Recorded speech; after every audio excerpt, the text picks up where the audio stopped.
fight.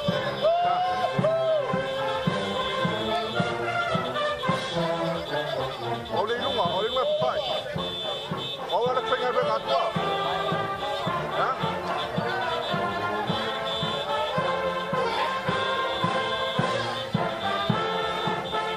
Dia, sangat tu. Awak ada.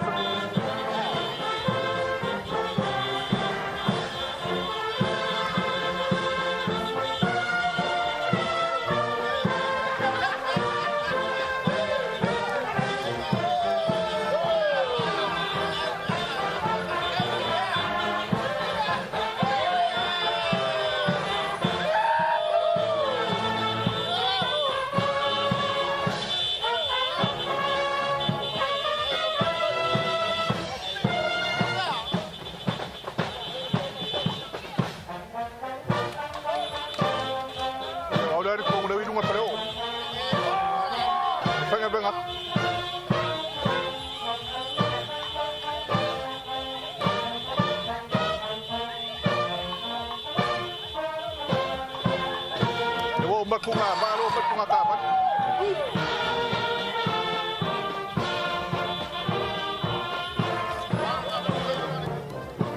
Aduh mangat. Choje kisi apa sih perho?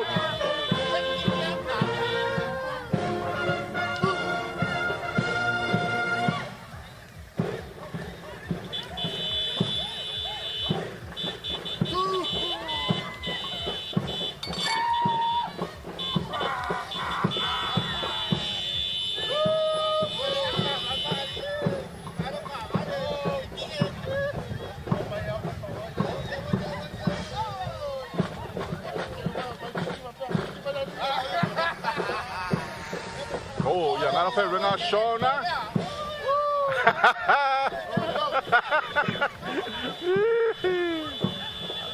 Oh, malu dengan lu. Malu si mari kau kakola si dewan.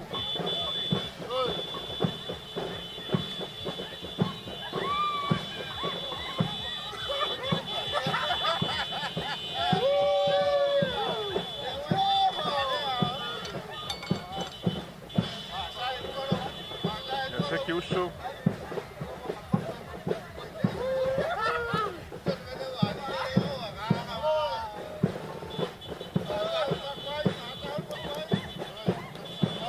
Kung pa kasi pasi.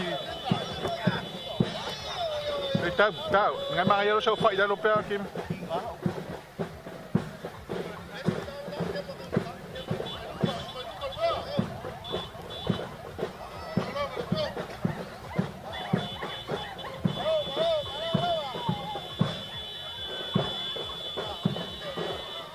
Ngaya cap perkama.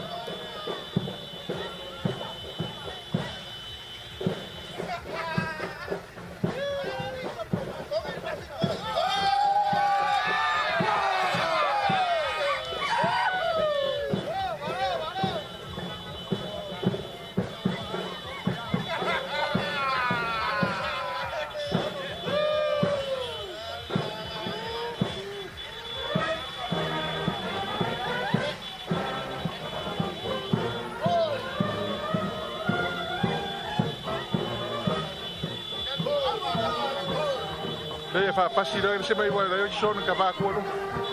Okey boleh kamera ni saya kau cuba angah kau itu. Baik, share ni tu. Baik deh.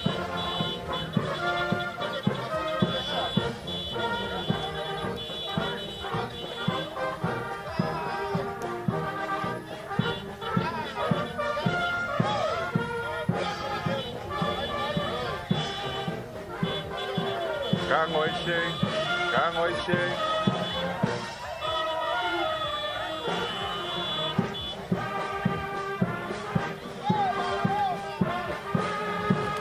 Sorry, my finger driver.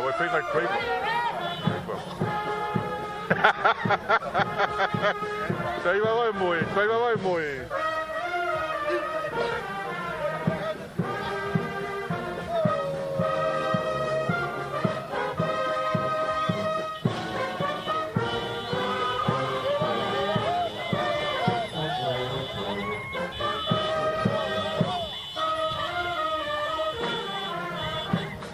mai a kuro ka vale oso ilano a.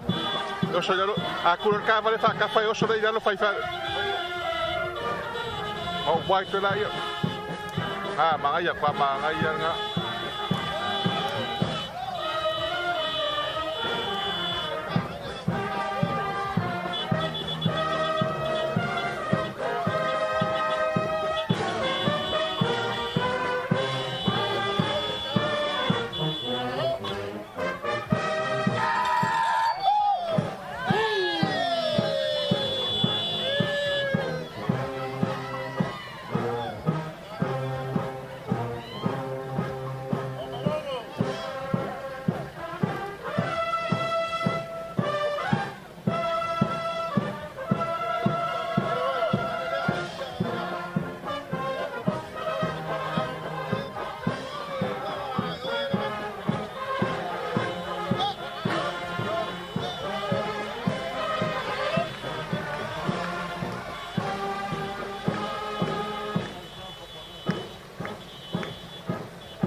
Yo.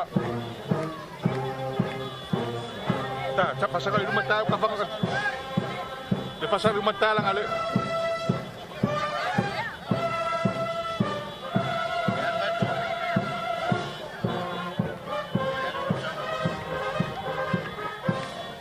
Oh ya rumah.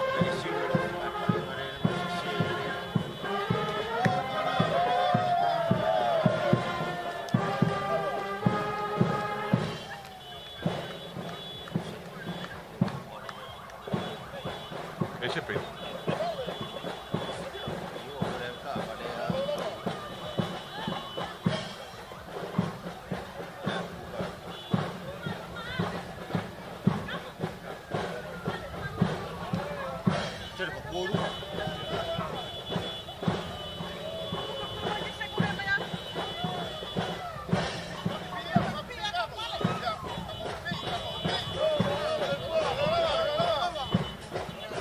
Ya, habis.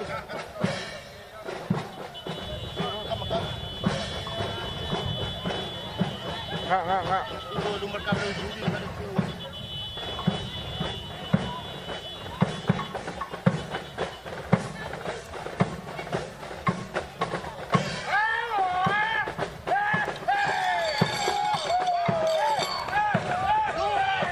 Okay, white.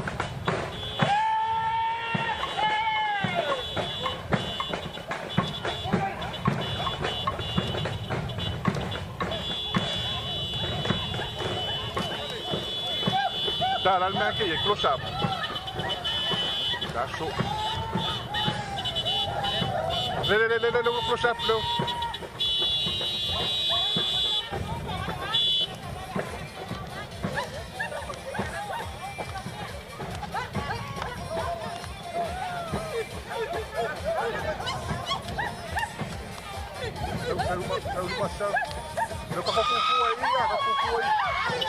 Ay rumah so, yang mesti ni kamu main rumah. Oh saya tak.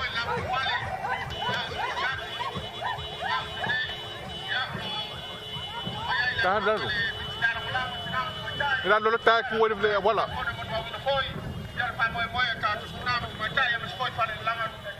Nah, fanya waka. Lepas kau ngasih dengan lu langsung. Oke, white ta.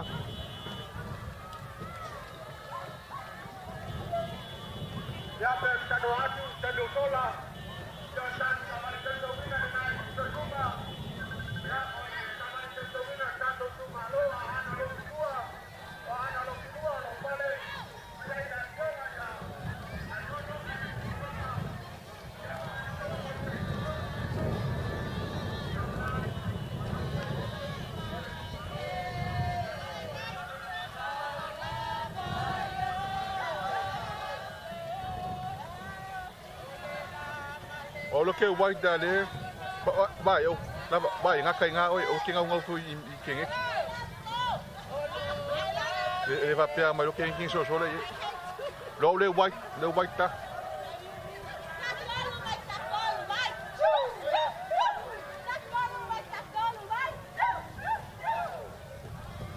Asa aluson numa ala asan numa ala makava ko.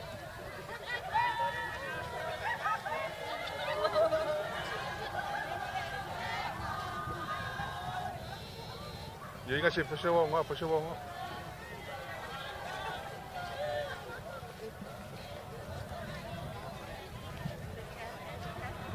Mai ala langa i lima me.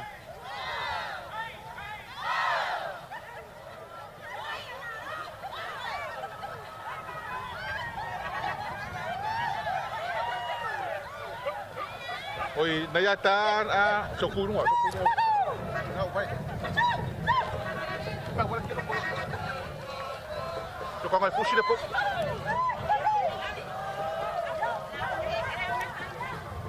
Ya. Oi pada toi ba ule alus ki afa pengambil yang ke ngalo ke o sekti ngai do ku fa dia ku chap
kau ngamo me numa.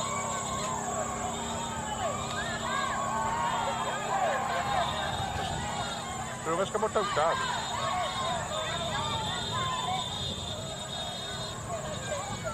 De la makursoro, maloa.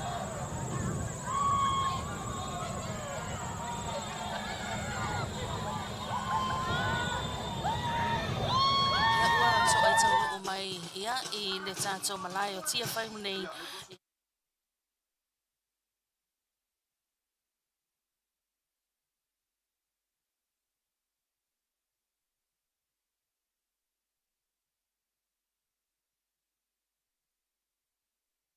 tina si utu. Ya si utu lana. Ya mo le sila fia mo mua tatou ta avale tau wina. E mo mua ia tatou ta avale tau wina. Ya ona so oi lea ya male tatou fa le nga pepe. E ono tatou ta avale tau wina le ua mautino mai le committee. Ia e ona ia ile nei vaenga o le tai au.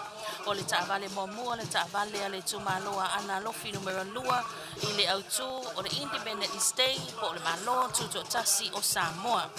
O le ta avale lona lua o le tumaloa ana lofi numero mua I le autu o le lato ta avale tautauina First Legislative Assembly and Government Formation o le palemene mawhainga malo mua.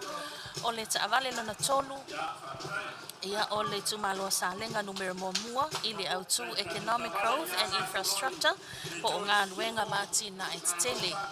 Ia le na o le tatou ta avale mua le na tatou ta avale mua na I lunga le malaya lo tai mai I tanga vai le tatou atunuu. Ia o le lua I sisi ngā fua Samoa I le Tausaga Tuto'Atasi le awheiva se lau ono se furu ma le lua. Ia o lo te wina mai I ia o le malo o le tanga vai o le atunuu o le fale Samoa ia o lau niu ia o le tongala au o le sale na o le tumaloa ana alofi numero 2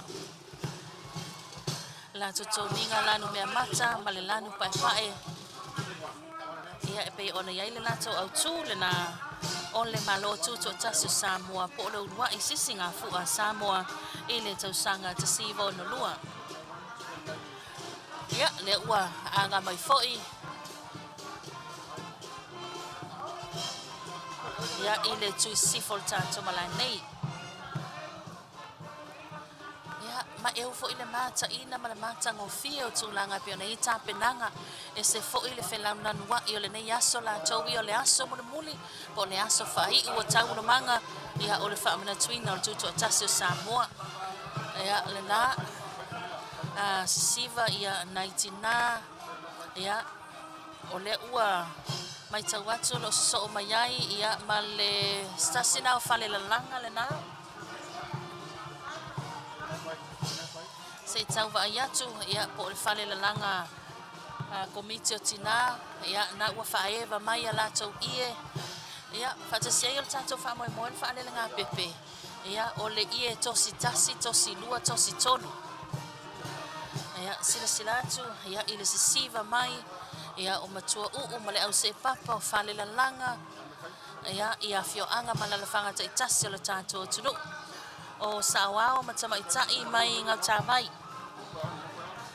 ia lenā lea e sau fa'atasi e lava tatou solo sau fa'atasi lava ia o le sa'aoao ma tamaita'i mai gautavai le moteli salafai ia lenā oka tetele tatou ie oka se au lelei i oe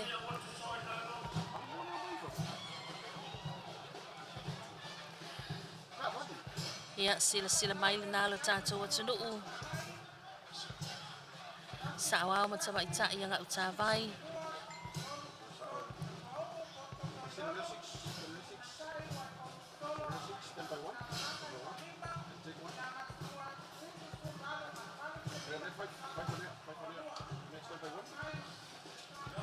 ia mai tau atu o lea ua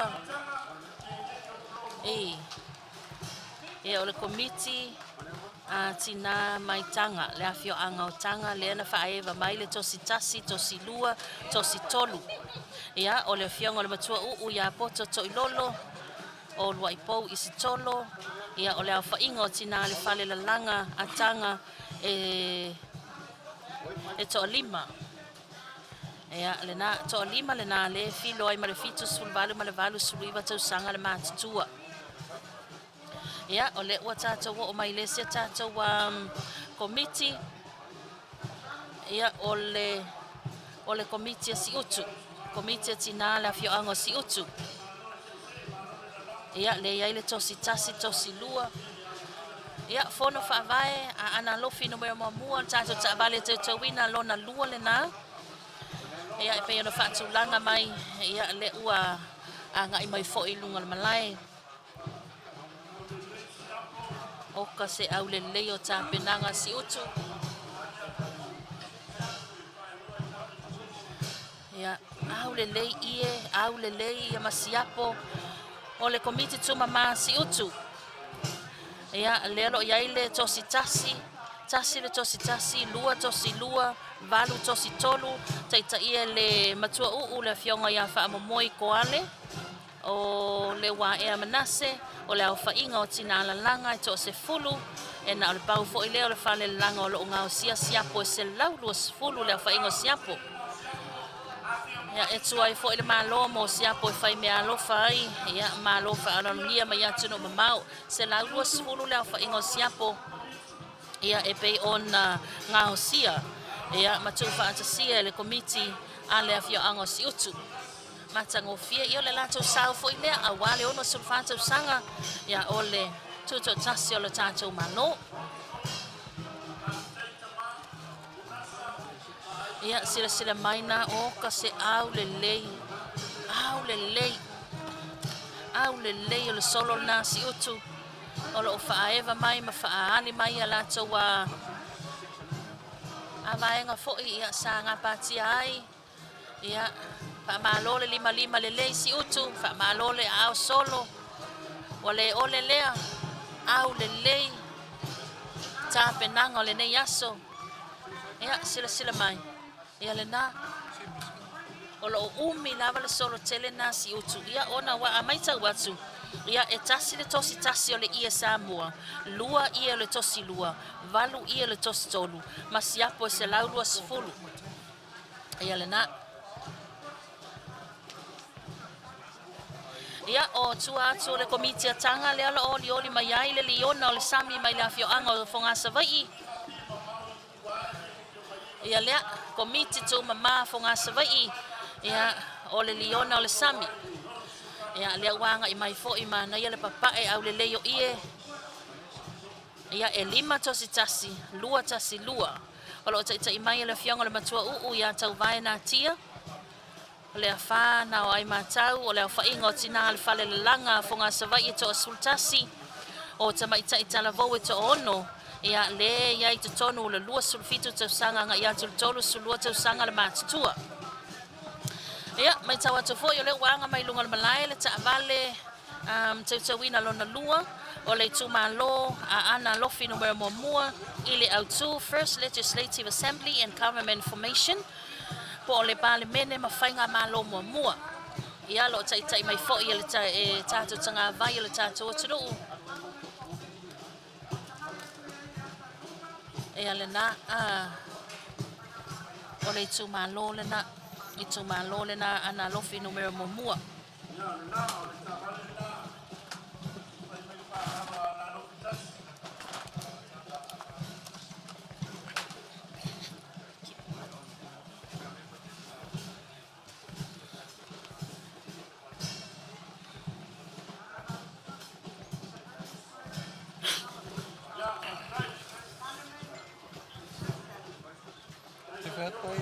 Okay, me kama.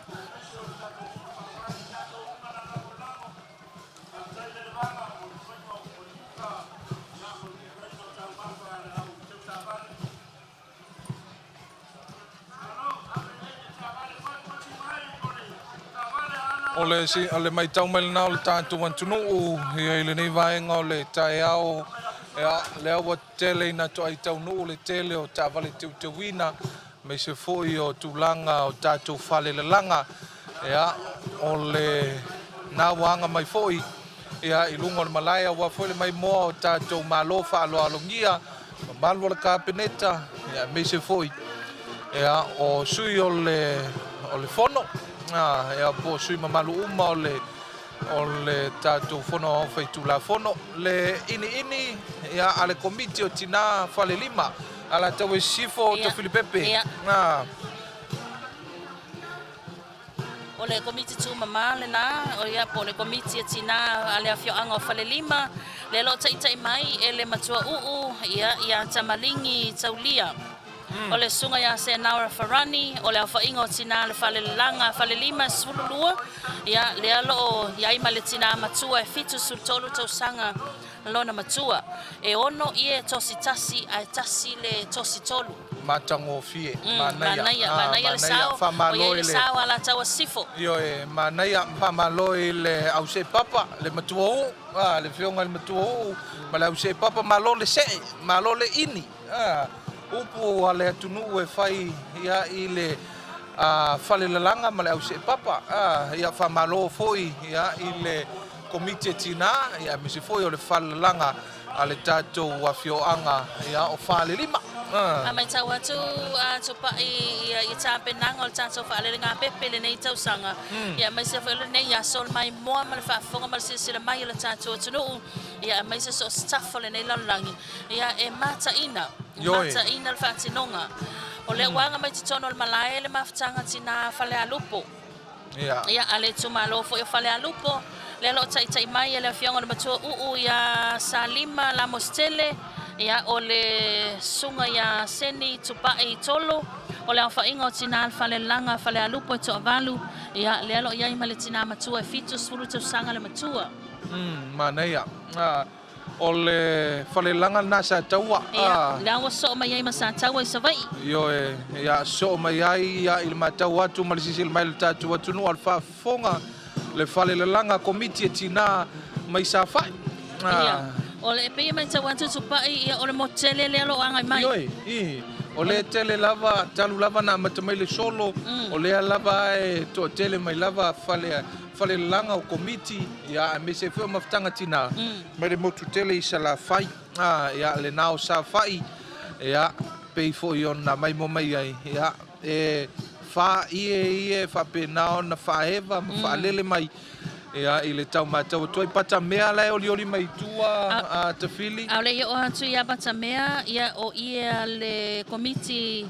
tina safai. Tasi le tosi tasi le tosi lua tosi tolu. Oh, manea. Le asanta ita i mai le fionga le matua u ia whailangi tala loa. Ia, manea. Tūlanga le nā pe foi ona mai mo mai elu tātua tunu ia tu ta vale te wina talo mai foi ia le tausala po le tamaitai ia wa foi ia pe foi ona mai mo mai elu tātua tunu le falelanga komite tinapa tamea ia le foi wa ia i le tātou wha moe ia i le nei vaenga o le taiao wha lele ngā pepe mo le ono se fulu whātau sanga Tausaga Tuto'Atasi le tātou wa tunu. Tupa i whaisito o tele o le whalelanga lea whioanga pata mea. Ia lea lo tei mai le whioanga le matua ia Susana se mau. So o tuai o le lona sui ia o Ailini anaua. O le whainga o tina lalanga i le whalelanga tina pata mea to o lua sifulu ma le lua. Ia o tamaita i tala voule ia i tutonu e to o sifulu lua. A matatu le sultolu nga i le tolu sulfātou sanga le mātutua. E silia ma le se fulu ia to si tasi whaalele. Lua sulfitu le whainga o ia whaalele a pata mea. Stasi nei whalelanga to tele maupopo ia so asia singa ma whaali fo ila lato lau fonga fia. Ia, a mai se wa to tele o tamaita i tala vou o lo la langa ai. Ia mai tau atu a tangia mai ai o lo tu whaasolo nei whaiwalo filima ia i le isi au ngā tupulanga lea lo whaasolo mai. Lea sa whaia fo i le ngā tau whaalele ngā pepe lea sto na i lea so iwo me a o luma na i lea so sao tina. Ia malo a wai fo i tutonu nei whaalele langa ia se tamaita i pito i silio na laititi. Lea mai tau atu tolu tau sanga le matua. Matango fi.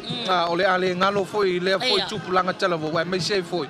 O le vave o na ia silafia e atulanga o le lalanga ina foi ia o le malo po le ia o le malo ia ale tato wa tunu ia le na wanga mai salenga moamua salenga moamua le na wanga mai ia ile nei foi vaenga o le taiao ia whainga ta o e ainga samole oi masali lo mai ava ia me se foi le mamalu le ala taua ia awa foi ia le famo mo le tato wa tunu ia le ono se fulfata usanga Tausaga Tuto'Atasi ia o le fale komiti po le fale lalanga na salenga moamua lo teitai mai ia ele au te tau le na i la tō la e ina ia le te tau foi le tātua tunu so ngai miti ia me se foi o le malu ia ma le la tō toninga lanu mumu ia o le foi e mātau atu ia le na foi wa whaolioli mai foi tonu se tasi foi o tāwale te wina.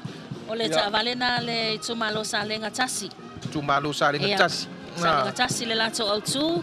O le economic growth and infrastructure. Ia po o ngā luenga mati na etitele.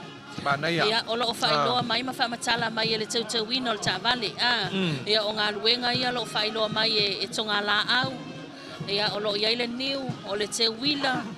Ia le lanu lau awa lo tātou atunuu. O lo o whailoa mai ai ia te unga ese a mai se le tau pou o lo o lala mai ai. Talo mai. Ia e o foi te unga le tau pou ma le tau sala. Ia o lo o whamatala mai ai.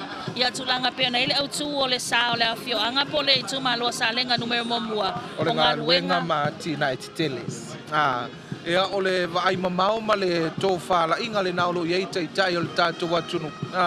Ia whapenao na sila ia tina e titele ma ngā ruenga. Ina ia whapenao na matango fie foi matina e ina ai. Ia le tātou atunu. A fua iai le wono sfulfata usanga talwa na tātou Tuto'Atasi. Ia o lea ua vaai e tūlanga o whale titele.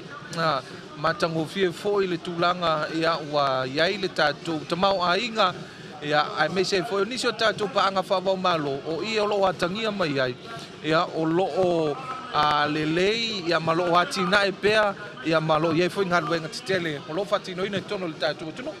Ia o le alo o sawa fo i male fa i pua salenga fa i pua salenga tulanga pe ona yai ia le sa so fa mo o sala ilua ia le na le kale sia metisi ia o le kale sia metisi sala ilua ia le alo muli mai i lava le tumalo salenga ia la so fa i pu ia wa mo le silafia foi a to Filipepe o le fai pu le na fa fi le sona na pe a fua iai ia lena lautongia foi fa fianga fai pu lena to lua i male fio anga o le au wa ia matango fia foi le fa mo sio tatu watunu ia ile tau matau watuai fai si to tele fai pu na le fio anga sala ilua ile mo tele sala fai ia le na ua talo mai ia ma anga ia tu fo i le vaenga pe ona fa mai el tatu solo ia o le fale la langa komite tinam tamaita i la fio anga puapua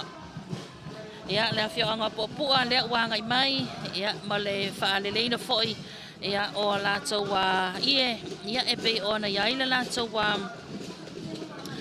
tatu fa mo le lo tai mai le fio anga le matua ia le fio anga ia fai unga vai ai ia o le whainga o tina alfale langa puapua e lua sufitu ia le alo ia ile tina matua to tolu nei tina matutua le alo ia ile fale langa le puapua fitus furuanga ile fitus fulua te sanga le matutua e to atasi le tamaita i talavou o lo filo ai foi ia e tolu supata sanga lona matua ia ma le tulanga nai pe ona ia le te tele o ie papae au le leio ie ia ale fale komiti ia po fale la langa ale afio anga popua ole ole anga mai te tonu atu pai ia le komiti o lano ia lano mo tele sala fai e tolu wala to ia le lo fa e mai ia o ie umal to sitasi le lo fa alu ia ole ie le lo tai mai le mato ia ruta mulitalo la fa ingo tina fa le langa lano to lima ia imal mai tai tala vo tolu sulvalu to sanga lona matua ia ole fale langa na male waluma sa ai fa sale anga numero fa ia pe fo yo nanga mai tonu ia ole tatou fa moe ia male tatou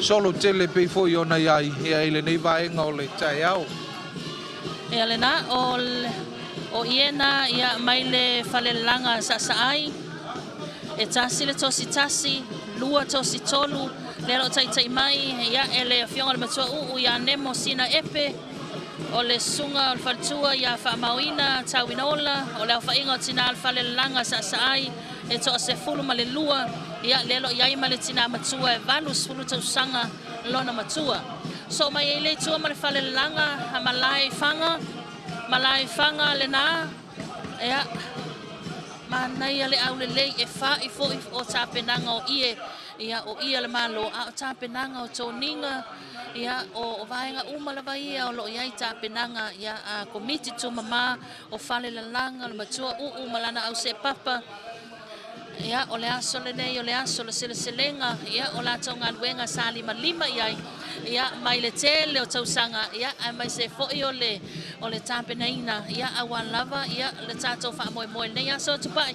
io e le iso ona masi mai le tele o fale la langa ia me se foi ia o komiti o tina ia maso se fio anga i tutono i tu malo te tasi o le tatou watuno ia se i sila ma mai mo foi nei o tatou malo fa va malo ia ma tatou malo fa lo alungia ia ile nei foi anga nu taua ma le nei foi anga i fanua lo tatou watuno ia o nisi o mesina o nisi o vaenga ia o ngā luenga ia me se o matafa ioi ia o lea tele ina nafa matina o le tatou watunu ai me se o tamaitai o le tūlanga nā tupai mai ta watu la fio anga whanga o lo anga i mamai o malae komiti a luua komiti a sapini ia i lea fio anga whanga ia lea lo iai o luua e tolu lato ia to sitasi lua lato ia to tolu ia lea lo taita ia le matua ia whaavitai la salo o le komiti a sapini whanga ia e lua lato tasile lato ia to silua ia le lo se ia le mato ia lena vasa Ia e pe ona whaanga solo mai ai. O le komiti tina paia. Se mai na ia le komiti tina paia. Ia le na wanga mai lunga le malai. I ka se au le lei matanga o fia o ie. Ia e pe ona sila mai ai lo tātou atunuu. Ia e le nei foi vaenga le taia. Tasile ia le komiti a paia. Ia na ole ia Tausitasi. Ia le lo taita ia e le afionga le matua uu. Ia le tina ia mawai tia fai. Ia le nā woli o li mai ia o le komiti o tina maunga. Maunga nae tolu la tau ia tupai. Tasile ia Tausitasi lua, tasile ia tosi lua, ma le tasile ia tosi tolu. Le lo taita mai le matua uu ia Ioana se a kerise. Ia e mai se fo i tina alfa le langa a le afioanga maunga to lima. Na ua mai tawa tulunga malaya le komiti na tina mta mai ta i le afioanga to a mua ma pui paa. Ia le tu maloa fale ata fa. Ia le na uanga mai lunga le malaya. Ia a wa fo i ia le tato fa moe moe pe ona iai le nei tae au. Ia le fo iai o le o staso e leo tu malo ia lato ta vale to wina. Le tu malo fale ata fa i le lato au tu. O le International Recognition and UN Membership o le whaulwhalenga o Samoa i le sauwhainga o malo au whaatasi. Ea, o le vaenga le nā pei fo i o nā whaautu inai. Ea, le tāwale teu wina a le itu malo whale ata wha. O le mai tawa tutupa i le wanga mai ia le komiti vai a fai. Ia po le whale langa le komiti tumama vai a fai. Ia, le nā. O vai a fai e tolu la tau ia tos tasi, tasi le la tau ia tos tolu, taita ia le fionga le matou uu ia silia matalima. Ia o le tina ia le ua le aliee, o le awhainga o tina alfa le langa vai a fai e to fitu.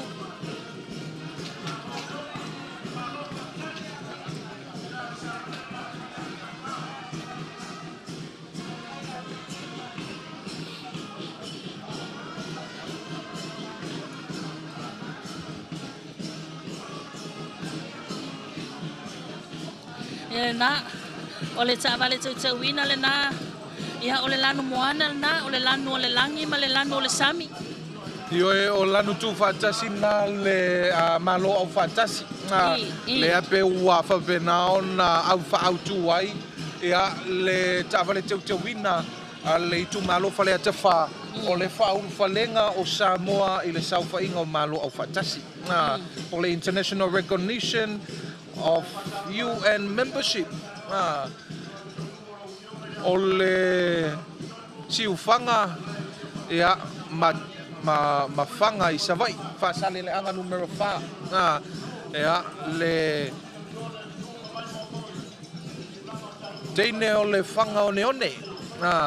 Ia pei fo i ona pei on teine o le whanga ia nai lua la tau ia nai e whaewa mai ia o le tasi o le ie Tausitasi ia ma le ie tosi tolu e lua. Io e lalo le taitainga le matua uu ia unasa pe au whaingo tina o le whale le langa i toa fitu tina matutua o le tina matua i toa tasi le fitu sfulua tausanga lona matua.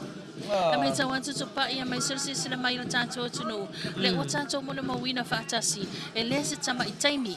E le pupu se taimi. E le se tama i ngā luenga vo i sa whita i tunga. Ia matina. Ia e pei ona iai le tātou wha moe moe. Ia le nā uanga mai. Ia le komiti a tina matama i ta ia le fio anga o iwa. Ia le lo tai mai le fio anga le matua uu. Ia vai wila la ulu. O le awhainga o tina alfa le langa iwa to asfulu. Le alo iai ma le tina matua e fitu sutasi tausanga lona matua. Ma le tama ita i pito i la ititi. Ia olo iai le fale langa iwa e tolu sulima tausanga lona matua.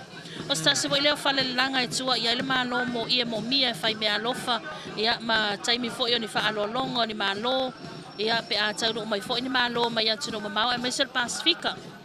Ia le nā wanga mai ia le komiti o Sapali'i e tolu latou ie ia o lo fa pe na ona ia ile fa le nga pepe por fa mo le tatu wa tunu ia ile nei foi tai ao ia ilalo le tai nga le matua o ia la sela mapu le fa inga o tina o le fa le langa to lima o le tina matua e fitus ful tolu Tausaga e tolu ala to i to sitasi ia wa foi le fa mo le tatu wa tunu ia ile nei va nga o le tai ao manaya tele tapenanga ia esa wai ia foi tau le tunu e wale ole lea yo e malolo tau fai tunu le lei malolo tau fai fe nga le lei ia le anga tele a upo e fai tina yo e moni e me ole o tina ia ole pai male auli ia me se foi ole fai o o falu penga umana tina ia pei foi ona lau sila fiel tatu tunu ia ole komiti na tina au fanga ia pei foi ona ia ile famo e moia le tatu tunu o au fanga ia le na pei ona mai mo mai ai ia wa foi ia le famo e moia siu tatu tunu ia male fa le nga pepe ia ma le nei foi ia solulu ia male ta vale te wina ia male fa le nga pepe ia le tatu tunu le nei vaenga ole taiao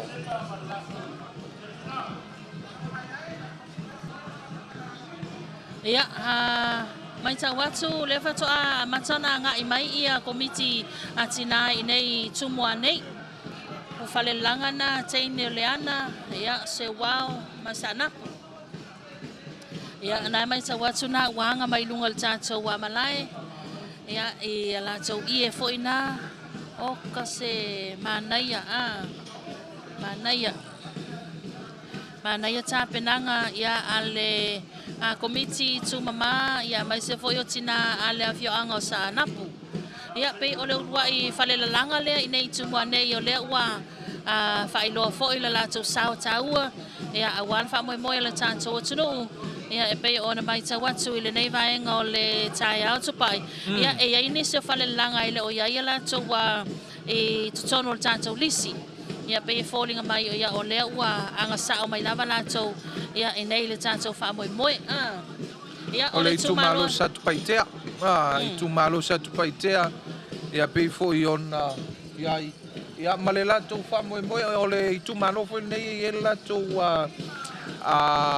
tavale te wina ilona autu o Samoa masuinga modern Samoa and social milestone ia swinga lena ia a me se foi ia pe ona moli mawina siu tatu watunu ia malela to tavale te wina ole uruai pa le mia po le uruai tai ole tatu watunu tamai tai ia pe ona se e foi le fionga il South Apito le fionga ia fiamena o mimta afa ile pa inga ia ua tuana ia tufo ia le lo tai ia mai le fionga le matua u ia ala se vesi ia mai se fo io Elisa apelu ia ole komiti tu mama santu paitea to fitu le fa io tina fa le langa ia le na o ka fefe ia anu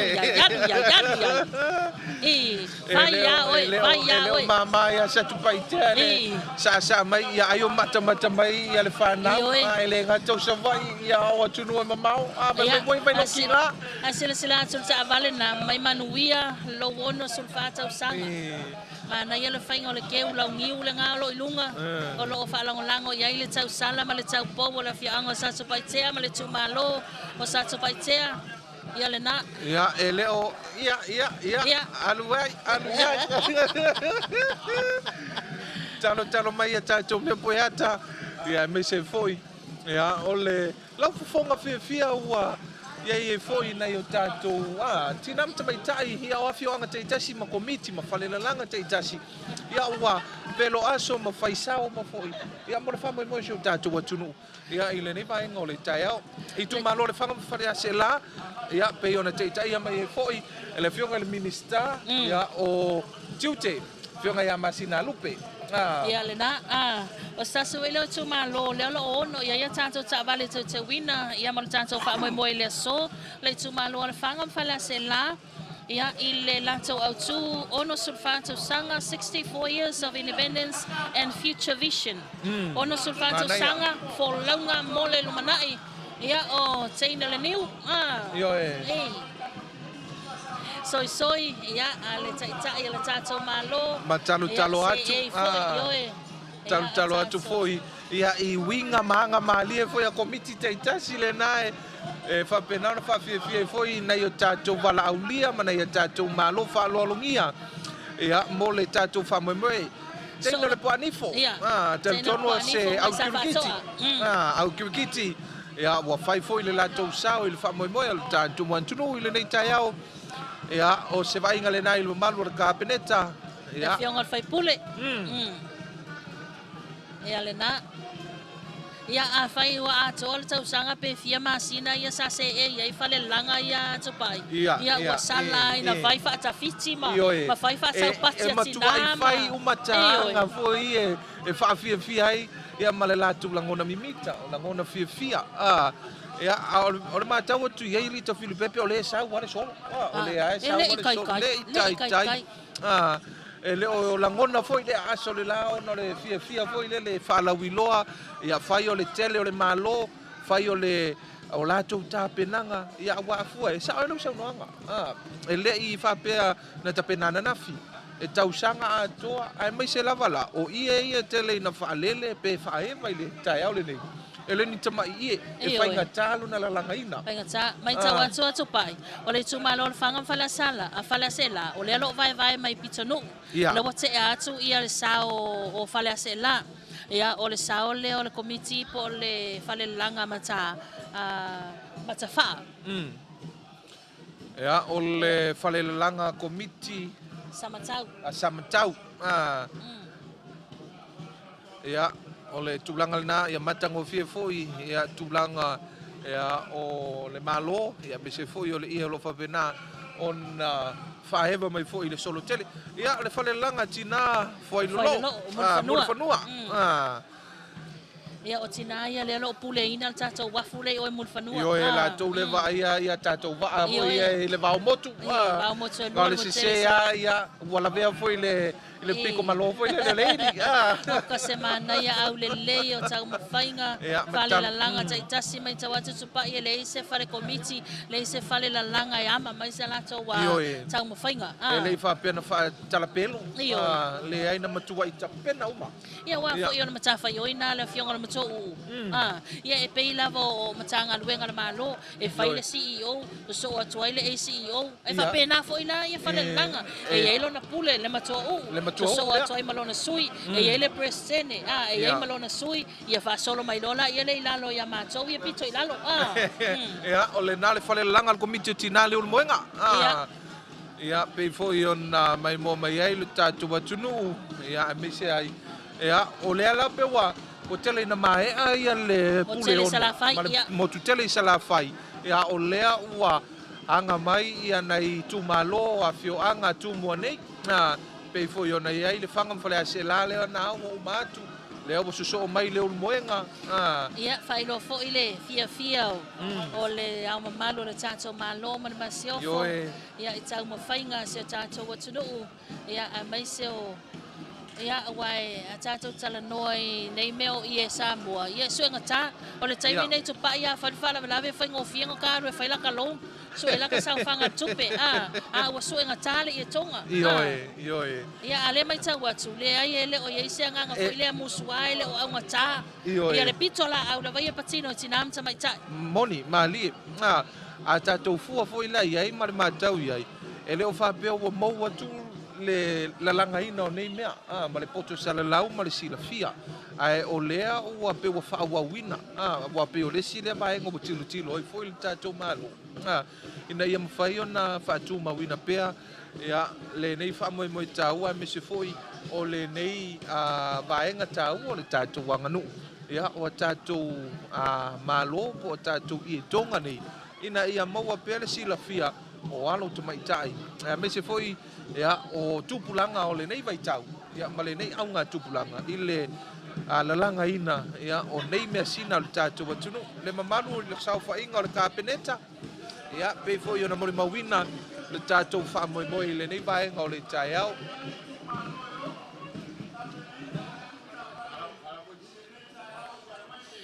ia le nā o lo tau mawhai lava e whaatulanga mai lunga le tātou malai. Ia I le tau mawhainga le ngata. Ia o tātou taawale tau te wina mai tu malo e ono. Ia ai mai se foi ia o tātou wa whaalele ngā pepe o na iai. Ia le nei vaenga o le tai au. Ioe, ia o le tūlanga le nā pei fo I ona mai mō masisila mai eilu tātou atunuu. Ia I le nei vaenga o le tai au. Ia le nā ua tawalunga mai ia le solo tele. Ia o le awa le awha tūlanga ia le tele o komiti. Ia mese foi ia o tina ma whalelalanga. Ia I le tātou malai. Ia wa foi le si wha moe ia o iai le tātou polkalami ia I le nei vaenga o le tae au lātou ia I le mai moa ma le whaafonga mai a le tātou atunu.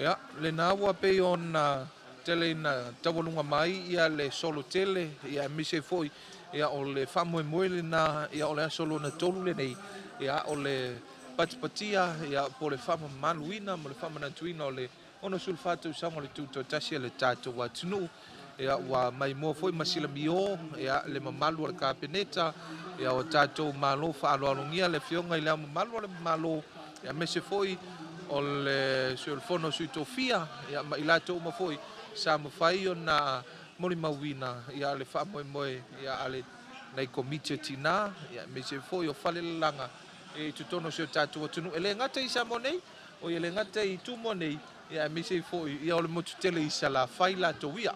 Ia e sa o le leila watupai.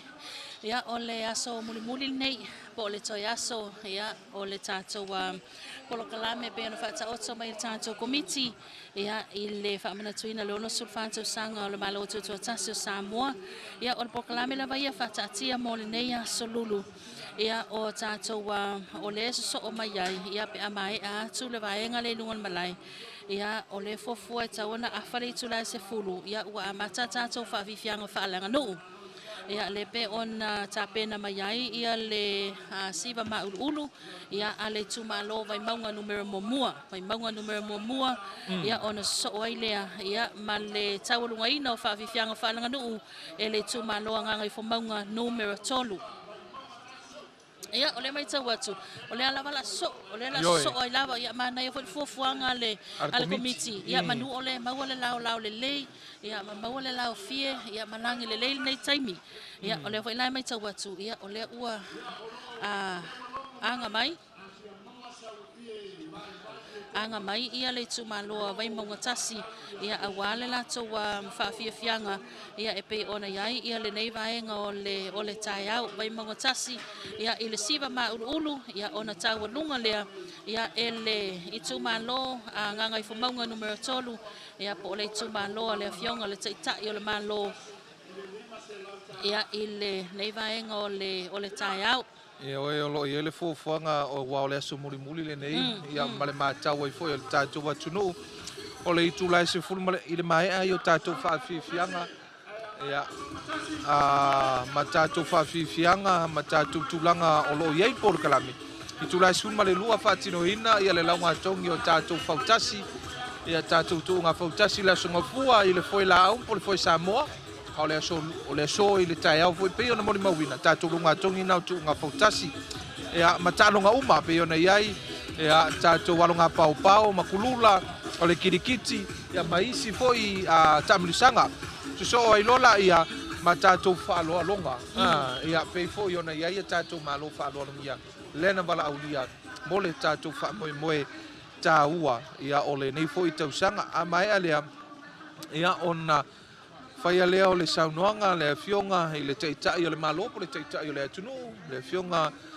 ia po le sunga, ia anu po la auli o le maleto, le botea po la te vau Fossi Schmidt, teitai o le malo, ia ona tuina I fole I lalo o le tanga vai o le atunu, ia ma le mai alea ia ona so leo le talo fai ia ma tawalunga i lola ia por krame atole nei foi aso ma le nei foi Tausaga le ona sulfa Tausaga le tatou tuno Manaya fa tai lava fa fo le vi inga ile li ia ona ole o tato ia o fai tau I tu la ia tato ia ile tato fa moi ia sa tato la fo me o mai le tua sa tato tau mate foi ia pe tau nu mania pe mafai ona fa tinoina pele ai ia pe ta yane ia toe lava ona fa fianga mana vai nga mulmuli ia e fai wai ma tawalunga il tato fa moi e pe ona ia ile nei vai ngole taiao ia alena sila atu ia wa vau nga ta mai nai lo matutua e longo fiel si va lo matutua mai ama tau sa vai o me o kanga uma ia o wa o sa vai ko lunga ko lalo alu lunga alu lo makua ia nga ia fa kafiki ia tel tonu le la foi lunga malai ia wa foi le fanga solonga o nisio por kalame le tatu wa tunu ia me se foi le famo mo le nei so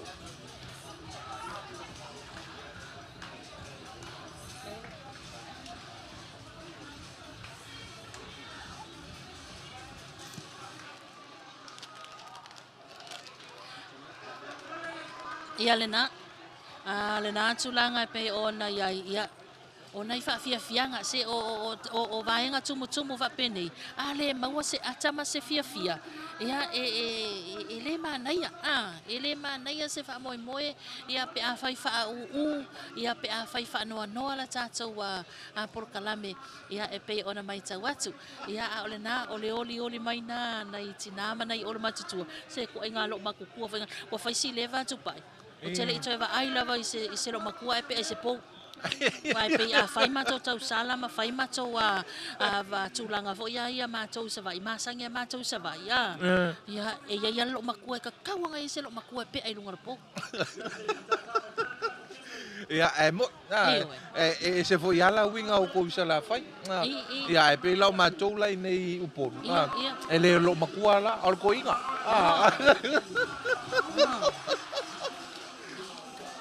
ia ale tau tel tonu ma tau atu foi ta fili o le wanga mai ia ma tau fatu langa mai foi tatou faafiafiaga muamua vai mauga numero muamua ia lalo le taʻitaʻiga le fioga i le minista o tupe maua a fioga iā pauga tala lelei pauga o le tamā foʻi lea o le itumālo o le tamā foʻi lea o le itumālo le ua matala faatulaga atu I luga le malae ia le tumālo lenā vai mauga numero muamua po le tumālo vai mogotasi paia iāiga sa le valasi ma paia iāiga sa mali atoā paia iā toi sa mau ia le latou toniga mumu ma le latou tauvae lanu paepae o le ulanifo lanu paepae ia oka fai sitoa tele le ausiva lea ma le kaumakau aku ai o lea ua o mai faatasi uma le itumālo tasi le loto tasi le agaga tasi le mafaufau ua le faamoemoe a le tatou atunu ia na ele autu atu paʻi o le tatou fuga lenei tausaga Samoa ua tasi mo se amataga fou manaia ia e mai se foʻi la o le faapolo kalameina ia o autu e pei ona ia tatou savali tautauina ia o lenei foʻi taeao manaia le vavele po kalame tupaʻi ia taletonu o lea I le o lea ua taumatau atu foʻi ia o lea ua ia po alii o le itumālo vai mauga tasi tuleau pupu ia me se foʻi oe tuisa mau ia manatua ia o pei o alii ia o le itumālo ia lenā foʻi ua aga mai ia ua le faafiafiaga ia pei foʻi ona lausilafia e le tatou atunu ia e me se ai o le tamā o le itumālo manaia le tapenaga I le faafoga mai ma le silasila mai na le tatou atunuu na lo taumafai lava e faatulaga mai ia e fuafua ai foʻi le taimi ia e agaʻi atu loa I le vaega tonu le malae e aga tonu atu le o gatotonu ia I le vaega o loo seʻei mai ai ma afifio mai ai ia le mamalu le malo le a mamalu le malo Samoa ko ia o suiao ma latou faletua ia a mai se foi tatou malo faalologia mai Amerika Samoa le taʻitaʻi o le malo le fioga le palemia ma lana kapeneta ia mai se maave se ese o Samoa ua poto i lenei itula ia i le tatou malai tia faunei mai tau atu tupai faatumulia uma lava fale ia te tele o loo i le malai tia fau ia aua le faamoemoe lenei aso ia aua o le toe aso nai moamoa Io e lea ua uma le aula patai, uma le aula pauta, toi o le aso nei momoa, o le aso lava lea e taualunga uma ai mea uma. Ia o lea ua mea whamoe o mea uma tia i uma. Aua nei toi tu ua lava se mea, teltonu le whamoe moe na vai monga tasi. Papea ua uma isi whawhiwhianga o le matou taimile nei, ia o le amatou o mai mana mea malos. ia ai amu ia fo ina nei tu malo awa le la tonga nga fa tailia i tu malo le wa lautongia ia awa le ono su fa tau sanga wa e o tau sanga le fa pel tala le sama titi ilanga wo fa mai o ha mo sa vali ka sanga le nga uma io e ala nga fa pe o ngo siba o foi sau lunga ka vale ke winga sau velo ma sau velo aso foi o la ngona uma le na ia pe foi ona ia wa Mora sila fia, ese foi a fia ngai o le tau sanga fo pe a tau pule o lai no famle ang le le tua. O le ona sulima. Ona sulima tau sanga le ta tau te oli oli atu yai. Ia le na lava o tau mawhai lava ia le tu malo ona faisi to tele. Faisi to tele o le masii mai ia ale pa ia le tu malo vai manga numero mo pa ia la inga sala balasi. Ai sa mali toa ia mamalo tu sa mau.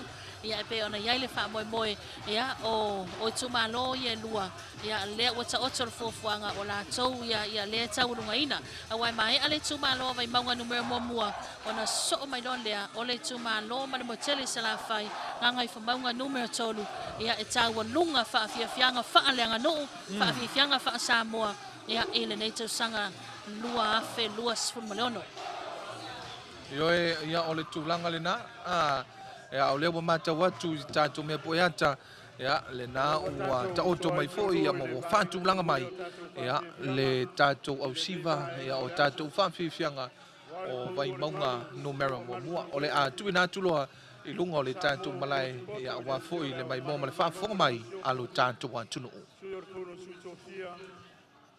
Suor tai o sauninga ma lo fritua me so le sura fionga le pan mia ma fritua Yonga ministar kapineta e mesi foi i le vaer fala oto i tatou malo sul lieutenant governor e mesi o le fonga fetalai o le presidente o le senate o Samoa poto lima fai pule ia o lea ua tatou walo mai i le whaiunga o le whamana tuina o le ono se fulu ma le whātau sanga o lou malo tuto'atasi o lea ua sauni le vai maunga tasi mo lana siva whaaloalo e whamanatu ai lo tuto'atasi Samoa ia wale mata mai fusin whanutanu ia wale fio sa whapito ia niu whati mau mai tuale fia ma malu ia tui sa mau whatatai laro tea wale suo le fonga le ala taua ni niva mpunala va ia wale fio leo loa no foa mtuanu foa ma malu ia sa leo polu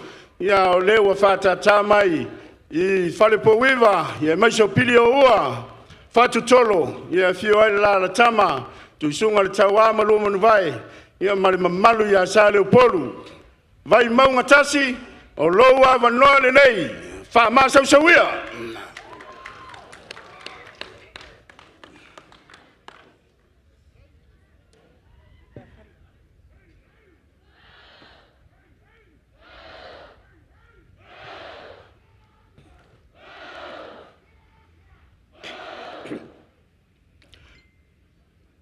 Au le amatalia le whawhiawhianga vai maunga tasi e te talo atu so mai I luma so lai titi a ngai o I le tau I tū malo ia maua uma e tātou malo ia le tātou au siva atoa so mai te le luma e sila atu a tātou malo yo tō lau fofonga matango fia le tōninga ia le ne tai au Ya sasa maya. Lau fionga le minsta, lau fionga paunga. Ya male mau lunga o le tu malo. O le wa malu tawe ia I tia faunei.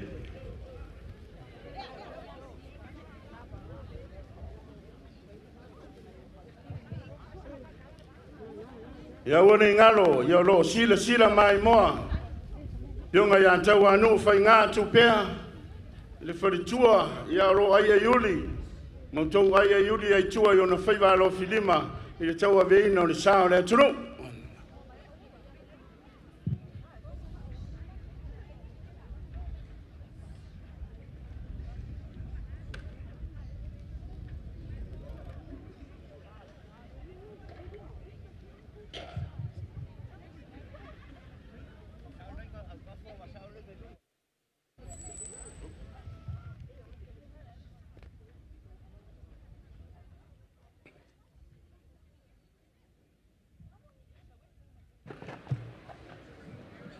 E ore nei au siva e tusalo nā whai, ma le lua se lau, tolu se fulu, ia mai la fioanga o lau lii, le tongo, vai lele, ia mawhanga lii. Maui.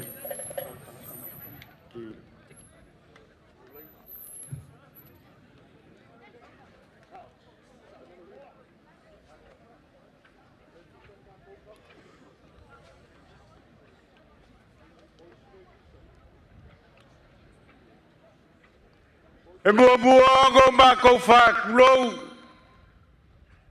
le malai kia whau. Mākou ke whākulou foi, le malai whau ku ngā kangi a Samoa. Awa o le ua poko ai moli fuki a fuekasi. O kou paia mau kou mamalu. E le ka whakauri maiga sa mā kou whāmakalanga o kou sā kakapu mō kou kui whau. O kou paia whau whikaka mō kou mamalu whau i sili. E le koe kapua inga gia mā kou upu. Awa o le whiriwhiri o le wasa ua uma o ngā uwhi pōpō. Makapula e mā vaenga. Ua whaka i maunga o langi. Wa kangafa le whaia, wa wheso kai fo i kaulunga sā, ai aunga sa mākou whamakalanga vai. A o le masi mai o le whalasinga kā o le vai maunga ngumelakas. E kali le warau whalo alo lo kākou malo. A wā le koe aso ngai momoa, o le wha moe moe o lo kākou malo. Mākou kakalo, wha malolo mai a o lofa o le kua. Malu ai le wha moe moe o lo kākou malo. O wā le koe aso ngai momoa. Mākou wha pelea, usi le wha fonga male sila. Ala wha fia le vai maunga ngumelkas. Vai maunga sawia.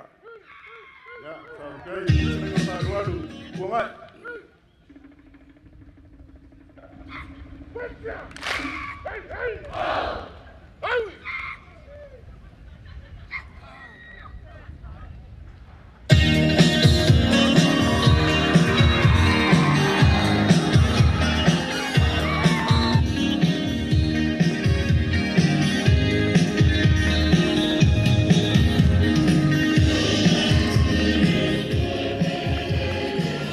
ya sei papati mai o naua, fou mai vai maunga tasi. Ora na siva whaaro alo, ata o fia le tōninga lanu uma le iuri. Lanu pai, ma sei pai.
se mau le anga system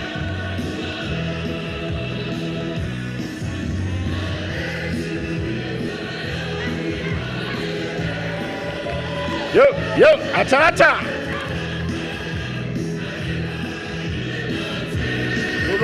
o la wele ku sa mau le ke sa sai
Hanu akapau. Pese malosi. Yo. Yo wala ya.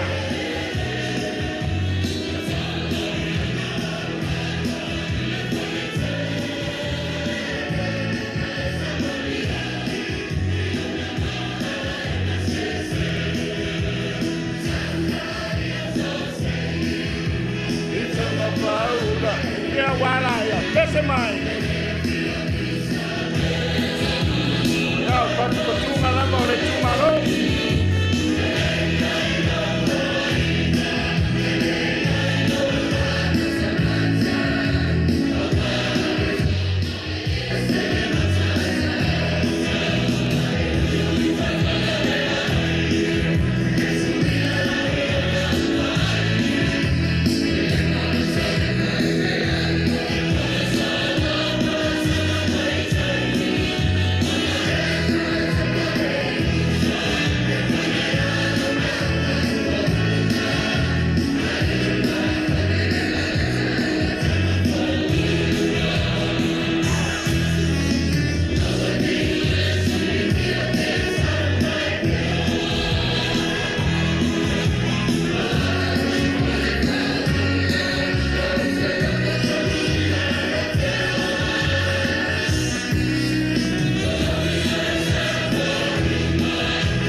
Pese mai mau matasi.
mata mai lo uso.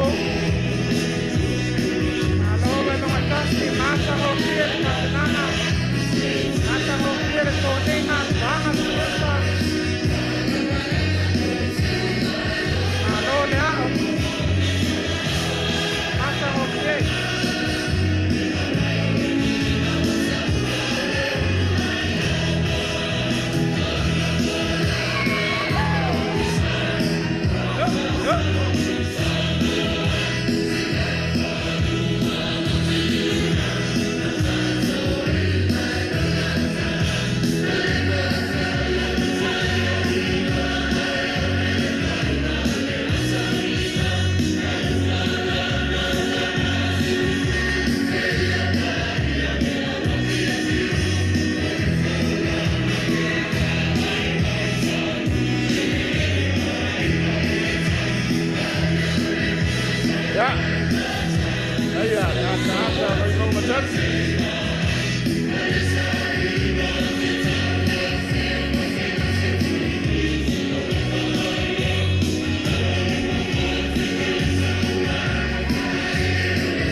Another special occasion for our country as we celebrate the 64 years of independence of our beautiful Samoa.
Vai pati mai, o naua, vai mai foi.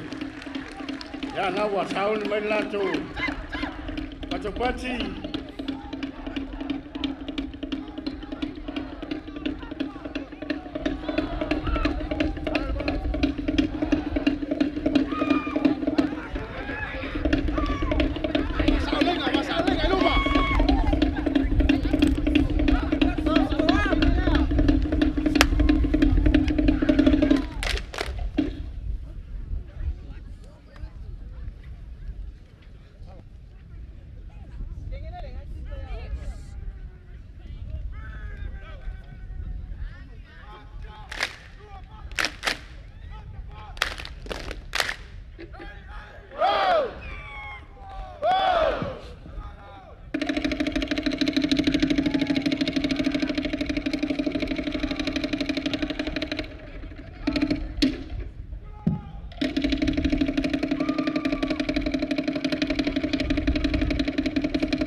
Halo yai, vai mau matasi.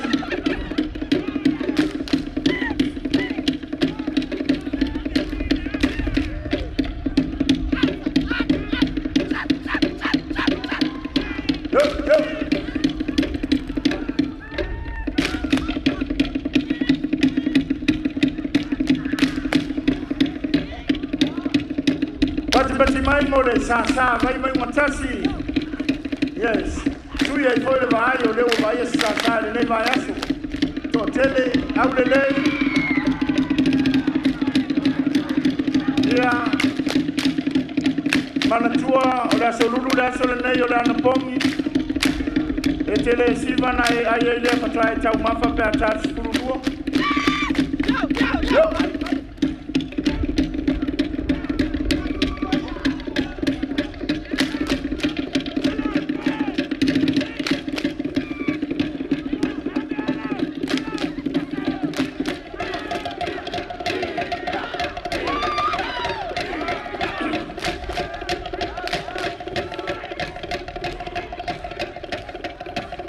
Yeah, no, too fantastic. Then until my time, Ali.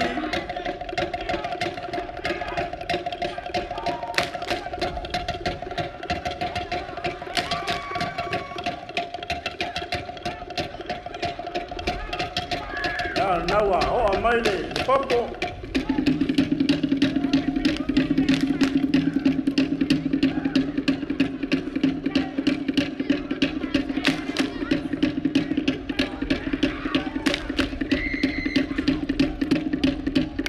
Ai hawa baru mai ya kai de ya fa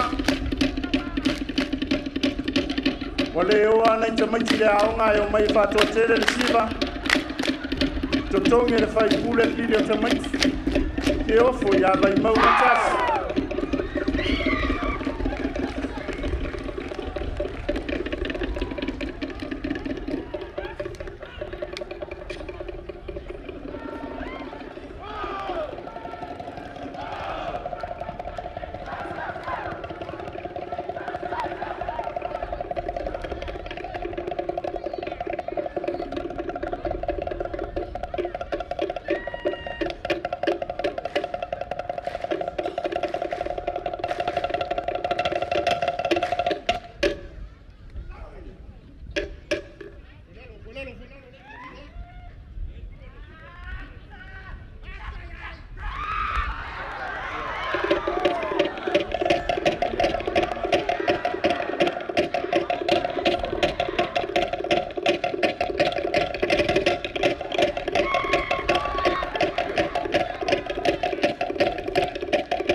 Alova tai ni fata upati cho tele.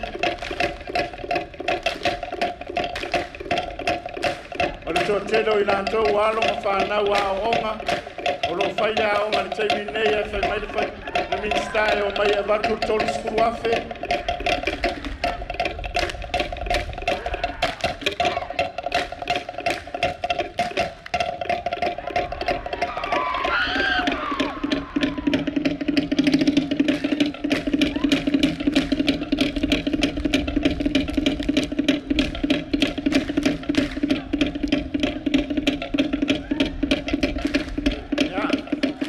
Lei o le sao le nei whanau la iti e le ngalo ko ia i nā tau ia le nei Tausaga na siva iti a whau. A o le pasi foi le suenga i a onga lai le le siva.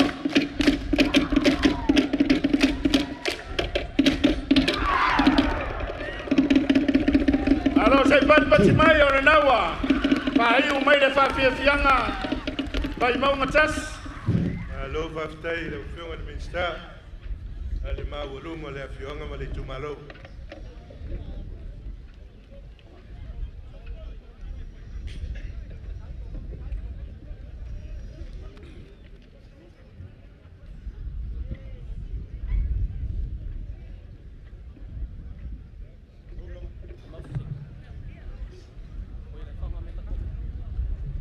Is that too much? E kele kai ao ai le lau kai ao. E kele fo yaso ai le lau aso. Ao le so. O le wha moe ale malo. O le fu mua o le ale au fionga le lipa alvia. Lou fu le mai lo kaku malo. O le kau alunga lea, ale au siva, ale ku malo le vai mbonga umelkas. Ma ko varau fa alo i la fionga. Lea mbalu lo kaku malo. Para uma siofu. Lea kai whainga ka oi o le kama kauanga. Ai ke a fia o le malai o ngigipa mapungi ala wa. E pola pui la o fionga. El mamalo le kumalo o le vai manga ngomele kas. A fio mai. Sa e lo kako ka ulunga. Kai o ko anga ba kausi. La o fionga ai. Kare bol. Palmia. O kulaua fakapa kamongongi. Langa oil kama o le akungu. Malao fionga. Para fionga ile. Kaungu fainga. Oil mapsua sao. Sao le giu. Ringa pungai. Mako varau aku mananganga falo. Afio mai. Kawalunga le alo kako kumalo. Kako fainga malo. Afio mai makala mai au. Leo masi mai le fala singa ka. Pai o kapau mainga. Wale fio mai o le giu mo ngalo. Le fio mai o kuria pup. Le fio mai o Samoa. Afio mai o la kamba. Papea. Yalo kamai kayo le fionga. Ile miska o le gai kumalo. Le ala sa. Aware fa moi o le so. Manguia fa yungo le kakuaso. Le awa kala ro kaku fa moi ile lua fe kala. Pungai. Ya. O le yalo le kumalo i langa fa suanga o le kaualunga. Le fa yunga o langa fa fianga siva fa alo le ngiaso. Ya wale fa mga kuinga o lunga ungu se furu ma le fa kausanga.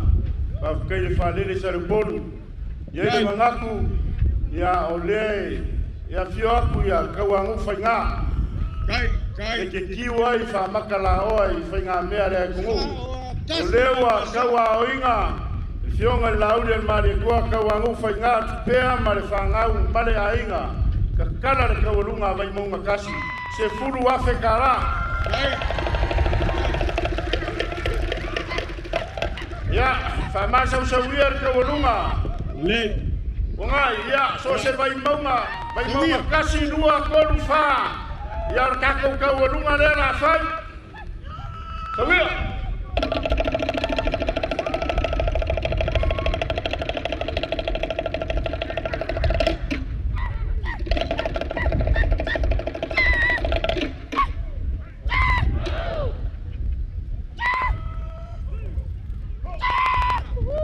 Ya. Wahai, não sai mais que acontece. Naquele mais, sai mais. O que propõe uma loa com saulo marca o alunga na leanga e fomonga. O fa ku foi ya le kuela. Ya lewa, no fa mai ale. Fa kai lo ko anga ba kausi. Ile kausinga o mauko o fio aile, kuya anga. Leao le malo, alo lofa, awonge koe ka milo mai sesi kua le sami le mea lea fio ai leao le malo. O leo a fai mea lofa leao le malo, mani masiofo, kolu afe ka lai le kou kawarunga. Ya, fa masau sawia. Longa winga, ngare kasi mingu ker kawarunga ngawa over ko kupe.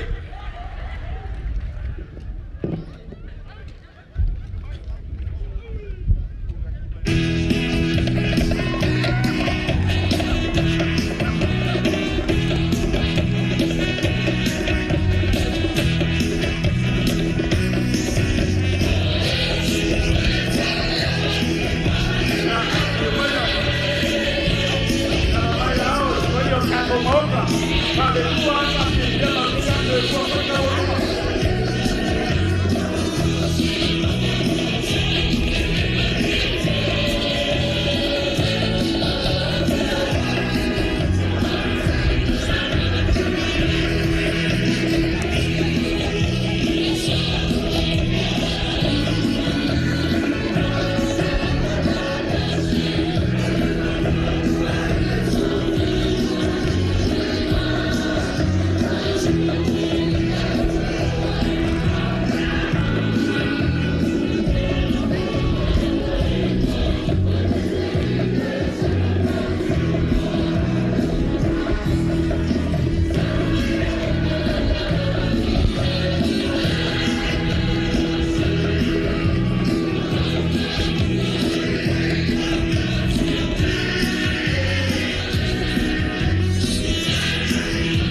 Ia o le na ua taualunga ma whamai a mai le sao. Ia o le tumaloa vai maunga numero mua po o vai maunga tasi. Ia i le lātou siwa ma ua vai ona iai. Ia i le nei fo i vaenga o le hawauli. Ia ma na ua anga tutua malmalai. Ia o lea ua oli mai. Ia ma fofou mai foi. Ia le tumalo a mai le motele salafai. Ia o le tumalo ngangai whamaunga numero tolu. Ia o lātou fo i lea o le a tawalunga ina. Wha a fianga wha a Samoa. Ia o alawan wha mana tuina le ono sulfato sanga o le Tuto'Atasi o se o tātou tunuu. Ia e pe o le iai le nei vaenga o le taiao. O lea whatolo le itu la se fulu maltasi.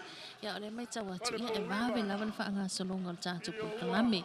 Ia ua lano mu wha solo a toa le malai tia whaunei. Ia e pe o le iai le toiaso. Ia a mai se foi e le ngata le au whaafiafi o le au wala au lia. Ia a mai se foi o le auto wa mai o le malu. Ia ma le anga i mai o le mawalunga o se tātou o tunu e mole mawina. Ia whaafiafi anga uma lawa matau na mga uma o le aso whaai upo le toi aso. Ia o a tātou wa whaafiafi anga. Ia i le nei tai au. Ia o le ua oli mai le tumalo nganga i whamaunga numero tolu. Ia awa fo i le taurungaina. Ia o le tātou whaamoe i le nei vaenga o le auli. Ia o le nāpei fo i aon tau mawhai e whonga i nātu fo i te Filipepe.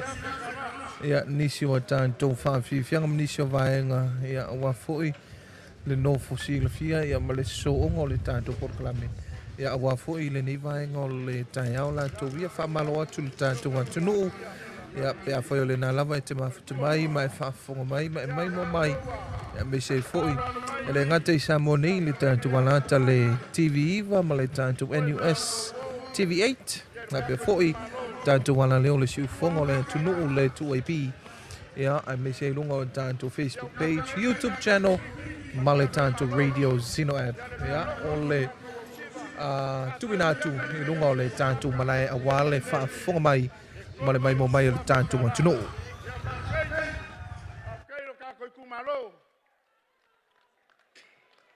Ia o karikongu, sa le polu, ia le koe kau whawhikeia. Ia le koe kau whawhikeia le mea lofa kako malo. Ia o lewa uma ngai whikalai, kako whaia lea. Ia ngai leise kupe whaia koe so urafo ma whaifo koe lau whikalenga. Ia ia le mangako lewa kako ko ai mai. Ia i le whaiunga o kako whawhie fianga o le ngei kausanga. O mo sifuru ma le wha kausanga. O le sailinga malo. Wa moe mai aku kia saa. Ia o kako ka mama ki ngā oenga kau o sainga. Ai are ngei kai ao. Ia o lewa kako ko ai kau ngō. I le whaiunga o whawhie fianga. Lea.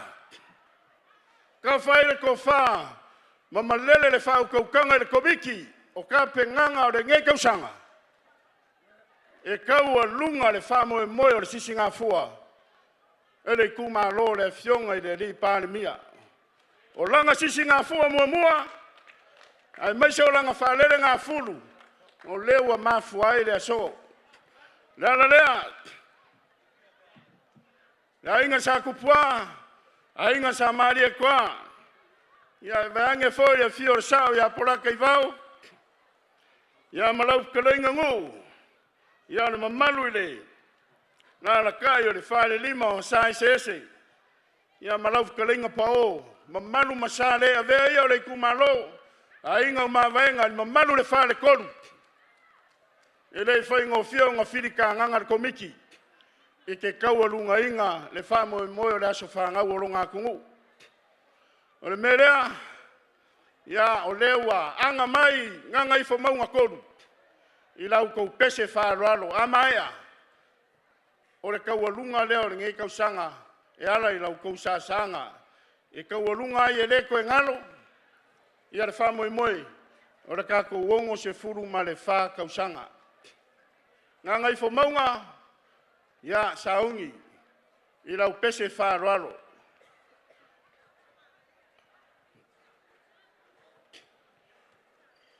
E aranga whaumi au kala o leo ke vai a kore ai whiwa I meira uri ia ma. Whaola le. A mai ai ale whawhiwhianga ale. Nganga I whamaunga toru. Ia ona soso ai lea ma le. Tātou lau ngā tongi. Ia o tātou tuunga whautasi.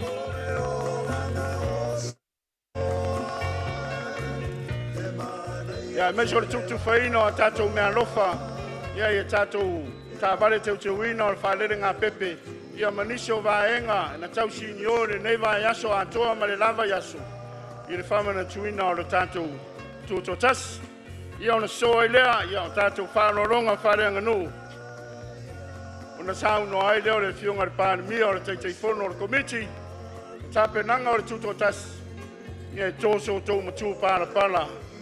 E tali masinei ai lo tau ti ngā mare ngā pātia. Malanga mamau mai tu e fia le larolangi masamo nei. Ia wā so tau sauma so tau ai. E lo tātou tuto'atasi le nei Tausaga. Ia ona so lea ma le whalinga malo le malo. Ma tu ino I foi lalo le tanga vai o le antunu o lewa maea na sauninga whapitoa. Ia ona tau alunga lea e le tatalo. Ia saunia le sunga le taitai o le sauninga. Ia e whamanuia ai, ia ma whawhitaia. Ia lo tātou mālo ma nei vaenga uma na tātou tāpena iai.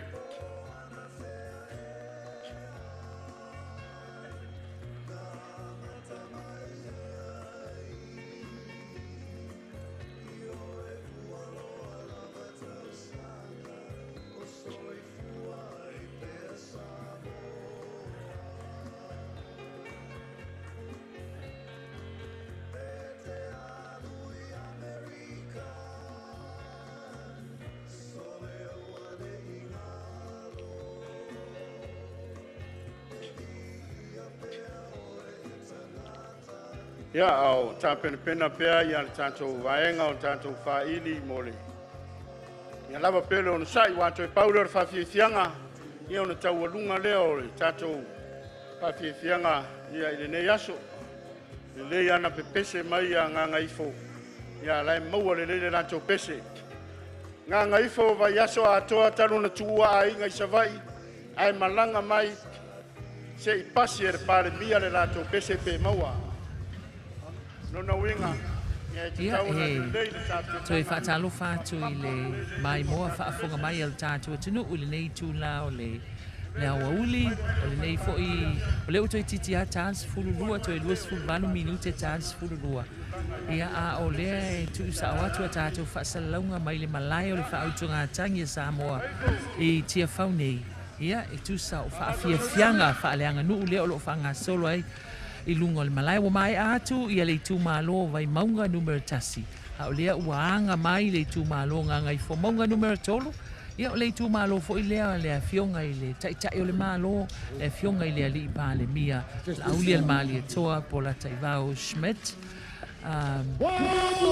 Lea wa sauni mai le lato toninga mu au le lei. Ia ai usi mai al whaafonga mai mo.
whakakot.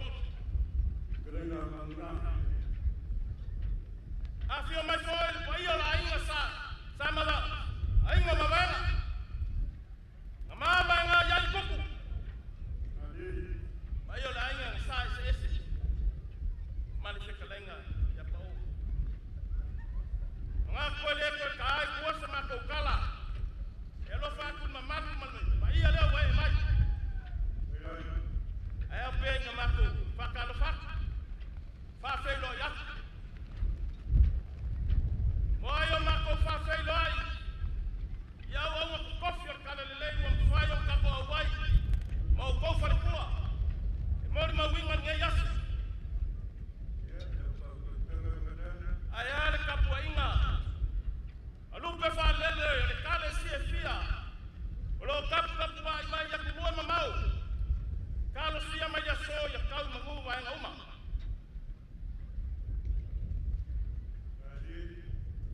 Fakalo faku.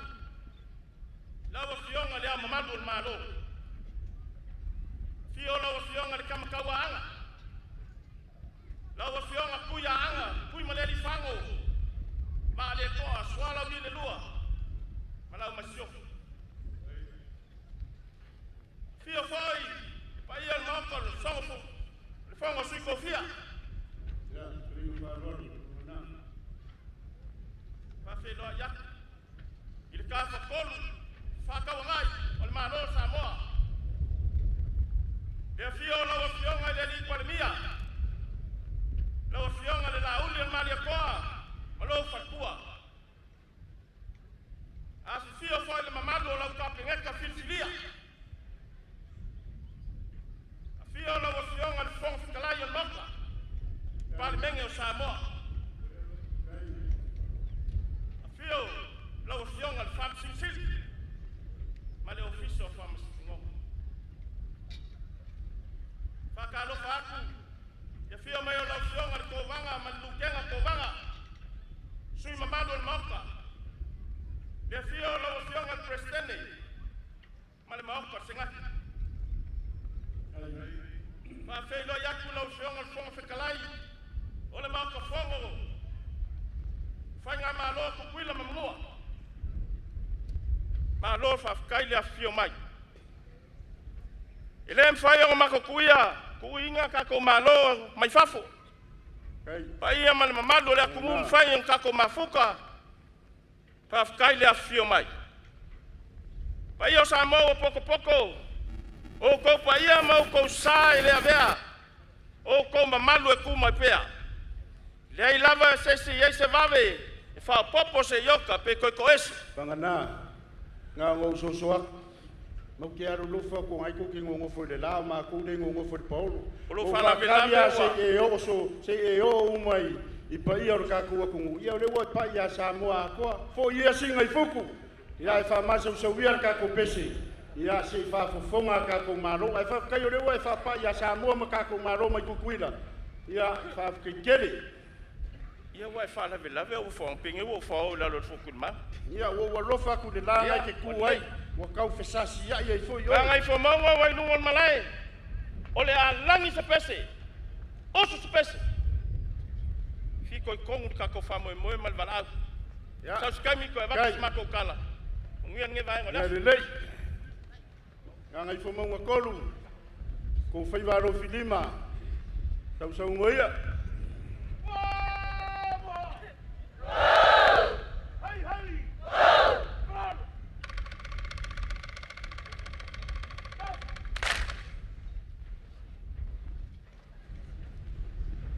Samoa o pot.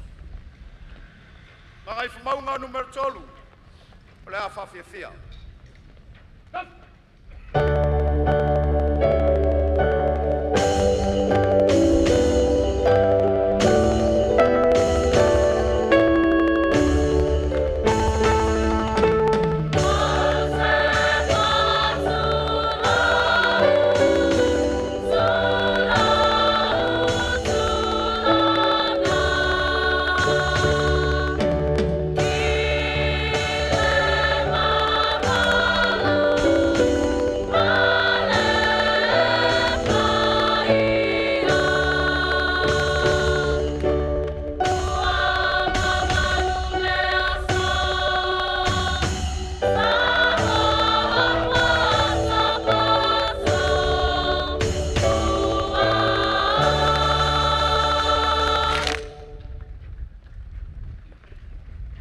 mai se patipati le nā ua.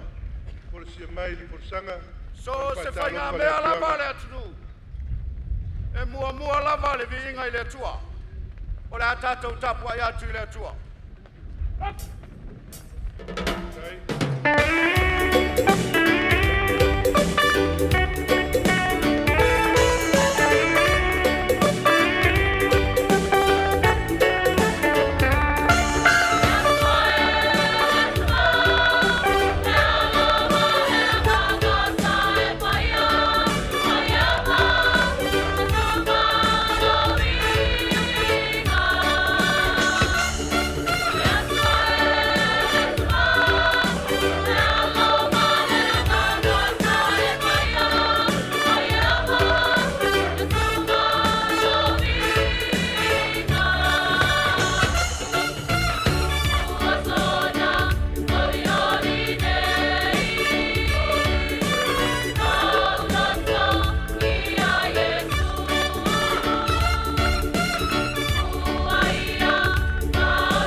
Talofa mai le afioga. Mai se lava wa afio mai e tātou malo whalo nei aso. Whātunou i pai o Samoa o potu.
Sei tausaili se ava o le.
Mai mo le pape tianga matangopie a inga malpantonu ale malu yang ngai pamangutonu.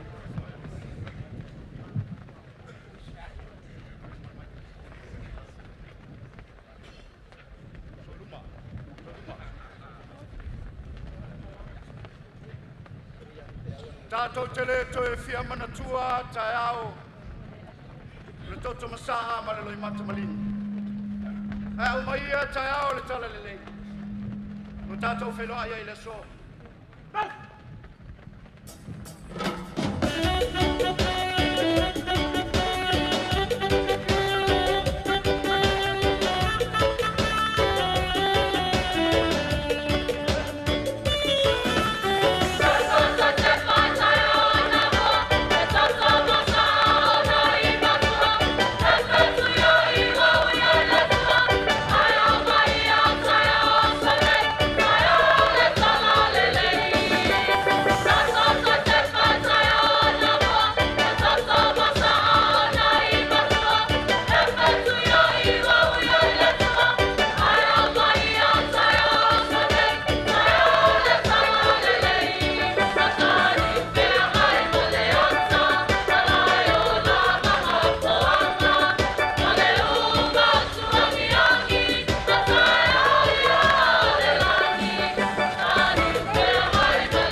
pati tātou maota lea te tu whatasio tu ao e whawhiawhianga mātanga o pē. Whaaftai tele i le malo. Ona le proketi miliona.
whaakutai. Hei lawa, o vivinga me te koi. Taulangina. E ai ale mea le whanono e no loto. Ona o talalafo. Wa whaina ai sono ainga nu e kalesia. Ai mai se lava o le afianga o le tato malo. Adi. Thank you.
tai te mai pat tele pa tai konga tai mo tau la mino i vinga ma te foi Tolu au mana onga. Te atu atu le pai al whainga malo.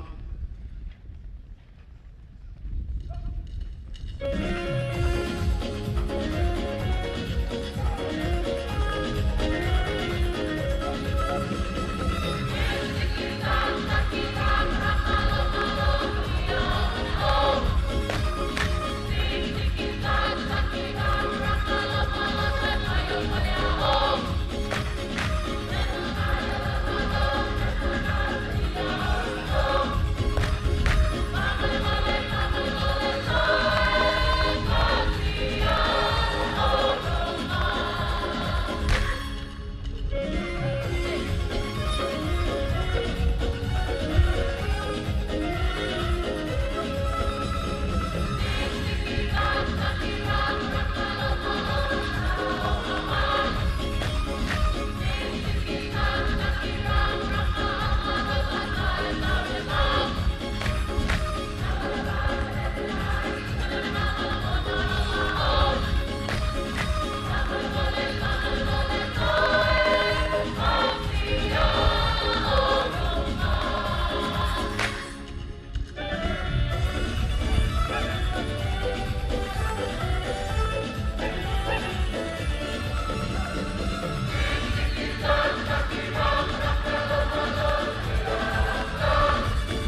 mai ala whaafonga malau sisila. Mangai whamaunga numero tolu, o le atu e fo i salafai. Manu ia tele le whamana tuina, o lo ono sifuma le whātausanga. Dai.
O le a tau mawhai atu le taualunga nga ngai whamaunga numero tolu.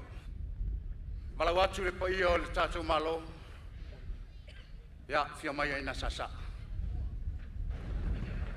Ia. Ia, whapea tutui la manua. Ia, le tātou malo o tas. Whamaunga tolu, e kakari a whamurmore, e kakari. Popole o koure waka urungar ka ko wasur ngei. Ya aule yalo ngai whamaunga tolu whamurmore o le tāwale le a whawha o lima. O le nā, o lo mai mai pia tātou atunu, e tātou whaasalangu tu sa o mani malai i tia whau nei. O lea be fōlinga mai ua whaai ui o mai ia le whaafia fianga mātango fie. A le tū mālo o ngā ngai whamaunga numero tolu a fuatia. O se au whai pese to a tele si lia ma le lima se lau le au whaai. O alii ma tamai tai. Ia whaatasiai ia ma alii ma tula fale foi ia o le malosi o nuu mafia o anga o le itu malo nga ngai whamaunga tolu. Lea ua masii mai le nei asa, ua sii mai le sala le fala si inga tā. Ia talu ai ona o le nau la vai au ai. Ia ona o le langolango sua i le Tausaga Tuto'Atasi. E mai se ia o le itu malo lea o le taitai o le malo. Mātango fia le tāpenanga le itu malo nga ngai whamaunga numero tolu. Ia i le nei pese sa la tau tāpenaina. Ia o le fui sa mo moli mai le lātou whaaftai i le tātou malo. Ia ai le ngantai lea. Ia o le lātou nisi o vaenga e. O le ua lātou te talo mai ai le tātou malo. Ia po maraonga fo i le itu malo. Ia o le itu malo le nei. Ia o se tasi o itu malo to tele i le motu i salafai. Ia o le itu malo fo i le fionga i le ipa le mia. O le ua tau ulunga mai le lātou whaafiafianga. Ma o le uta pena atu. Ia ua foi ia le lātou tau ulunga. Ai o loo he tā pua i le mamalu la uvalaulia. Ia o le tātou malo, le fionga i la mamalu le malo Tuto'Atasi Samoa. Ma se foi o le pulenga o le whainga malo. Tutui le mamanua. Tai nane foi le au whainga luenga. Ia ma taitai o i kāle sia. Ia kerisiano le tātou tunu. Le o loo he tā pua. Ia wā le wha moe moe. Le mai tau atu fuatia I olo ia I mea alofa. Ua fua ia I malofa alalongia I le whaafiafianga a le tu malo le fionga I le pāle mia. Se I tu atu I lunga le malai. So uma. Tasi la feta la mo rau tau lunga. So soani mai foi ngā ngai fo maunga lua. Fionga li minsta ya foi sala. Lilo tu Ioane e lua afeta la. Alaka kua yo le kasi lua kolu makelea kua ya. Ia olewa, whamai le fionga ya polata I vau Filipo I lawa. Tatou malo mai Amerika Samoa. Tasi le afeta la.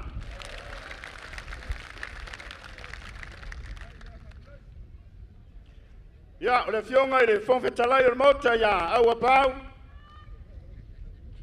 Fitu se lauta la. Ia, pe ia ngau whai aku keimi wasola. Whai maire kai o le malo. E fu arki e de o le koukau alunga. I le kulanga o le pesi. O le ala e saunga maile. E le ia kor se lau pasengi o le pesi. Le rau kou whale se lau pasengi ai. Ia, ole. Me alofa nei ale, fionga ele. Ta maore tunu ia le faipule o le tumaronga ngai fomunga tolu la uri le mani toa manona fartua. Ia male whanau, male ainga, se furu afe tala. Ia le fionga ia, inga, vui inga. Ia le tumalofa sa leanga lima, tasi le afe tala. Ia lono winga, ngangai fomunga tolu. Ua le aise tau tau alunga o le wa atoa I tono le tingipusa. Nga ngai whamaunga, tau alunga mai roa le tuto'atasi. Ono sifun marfa Tausaga I le nei Tausaga lua ono. Sawia, kako uma loi kokongo le ngai maoka, o le kau alunga le koi whaias kau alunga le kuko kas.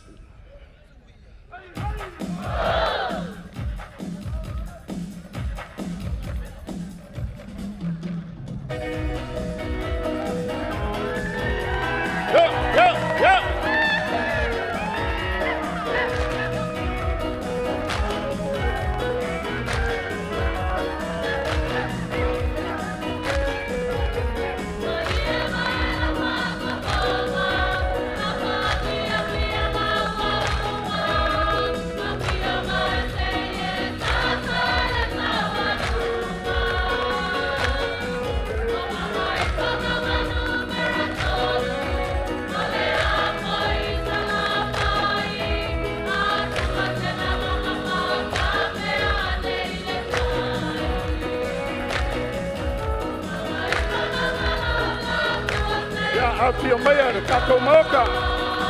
Tausaga ile. Ewa lunga le kako kuko kasi ngeko sang.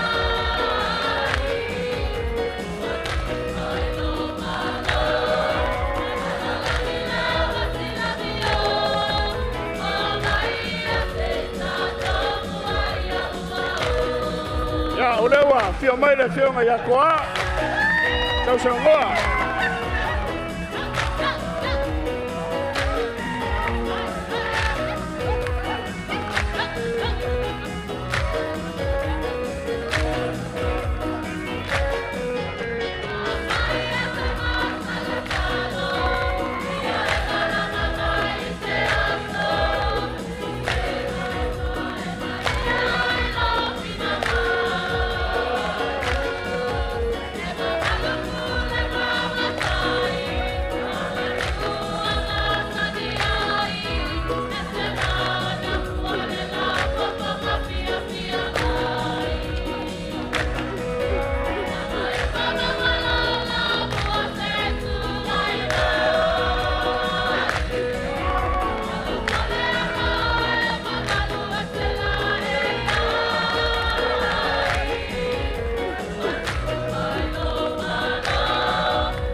Hey, hey, ho!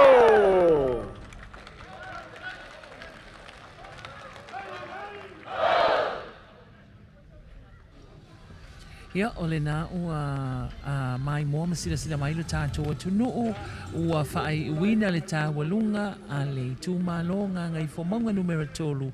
Ia o le tūmalo lea o le taitai o le malo lea fionga i le tofi whaipule le susunga i le laulia le mali atoa le uatea polata i vau Fosse Schmidt bei ona sa ai le fionga ia toa ia mo le tawalunga ina o le wha moe moe o le tūmalo ia ma o le whaafia fianga whaai ufo ilea o le neia fiafi whaafia fianga sui whewhiloi ma whaafia fianga wha Samoa ia ai se tuutasi atu fuatia i lunga le malai o lo sa unoa le to o le ngangai whomaunga numero tolu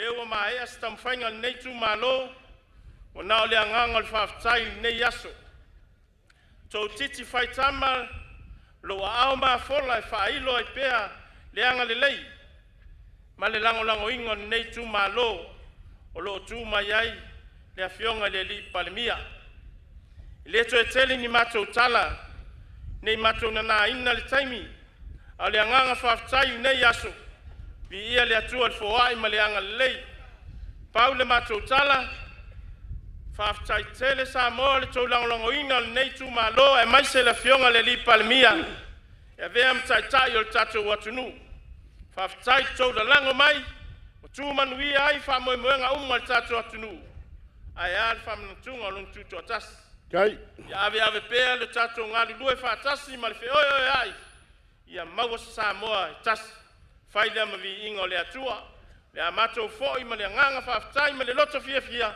vi ia le atua nei aso no nanga lei manuia Samoa i vaenga tutoyo po kalame Tausaga Tuto'Atasi fo i vi inga ia teia faftai alo fafkai kalai fa alu wangana failo fonga ka momori a waia malur ka ko ainga maisor ka ko kumalo nganga i fo monga koru ia wale fio ainga sa kupua sa maria kwa malu le fare koru ia mesor ka ku kumalo lu ngawa o kikele ia leo le mangaku ia o lewa sila fa fonga ia mesi fo wa mai moa ia ka ku malo meso sa mo poko ia ila upese fa alo ia mesi ka o lunga o fainga mea ia o le kuko kasi o ngei ka usanga o lewa pale wa ula wa sei wa kiki ia o lewa fuki mangula fa fikai ia fa kai foi lango e kai o malo ia o kai fongo foi o komiki o le kuko kasi o le nge kausanga o uri se kaibi sa ngoa le o le kai fongo o le fiong foi le li parimia ia e koso ko maku pala ia e pale tiangai ia wa ka ko ku malo ma sa mo nga pakia i le nge kuko kasi ia kasi le sawe fa lo ka ko ai sa ma ko kala ka ko ku malo nga i fomonga ka penga ka ko komiki malo ia lo ko pasese ia le mea lofa i sala fai kolu spuru afekala ia mamia kelele kukula waku le moku awange fiki se ma olela kapua inga le soifua ma leola ka ko feido ai foi ia ile kausanga fo ko fa soifua ia faftai la masalo la tatu fapea la tatu o ia lo sa pe na e fetalai manuel ne yaso faftai nga lei uma le lau fukala inga o kikiro yo aro ke kua kui ia o le chef be fai foi lau fukala inga vanga ya fainga wa ilo le ar ko le mwenga le kua ku wa e fefe ai ko fa so fu nga i fo monga kan foi mai kala ko inga moulo anga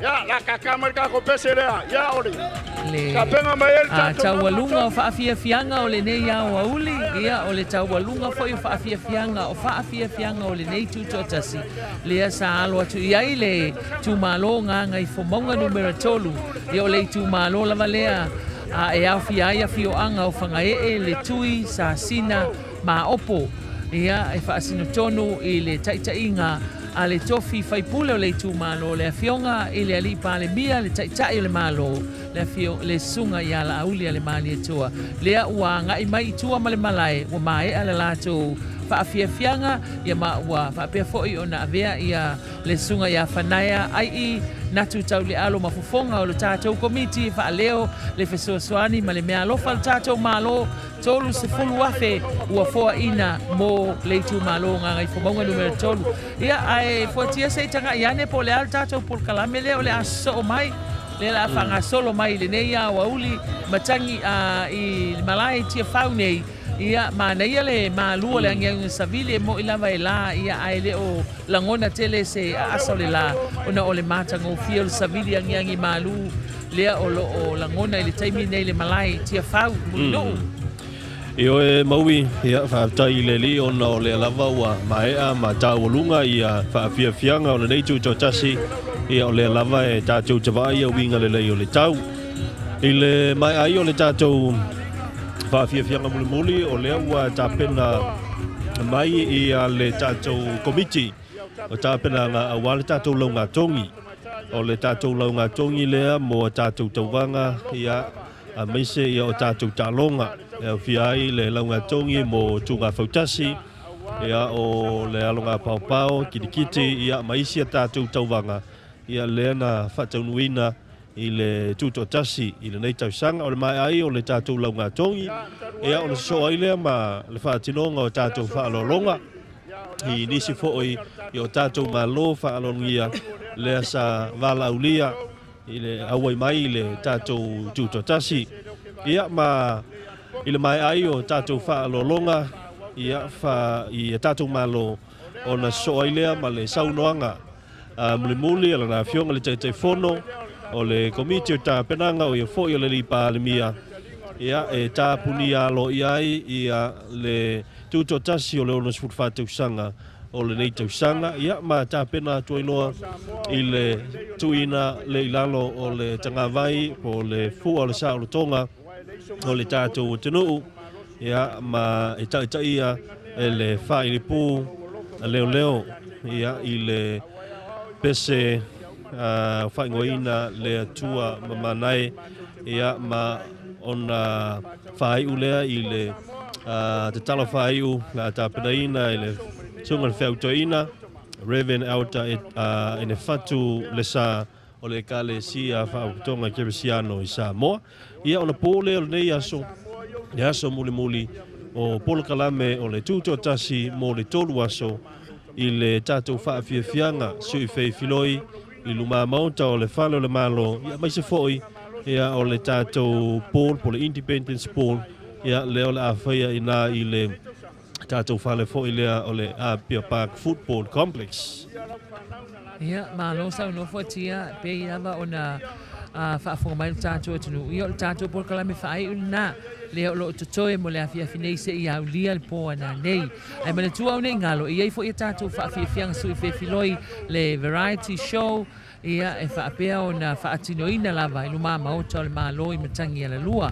Ai o le tātou pōl kalame le na o le nei awhiawhi o lea ua anga mai le komiti ia mo le whaatinoina o le tātou launga tongi o tāalonga ese e au fia ai ia whaanga tamai le tai ia so e lua ia o le tātou taamilisanga kilikiti wha Samoa ia manisi o tāalonga sa whaatinoina I le vai aso o le Tuto'Atasi lo na ona sful whātausanga I le nei tausanga. Ai maumai pele ki o lau TV I le TV Iva, papea fo I le TV a le NUS TV, ia ma le 2AP le si ufonga o Samoa. Mo tātou whaasalaunga tu sa o manatua o le whaai unga o le nea whiawhi ia e tawalunga le tuu ina ifo I lalo le tanga vai o le sautonga o Samoa. Leo le a whaatinoina foi e malu o le malo I le tūlai whaaloalo le Card of Honor ia whaatasi ai ma le whaai li pua leo mo le tāina o le vii ia o le pese le atua mamanai ia o na whaai uai lea ia I le tatalo whaai u ai maisi o le saunoanga a le teifono o le komiti o le tāpenanga o le Tuto'Atasi o le nei tausanga. Ana ia le tau le nei aso fotia, angiangi malu le savili, sa tau whaamanu malu wale tai au na le la, ai meise lava mai le tai au le taingo le tuunga whautasi. Ia, pita iane na un tau palasi mea sina timu, fo ile pe maulu ulu matoe mo watu ia le utato mo wale langi le lei whaafetai le alofo le tua, whaataunuina i le manuia le whaamoemoe o Samoa i le nei aso. Leo te lenga o tatou paalinga le aso le nei, te lausu tasi, tos tasi, fitu mai savai, e tolu su malfa mai upolu. O le whailonga tu inatu, e afe ta la alfa manuianga mo le tosi tasi wa maea lei. O le tosi lua wa maea, fasfulu lima, luasfulu iwa mai savai, marisfulu ono mai polu, malu se lau le wha manuianga ma le tosi pasi. O le tosi tolu e lima suma lima, au whaio ie o mwhaio no wha mai aina mo le wha lele ngā pepe, fasfulu iwa ie mai savai, ma le ono mai polu. Lima se lau le wha manuianga, ma le tosi tonu maea lei. Te lau luasfulu siapo, tasi tatou whale langa, na latou saunia o le komiti le asi utu.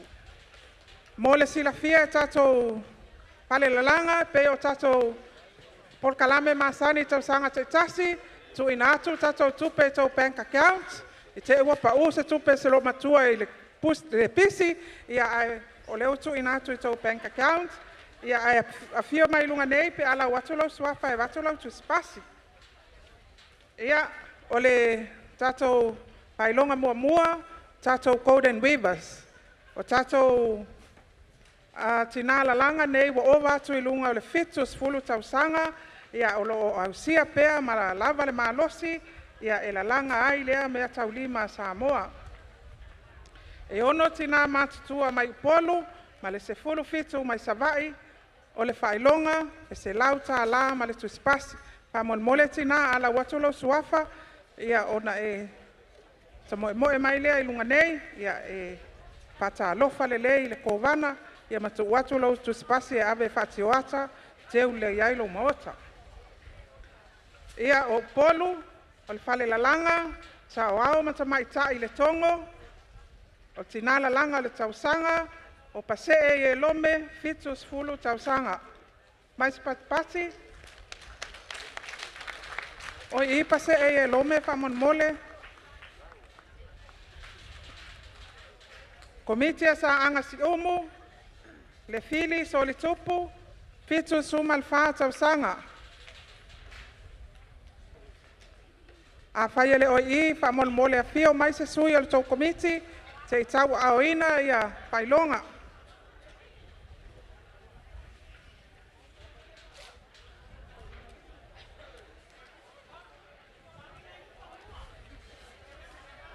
Wha mole po i ni sui o tatou komiti a waumana la watu.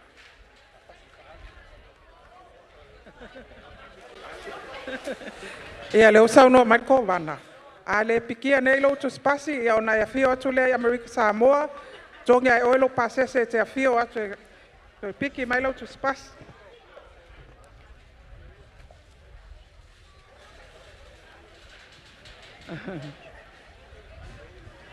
Komitia sa anga si umu le fili so le tupu, pito suma Tausaga, so mai e tua mal komitia muli panua, e to alua, ta sesa pele pito suma tasi, si whanga tauti fitus fulu.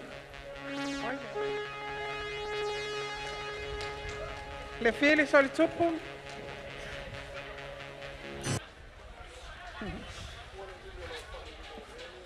Komiti le unmuenga, ho malole a taua, fitus lima Tausaga. A whaia tele maua mai le whasala launga, komiti sa anga si umu, na awan watu, komiti a muli whanua. Whamon mole, se isu mai ta se sapele ma si whanga tauti. Alo.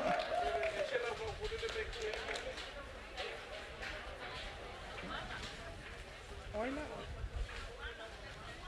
Si whanga tauti, ia malolo langa. Komiti leon moenga, po malole a taua. Komiti o whale ula, po wono tuatanga loa, fitus fulu Tausaga. Savai, komiti tinam tamaitai pitonu uli tasele fitus fulu Tausaga.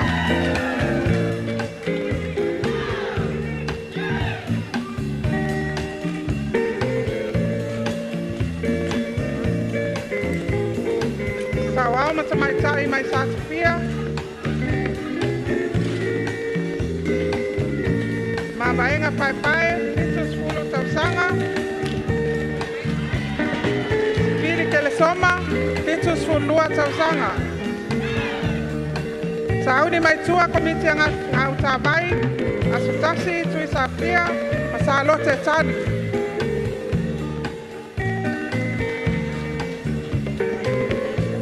Sauni mai aitua komiti tinam tamaitai maitanga, matawaina toilolo, fitu sfulvalu Tausaga, Maria Poto Payumu, Malu Sful Maleiva, Tausaga Soipua.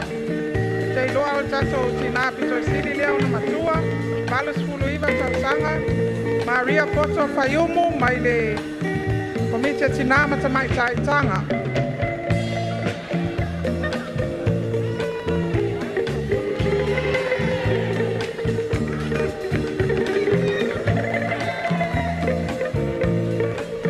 Komite mai si utu salailua, Paleolo pale baai fitu sutolu Tausaga.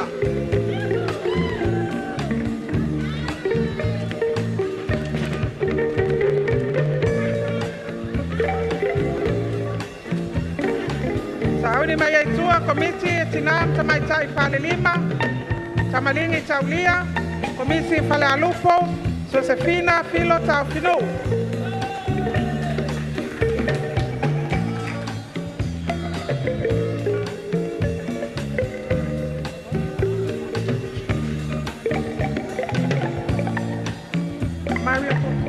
Maria Poto se mais pati o le tina asili lea ona pito matua tata o pale langa Malus Fuluiva Tausaga Soipua.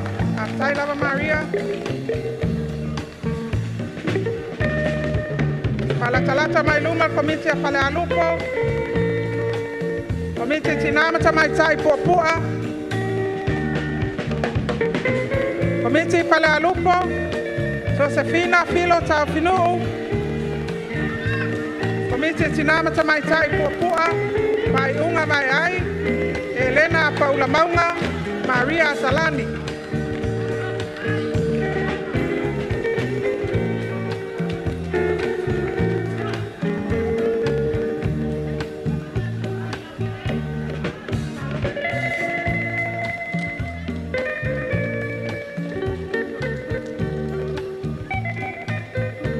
Komiti Palalupo, Josefina Filo Taufinu, komiti tinam tamai tai puapua, mai unga mai ai, Elena Paula Maunga, Maria Talani. So mai ai sa wam tamai tai sa ai, kuai pale fotea, leisi lea tina wausia alvalus fulu Tausaga.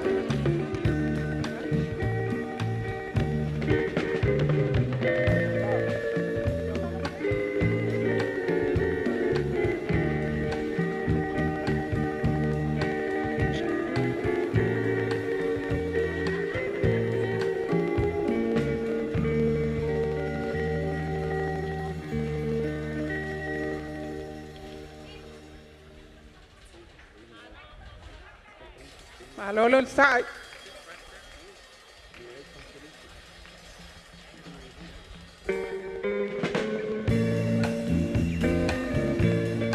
Komiti tinam tamai tai pale lima, tamalingi taulia pitu sutolu Tausaga, komiti pale alupo, Josefina Filo Taufinu, pitu sfulu Tausaga.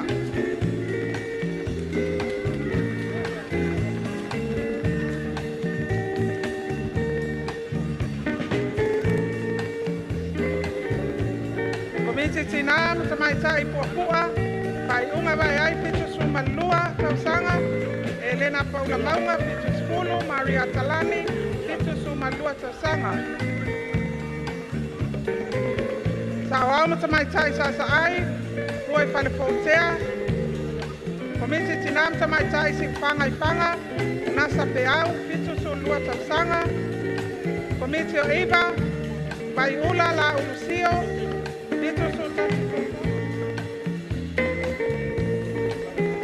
komiti sapapali, Julia Fiafi li opoleni fitu suma tolu Tausaga.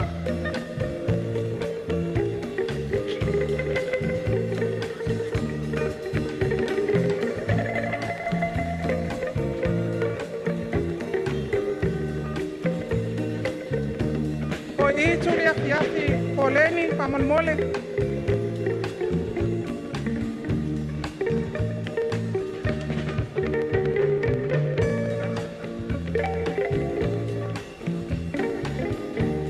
Malo nasa.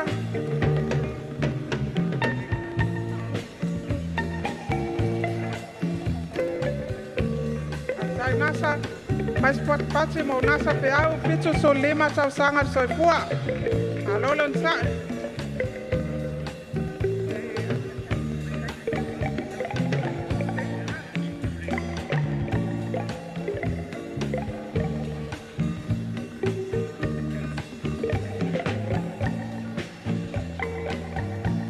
Tulia fiafi li o poleni o nei le mauta nei pamolmole. Ya afaya le ai ya batule pataitele la ufiona tele pobana pataitele lava mo la wazena ore tato vaenga lua o tupulanga talabou lua suma leiva tamai tai talabou tais full tolu Tausaga ngai tol suma 5 fa mai aina la to ie mol palenga peperone Tausaga fa tamai tai talabou mai polu Male to asulima male motele sala fai. Male me alofa se lauta ala male to spasi. Na wa uman to watu tono to account wa mon moli. Ye vala au palo lo atu ya fionga to olo fluen presteno le senate pa mon mole se e tau aoina tato to spasi mol vaenga luna lua.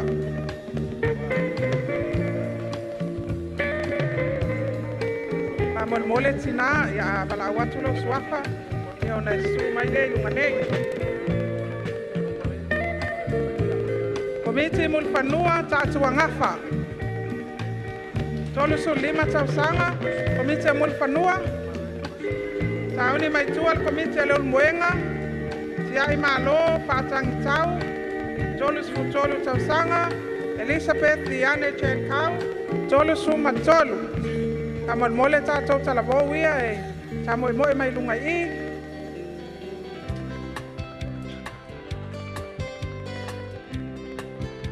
O ia I tatou vaenga ia pala wasa pa mon mole tatou angafa o komiti a muli fanua tia I malo patangi tau ma Elizabeth Viane Chenkau ma komiti a leon muenga a kenese to ali ma komiti a false la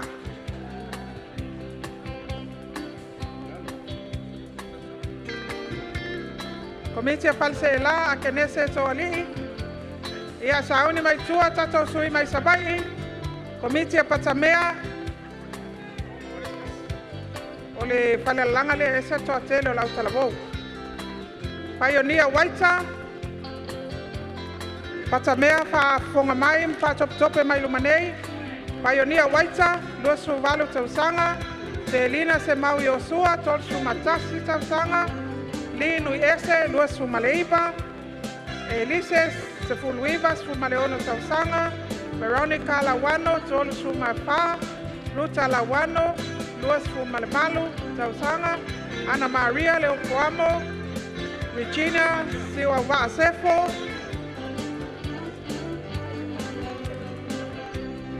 Ole fanelalanga lea yaita to wivas pito isili ona laiti ta isfulu tolu Tausaga Salvation Lawano Mamalu Sauni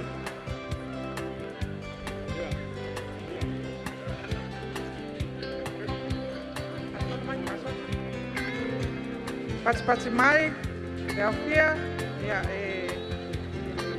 pati ya foi ngaluenga ya ma taleni manga va na ya tato sama fanau sama itayo Samoa Daisy malo lusu 5 Tausaga ya mapisa amila tosu malua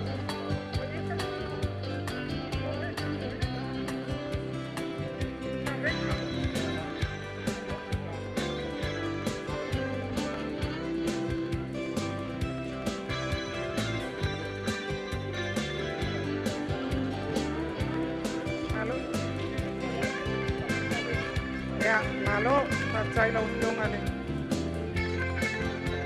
komiti pua pisa amila o komiti patamea Komiti Puapua, Ana Pauline, Komiti Alano, Benina Waitas, Samoa, Komiti Malai Panga, Cecilia Ezekia, Komiti Avayafai, Fiata Ua Faraimo, Leona Lesami, Pangasa Kasio, Toapa Toetu, Kamal Mole, ya angai mai wo.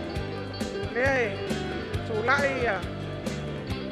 Ya fiona tua olo fatatagiato lo toman.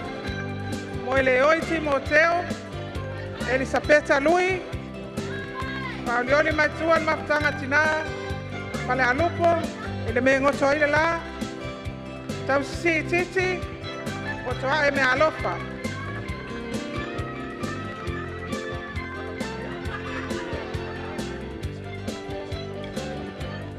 So mai ai tua malai ni ini asa tawa mai singano lua. Tene ol mama mal soata. Telesia Masani.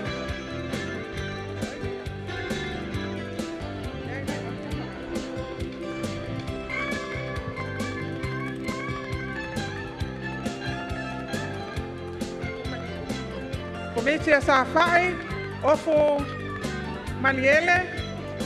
Samaitai lalo malaba, lalo pangia es hera.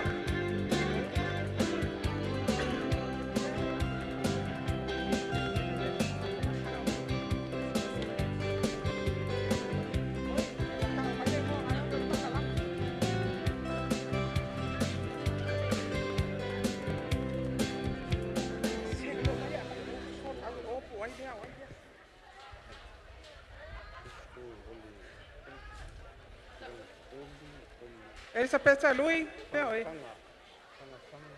Tausi Titi. Tausi Titi. Chope mai. Potoa me alofa. Sa tawa Telesia Masani. Sa fai opum Maniele. Mai tayo lilo mayaba, anong pangia e Sarah.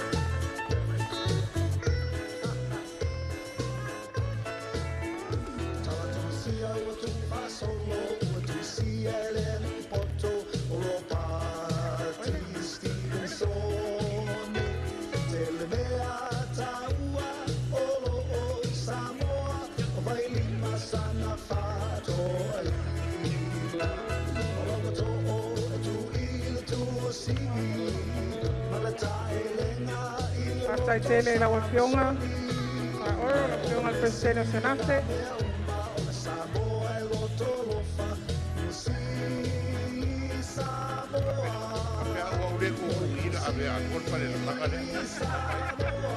Ya, oto umaya na tu factor presidente to spasi ya mantua maile Wafionga al presidente ya tupu ame avea ele tupu me teu pea elea.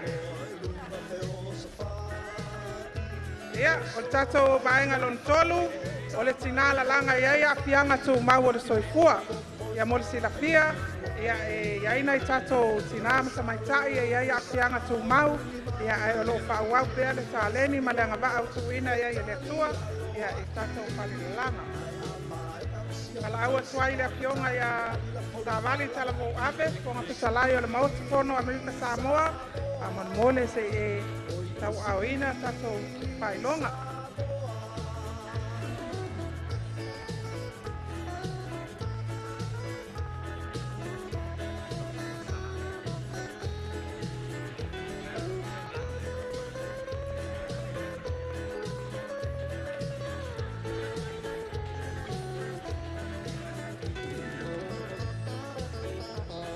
Sakai mole alawia. Al banga dia sakau kuya kuma kwao.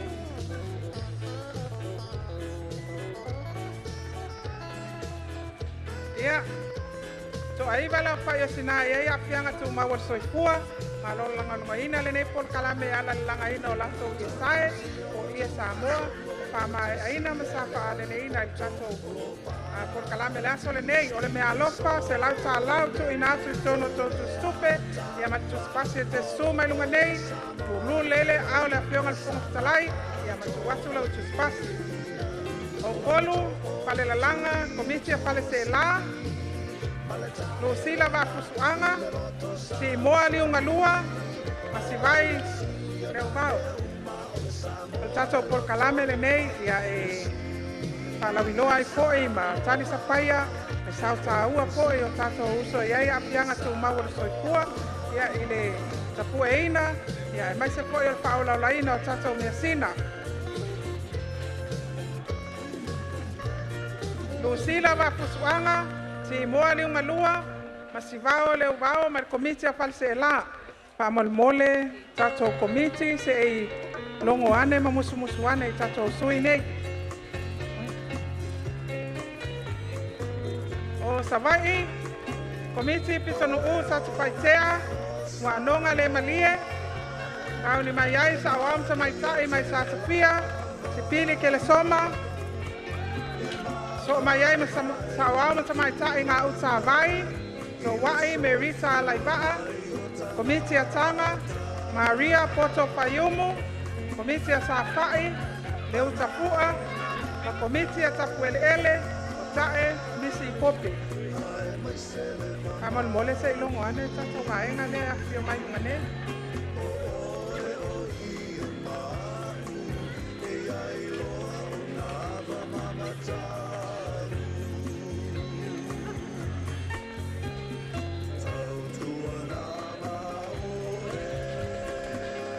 Alo sei, va mai tātou tina wha mole, tātou por kalami.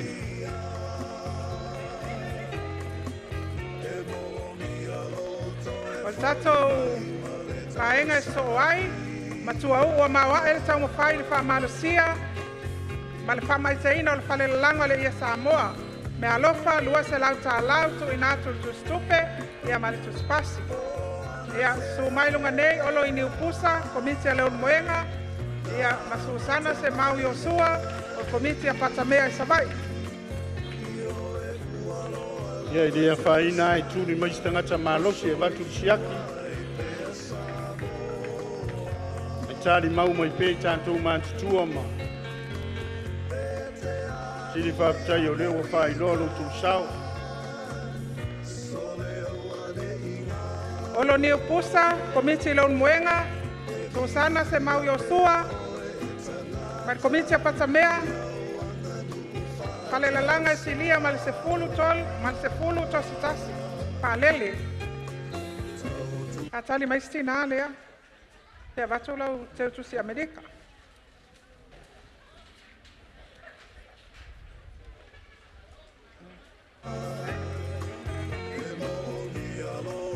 Pale lalanga silia ma le sefulu tositasi sa palele, o le mea alofa, ono se lau tā la, tu inatu tu stupe, ma le tu spasi.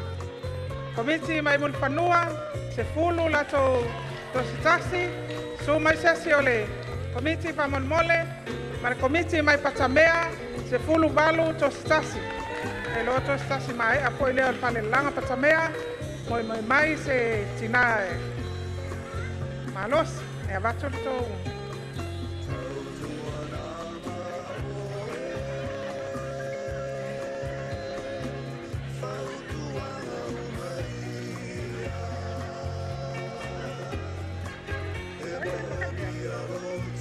Patamea, fulvalo, tositasi.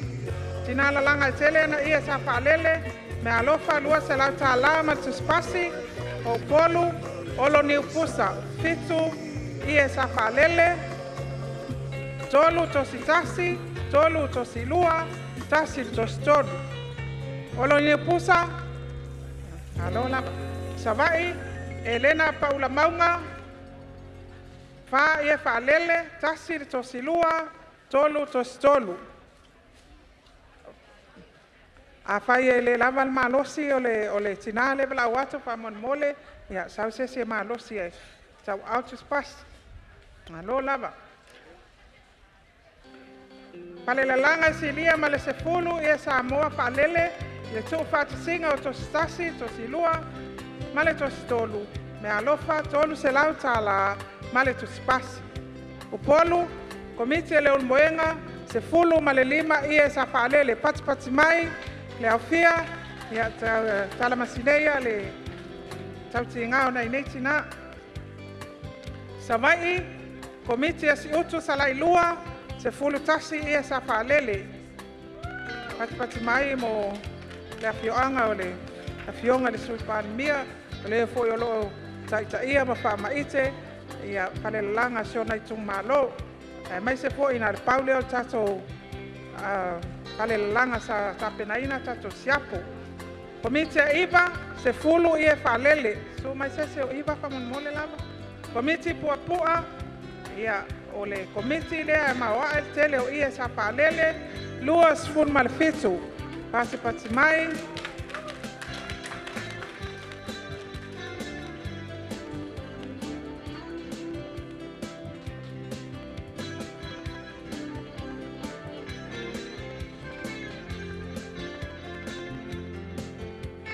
Komiti pua luas fun malfitu ia falele. Ona mae atu waila ia leo le por kalambe o le fale la langa. Oike.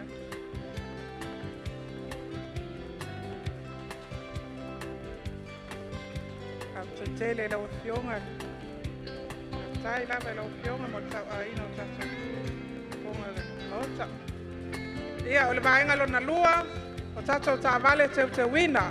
Pei ona faiato le taimi o tato fatal noanga nei ta upu o le tato ta vale te wina e le fatau maina o le faalinga o ta leni mangabaa tama whanau o le tu malo e le ailani fatau wanga e whaia o tau aoina le malo saunia le malo ia ni mea lo fatupe ia talamasine ia ailo tau fio mai ma le tau tani wala au mai le wala au watu ma le fatala ula atu o le komiti o ta penanga. Ia mo le silafia e tai lima afe ia tato pailonga mo ta vale upolu ai ono afe savai ia ona e mamau tuan me o mai aina e simato motu le ba man pas kono fa vai e fanga me fale se la lima afe ta la su mai se sui ole kon fa vai pa mon mole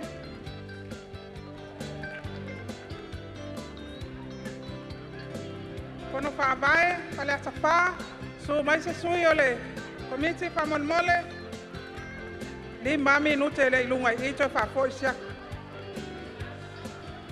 kono fa vai sa lenga tasi ono afe tala kono fa vai ana lofi no mela lua li ma afe tala kono fa vai sa spaisea kono fa vai fale atafa o isesi pela to ave to pe komiti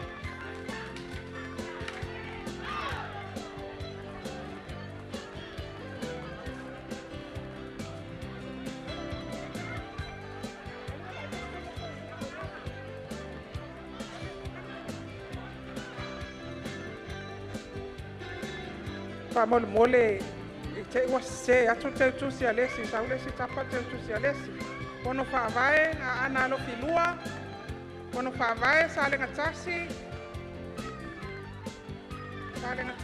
ya yonga tsala tai kono fa vai sa tu paitea ono afe mal kono fa vai ana lo fitasi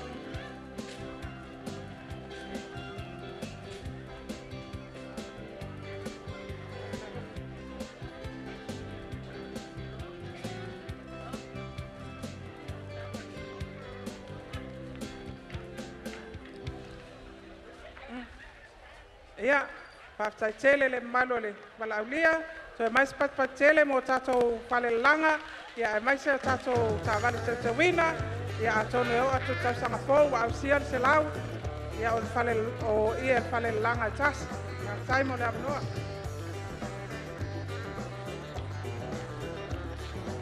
ia malo le sai malo le lang pale ia le malo tato tunu e miskol tato malo ia le o mai vaenga muli ia o tatou launga tongi ia o le Tausaga ia o tatou faanga tama i le tai mo le silafia le Tausaga ia o leo na toe langa ai ia tatou tuunga paupau ia mai se o tau mawhaile ia tatou vaalo vaniue ia na fa ai oi le tele o Tausaga ua mawai ia meso le tatou tuunga fautasi e peona iai ia tatou foe Samoa ma tatou foe Sipuni ia o le tatou tuunga lenei o tatou vani we vaalo na o le lua vaana mafai ona resitala mai ia o lena fataunua ia le tatou tuunga a ia le manato o le komiti o le tatou teiteifono o le tausaga fou ia o leu a silasila mai ia o leu toe faamaite ia tatou vaega ia o le tolaulouina togi o tatou tuunga paopao tuunga vaalo ia e valau atu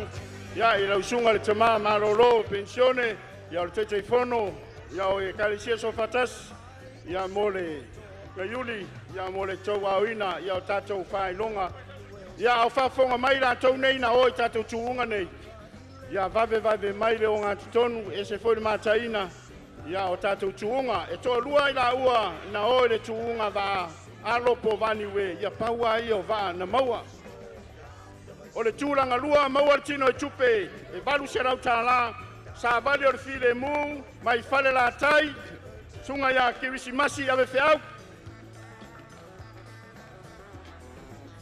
kamoe mai ses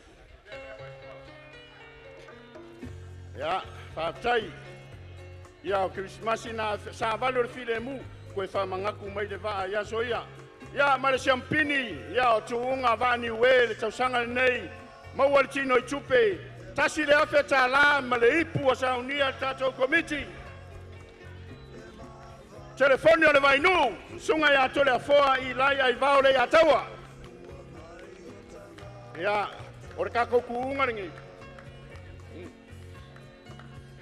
ia whaatai tatou tuunga nei ka maka mai kai le ava le ofi mai vaatitele i tonu ia matango fia non whaatinoina o tatou paupau pe on sila fia ongo paupau ia na whaatinoina ele tatou tuunga o leo le alau aku le vaenga to tolu pito ilunga ia o lesi vaenga wha lima ono suma i le tatou komiti ia ea batu ai lau mea lofa i le tūranga tolu ma waina le tino i tupe afe lua se lau tālā fanga satu kuala tuna le ata ia mai le talwhatai nei o pia mau ai le tino i tupe afe lua se lau kāla kasi le vaa alu ai afe lua se lau tālā ia suma i e whakalofa i le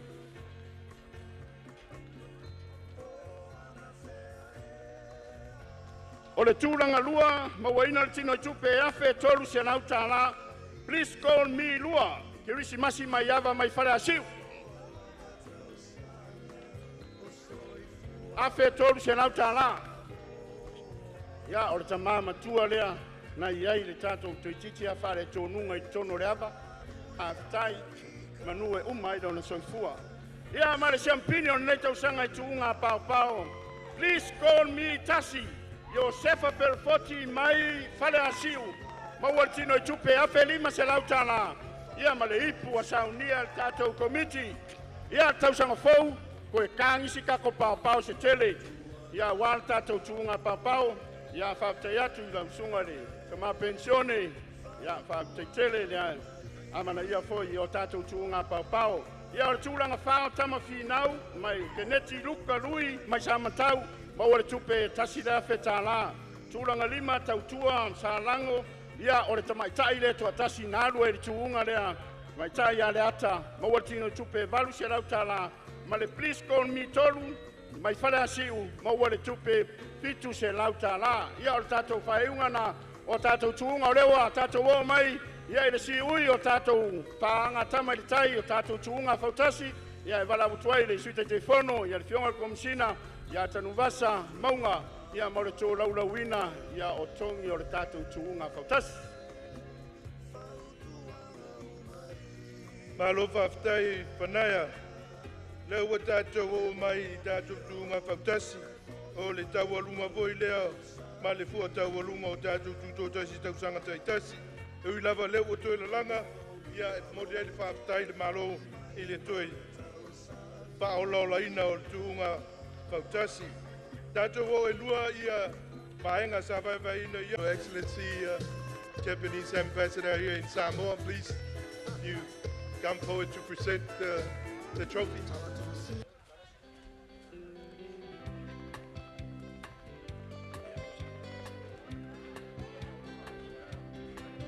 o tātou foi Samoa, o foi la au.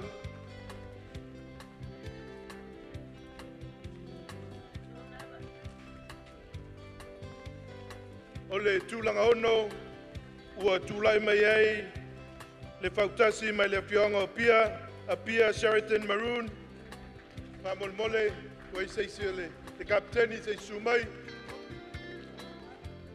wai e mawaina le whailonga tupe, lua sifulu lima afe tala, ia le ua ngai mai le fionga kapteni,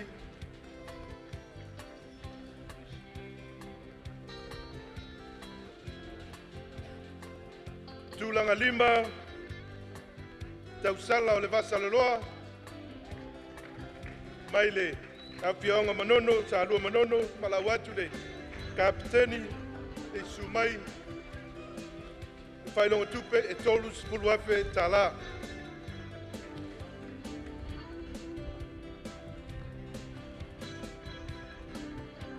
Tausala o le vasaloloa, whamolmole. Tūlanga whā, Litorina mai toa mua. Ola watu le kaptenio Litorina mai toa mua.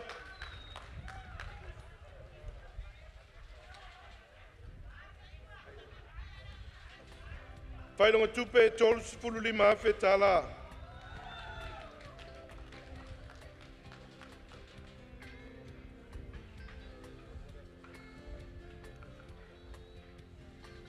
Tūlanga tolu, tūloi mai ei, le wha asalo ina mtanga luenga e lua, o le tanga luenga o leo leo, ma mtanga luenga o le tinei mu, le malu o Samoa, wha sifuru afe tala.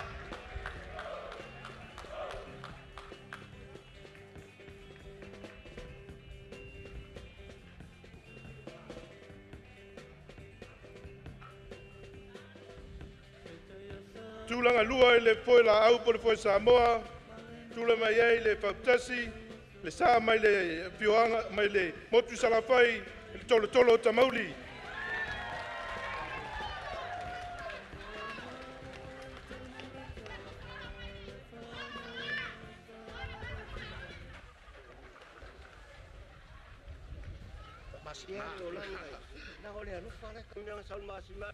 Pailonga tupe whaasipuru lima afe tala. Ma le siampini o nei tausaga i le foi la au po le foi Samoa.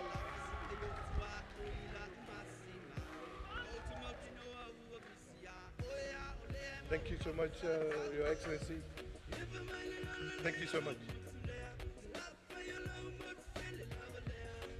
I'd like to call upon Your Excellency, the Chinese ambassador here in Samoa, to come forward and present the trophy for the winner.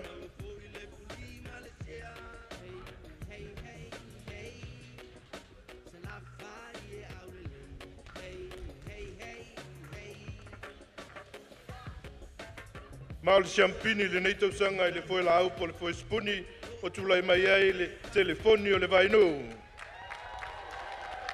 Lima se fulu afe tala. A sunga le ataua.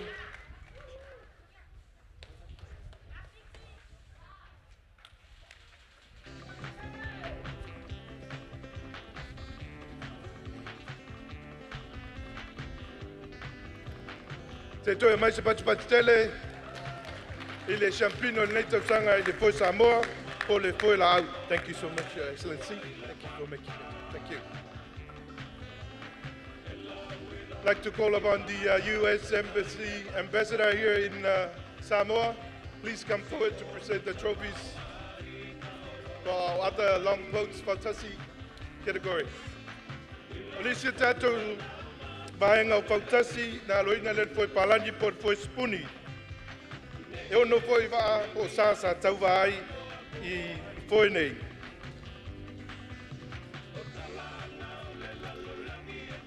Mo le sira fia foi o le tuunga le nei ia na o foi spuni lava po foi palani.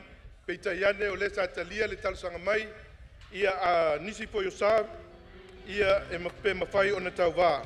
Le lana ave le avanoa e tau va ia ai e maua lava le whailonga po o le consolation prize. Le valau tuai, le tūlanga ono, le tausala o le vasaloloa. le alava sa aloina i le foi la au ona le maua ni foi spuni po le foi Samoa. Tausala le vasa loa fa molmole. So mai ai ma le telefoni o le vainu.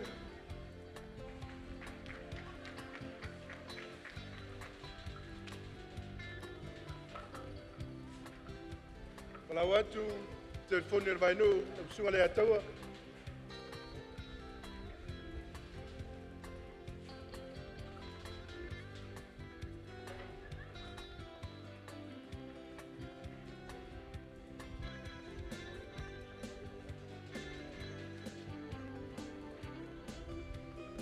Mai. Maftai telefoni o le vainu. Thank you so much, Excellency. I'd like to call upon the High Commissioner of Australia here in Samoa, Will Robertson, Your Excellency. Please come forward to present the trophies. Ile tūlanga whā o le foi spuni po le foi palani.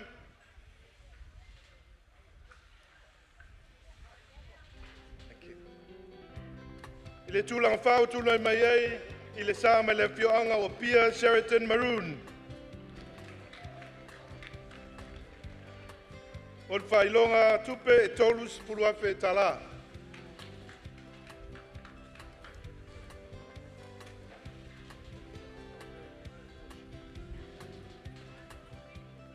Tūlai mai le tūlanga tolu, le sā mai le motu tele i salawhai, Tolo tolo tamauli. Tolu te furu lima afe tala.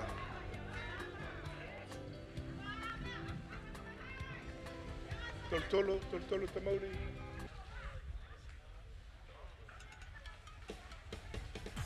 Thank you so much, Your Excellency. Thank you, Will Robertson. I'd like to call upon the Ambassador, the High Commissioner of Friends here in Samoa, please.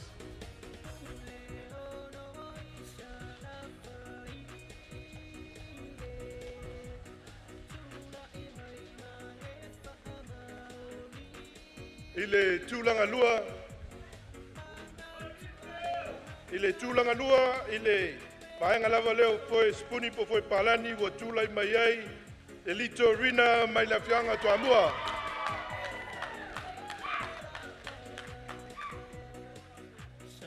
Torina, Captain.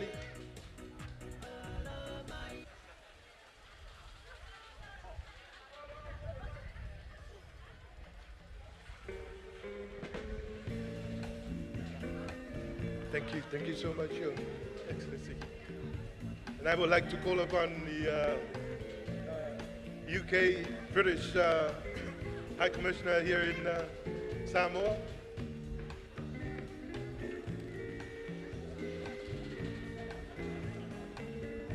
Ia ma ole champini ole nei Tausaga i le foi spuni ua tulai mai ai le sa aloina tu'atasi le pulenga o tinei mu whaulawe tu'aposei mape foi le mtanga luenga o leo whaalawi loa ai ma whaamalusia ai e tau mo whainga e tau fia o fuala au fasaina. Say no to illegal drugs. Le malu o Samoa. Fasi pulu lima afe, ia maleipu. Sunga le kapteni.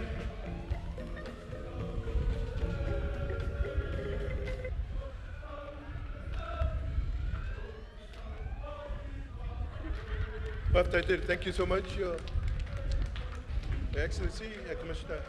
Courtesy.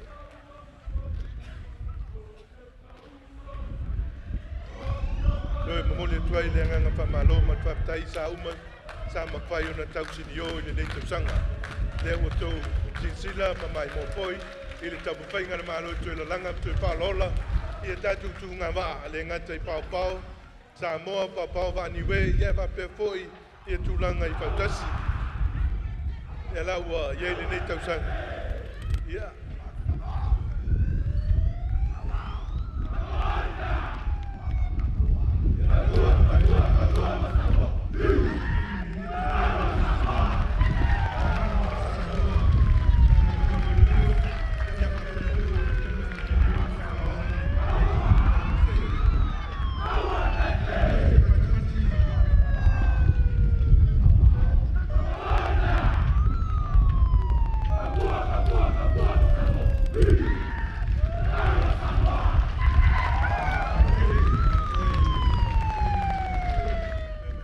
manu o le awa ia ma ua taualunga no foi ma tatou launga tongi ia ile nei aso whaftai. Ia se toi mai te pat sele mo tatou au tau vale nei Tausaga e se foi ia mataina ia whawhiwhianga ia mesi foi ia whaanga tama le tai ia o lea na taualunga ia le tatou whamoemoe o le Tuto'Atasi o lea wa tatou o mai ia ile va tasio va enga ta o le tatou tu ma le tatou anga no fa Samoa i tau lunga ia so se fa moe o Samoa ia na fainga mea i so se taimi ia lea la fotu loa i lau fionga minsta se wa moli e mai se ole fionga se minsta ia fiu ia o lo tau taimi nei test 1 2.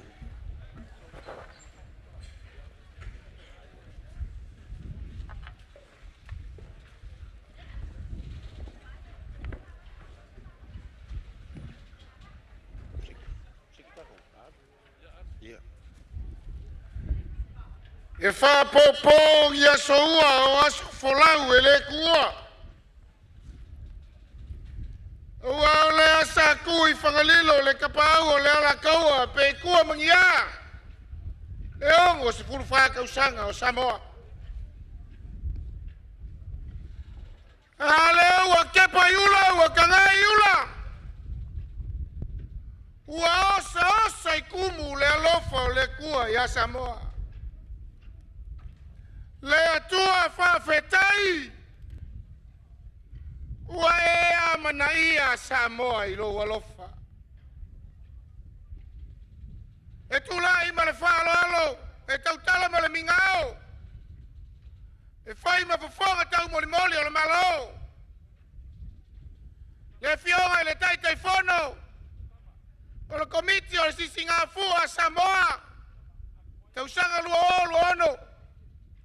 Sao whainga minista. Ai mai se o le komiti whawhoi. Whaleo le anganga whawhetai. E tu sao tu maanga i whanua e masani ai. Se taimi. O na sao noa leo le fionga le taitai o le malo. Toso tau matu pala pala. Au le afi o mai matala mai o au. E manatu lava. Tau ai na uwhapai le pai o le maota lea e sa sao mai. I le susua lau sunga le taitai o le sao ninga. Lau sunga i le toina. Lau fionga i le taitai fono le lau fono tele le whakasa. Tainane o le sao whainga mamalu. O tama sao le tala le lei. O le ainga sao le vi. O tau whaiva e wha noi le langi e wā manu o Samoa. I le mai o lau fionga i le tamatau ana. Lau fionga i le au mamalu o le malo Samoa. Le sao whainga le fono o Suitofia. Lau fionga i le pale mia. Sui pale mia ma le kapeneta. Le fonga fetalai. Sui mamalu o le mauta fono o Samoa. Aia le whamasinonga. Ma le ofisa o whamasinonga. Paia whaaleanga nu. A watama ma o lato o ainga matama. Tuau ma la tau ainga i le tai ma le vā o whono ti. E usonga a pule ma tumua. Aia le mai o lau fionga i le lutena kovana. Lau fionga i le plestene o le senate. Lau fionga i le whafonga whetalai. Le tāpua inga. Tu la au mamau mai e tātou uso i tutuila mamanua. ua tino i le so, lo taso tino so toto, e pei o le upu e whai le tonga, le ia tau o le sa, le ia tau o le taua. Pa ia wha le malo, pa ia wha le atunua, wasua, ma le vai whanua, o fō mai tulangi, tuau ma la taua, sa ole ma le lau niu sa e lua.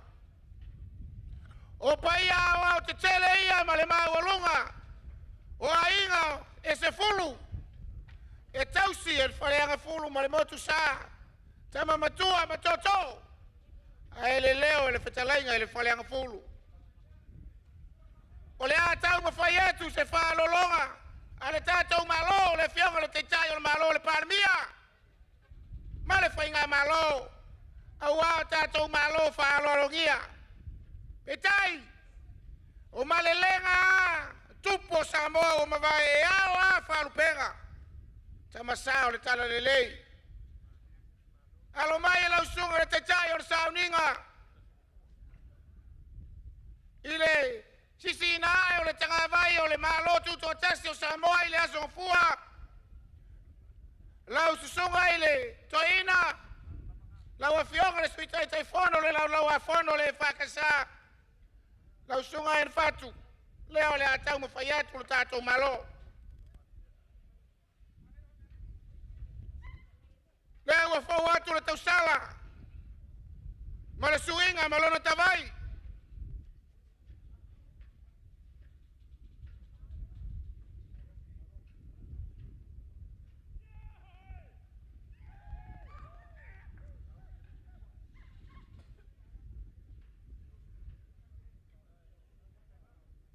Lai atu i le lai o le atu nu o le siapo.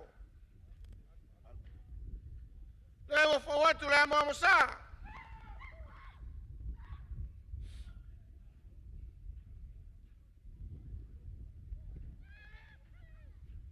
Le mafu tarisua te mali. Ta isi, mal moe pilima.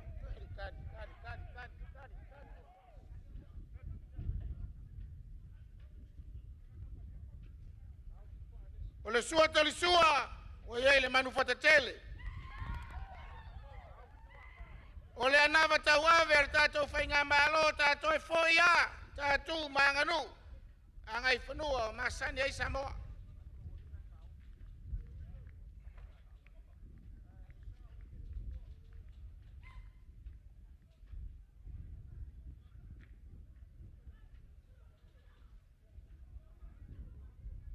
Moli moli atu, le ia le malo, le maniti o tamali.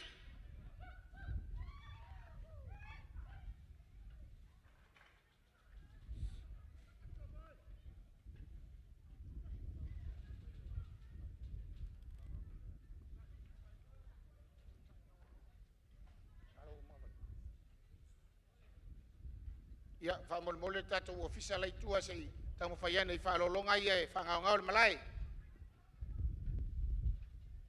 O le tō whālea lau sua le teitai o le sauninga. Au sunga le toina ia en fat.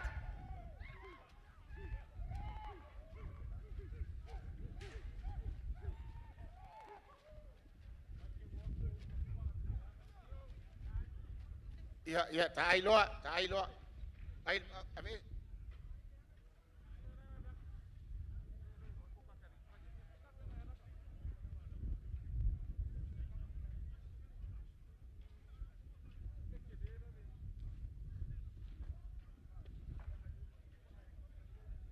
Me I tonga lesi au tafa lai whaiai, whamolmoli.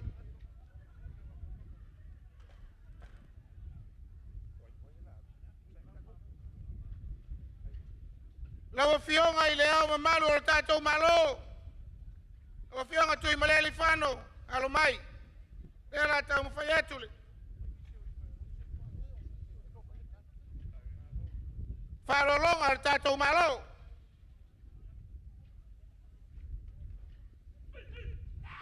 Ewa whawatu le, tausala, ma le vailolo, ma lona tawai.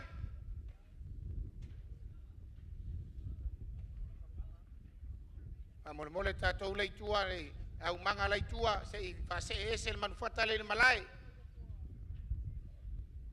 A fai fo ele iole au wa ale na mua nei fo spuni se ifsoso ani mai.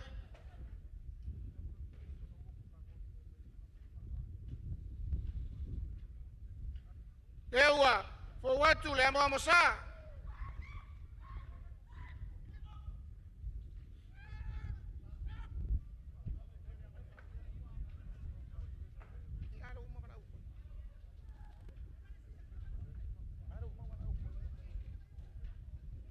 Pa mole mole dato malu al malo male. Sa festa se ifsoso ani mai lumanei.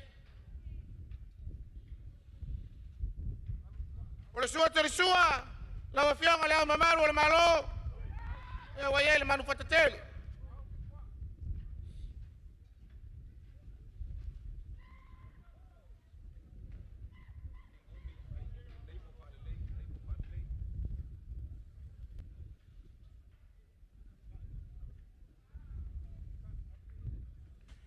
Ufita yetu ile maniti o tamali.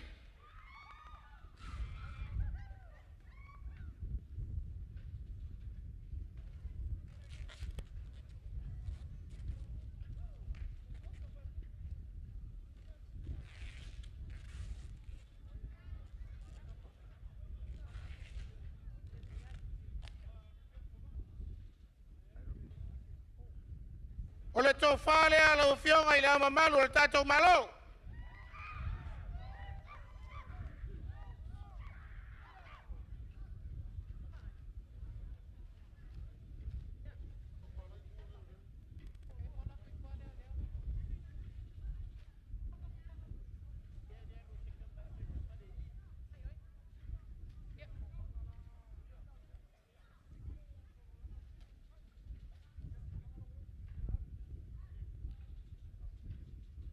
Ya, pela va na mato fa ilo tu le taimi wafano. O le fa alo ma wolunga le tato malo awa tato bala ulia. Malanga ma mai matutu la au mai mole. Ono sfurfa Tausaga. Fato fa malia le payo le mauta. Le ala tato wanga atu. E tato bala ulia. La wafionga ile matua. Pulu matala. La wafionga le lutena kovana. Alo mai. Ole fata mali lea, wa fo watu, male tausala. Ole suinga, malona tavai.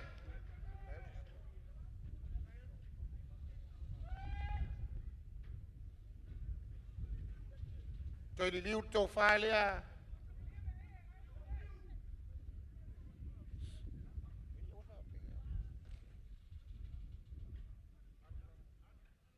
Leo fo watu le amo msa. La fionga le lutena kovana, la fionga le matua.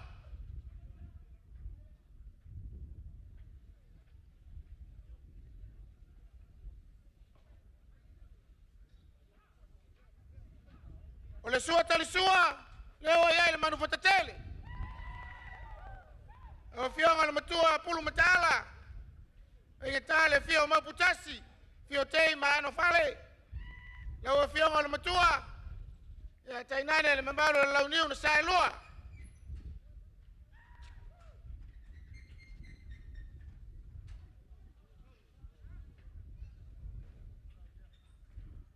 Ufita yetu ile maniti o tamali. Ola tame sina tate fa me melo yai.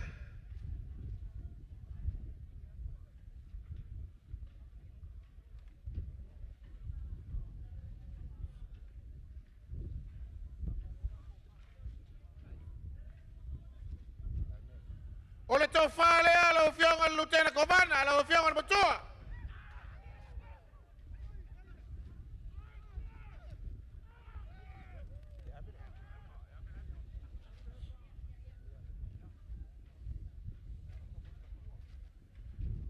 La fionga matua se talitonu lava e teloto tele ona ole fortua. Le foi o tapena le hempalea.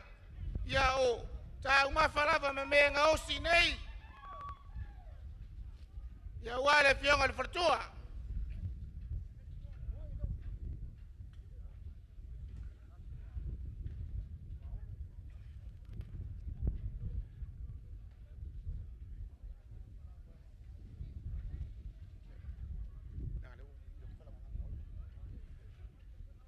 Lau fionga le Palestina o senate.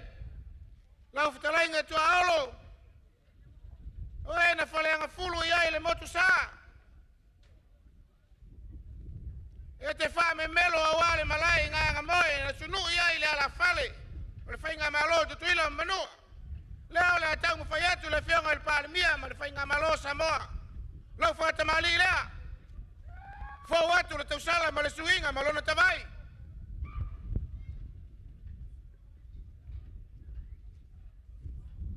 E mai a fetalo loai le fale lima i sasai ma le fale lima i sisifo. E te tapu lava awanga nga moe ma malai o le talu.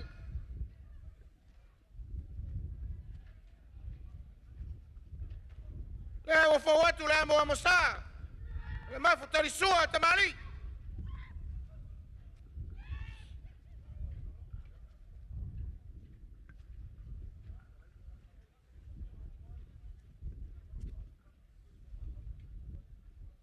O le sua tarisua. Le o ia le manufatatele. E inga tā o le toainga o Amerika Samoa.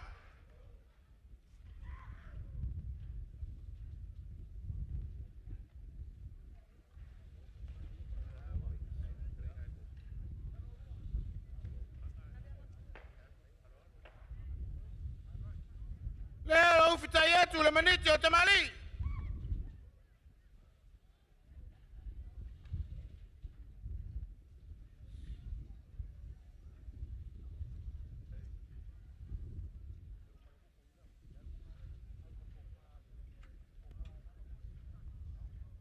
Le tau fale ala o fionga le Palestina o senate.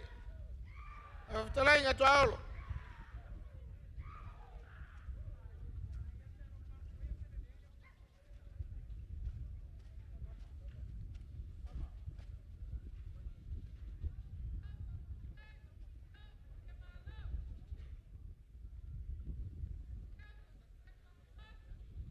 O fionga tu aolo. Ia, o ta pena foi le mea alofa mo la o fionga le fritua.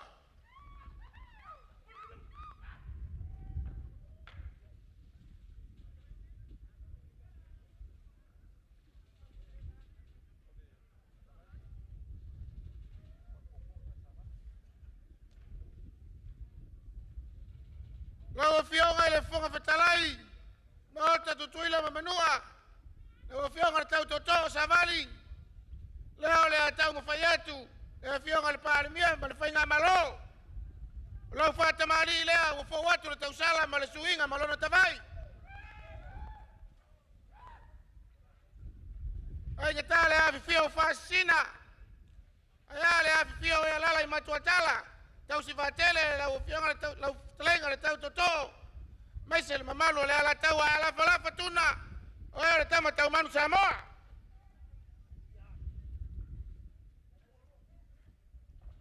Le o fo atu le mo mosa.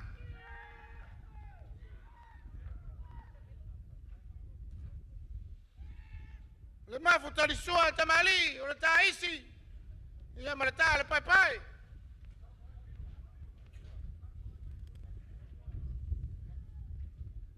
Le sua tarisua. Le o fo atu le manu fatatele.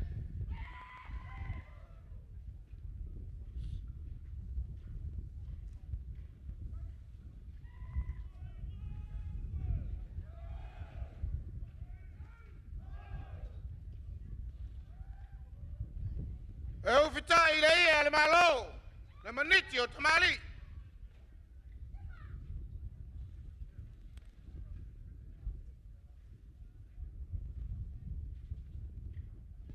O le tā mesina, o le ia me mea, o le ia te wha pele iai.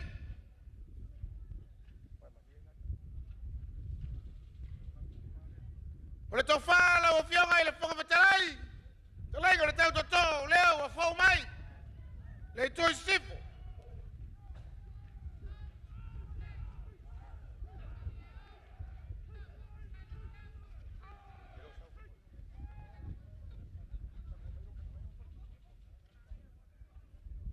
Leo o tapena ne foi le tatou malo. Ia le hempa lea. Me alofa mo le whanatua e eiro na la ei. Ia maoloa lo ngausi nei. A fia atina. ia manua foi o tawhaiva.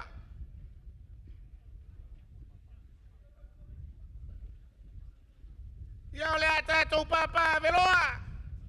Ia lea ngai whainga tāle, wharasi mai, whainga mālo tutuila ma manua. Laua fionga le tamaitai whai pule. Laua fionga ngā se toto le masina. Lau tō whālea. Tau ina whaitau ane ai mū mawea, tala masina ai. Le ono se fulu ma le whā Tausaga o Samoa. O tātou nuti mea whātasi ai mai se o loto utari wala au.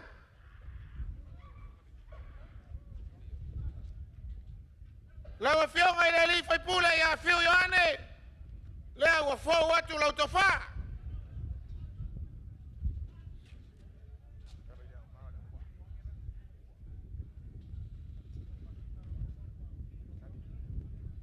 Alu tātou wha mormole. Ngā se toto le masina lau oi oi. Malu le malo. Ia lea ua fōu atu ia. Le tō whā nā whiu Ioane.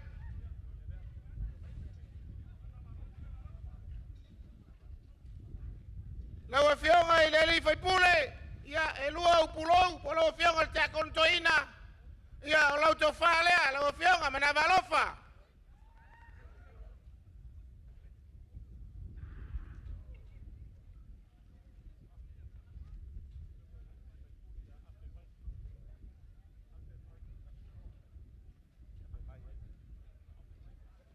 Laua fionga le li whai pule. Ape mai. Lau tō whā lea.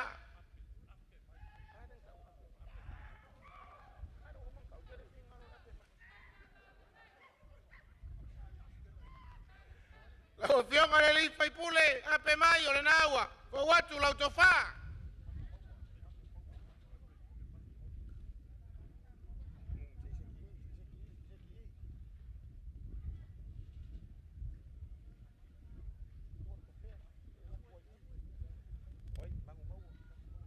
Lau fionga le li whai pule, lau fionga manu maua, le ua whau atu lau tō whā.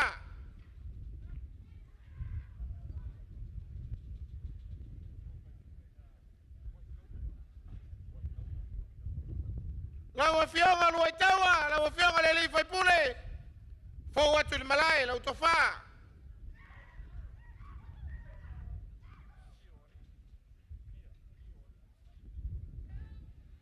Lau fionga kia oli. Lau fionga le li whai pule. Lau tō whā lea.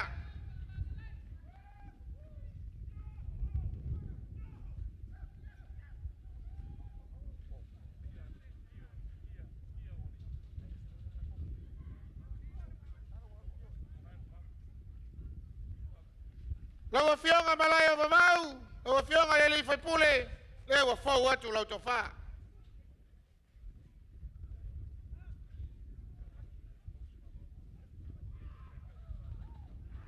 Mātou asu vai whālalandu ma mātou whamalulu atu. Le asa sila sila. Le tau. E ili pe lau whalavao. E le solo titi e le au lau pale. Pau se mea ua maua. E sa ilinga le fionga le taitai o le malo. Ma le whainga malo. Ia uala utali wala au. Ona o le tātou te whatasi ma le. A fionga le whonga whetalai. Ale malo fiti. Tasi o tātou wala ulia whapitoa. Ia o le atau mawhai atu se whamatalang se whalolonga. Ale tātou malo i le fionga i le whonga whetalai. Le malo fiti. Na speaker.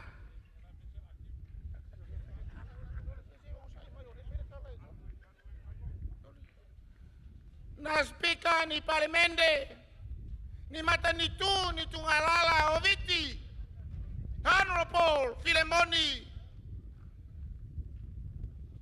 Titoko. Embalavu na veinekana. Mina valevu. Na lesumai. Tua na sevu na lailai. Leo la tau mawhaiatu le whatamali.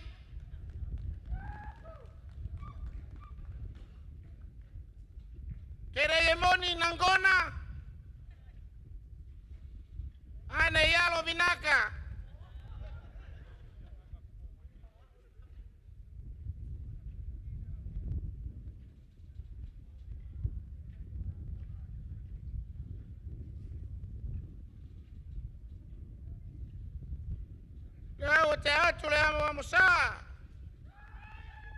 We offer you this tray of food.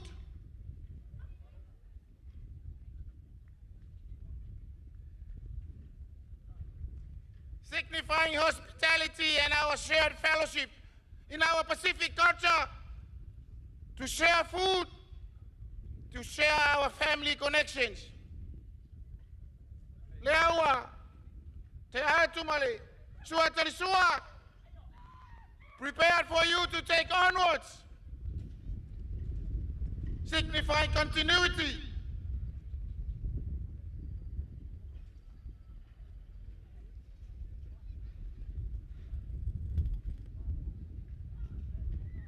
Eu fitai lei al malo.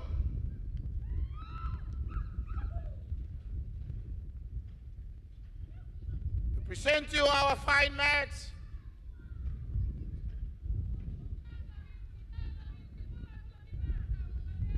It embodies dignity, honor, and sacred respect. Ole tau whale ala o fionga, Honorable Speaker.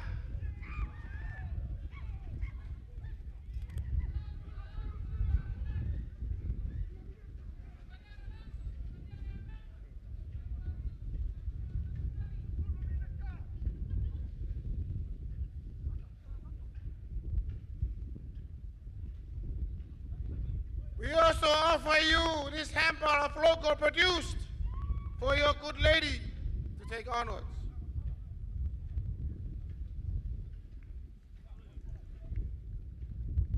Maloni, talofani, ulu tokelau. Lela tau mawhaiatu le whalolonga mo lau fionga.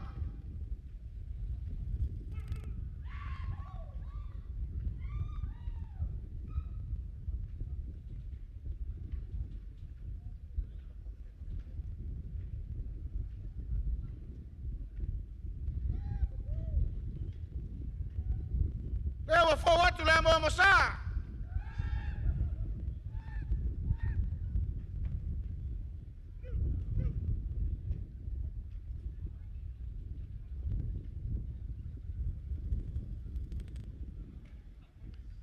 Ole sua tori sua, ole manu fatatele.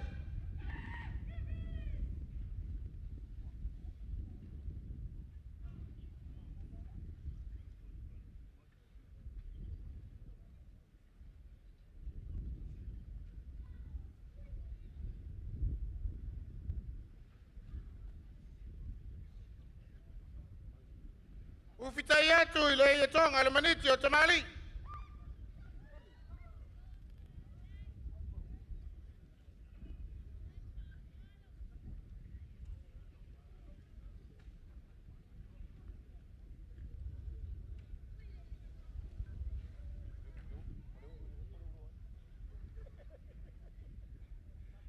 Ole tau whalea, leo fionga leo ulu tokelau.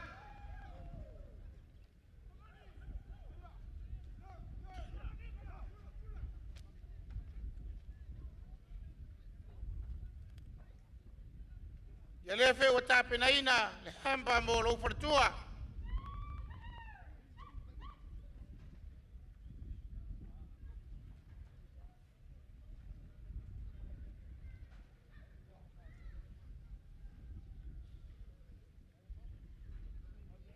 Lea tau mawhaiatu, le whainga malo, e se whaalo alo. Ia ua le taitai o le sauninga i le aso sa, na tomua ai whainga mea o le tātou sisinga fua. Ia le fionga le aki e piko pō. Laua fionga mo sese, anai le whiau tā i luma. Ia leo o tā atu le tātou whainga malo e whainga tā o tō whaiva. O le whata maali i le laua fionga le aki e piko pō. O whauatu le tausala ma le suinga ma lona tawai.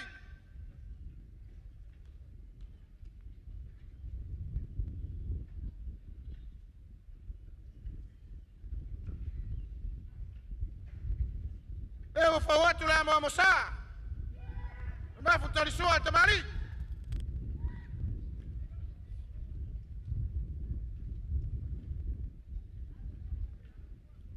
Torisua, ole manu watu ole fata.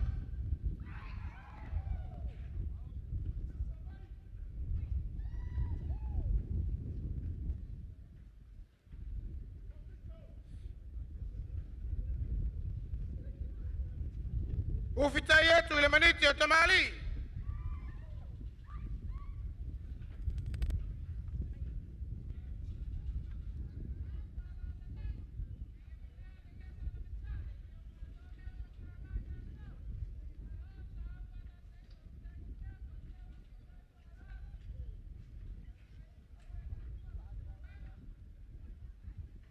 Ole tofale ala ufionga la kebikpo.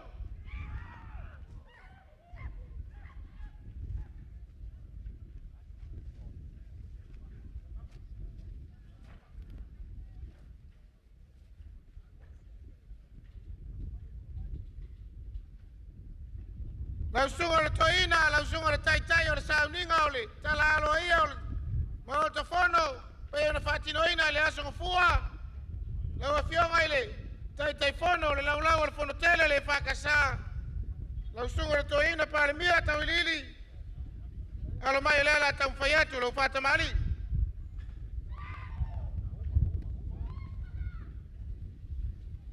Ewa whawatu le tau sala, ma le suinga ma lono tawai.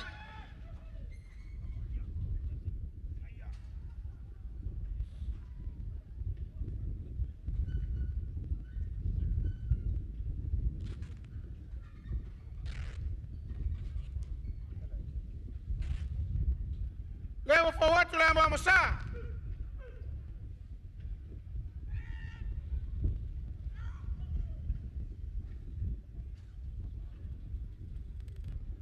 Sua tarisua o ele manu fatatele.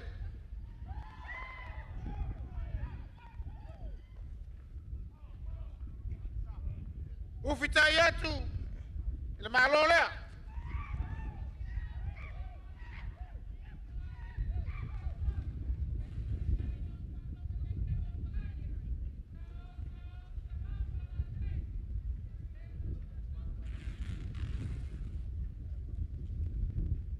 Lausunga le taitai fono, lau fionga le taitai fono, lausunga le toina parimia o le tofalea. Fau atu le marai.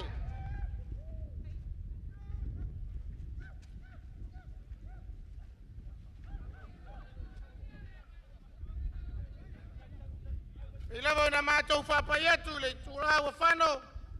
Tau mo whailava o wala ulia le tātou malo. Le ngātou e nau tō wā mamau mai, whai ngā malo, ma tātou whai ngā pāanga.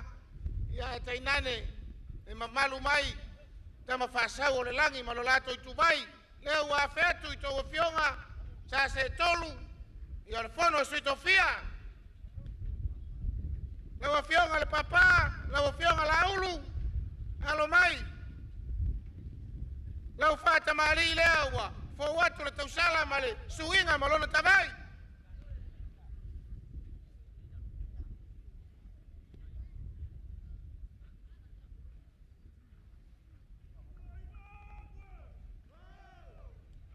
Ole mo mosale wo fawat.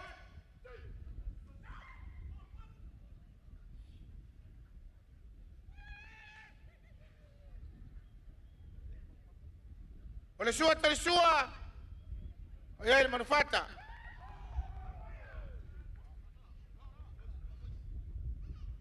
Ufita yetu le al malo.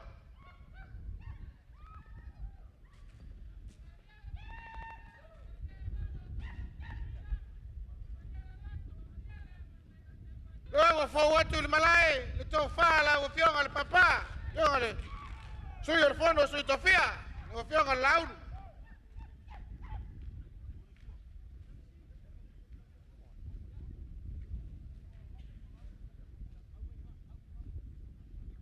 La opción a tu púa,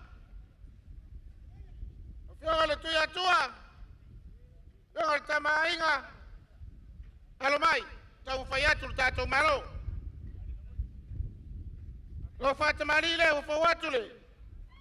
Tausala male. Mai lolo malona tavai.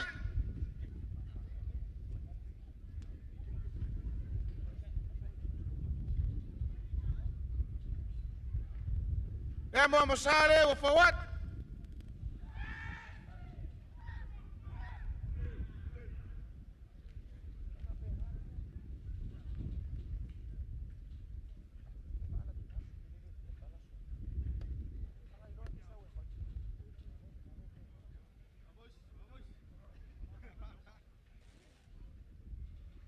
Resua, ele manu fatatele.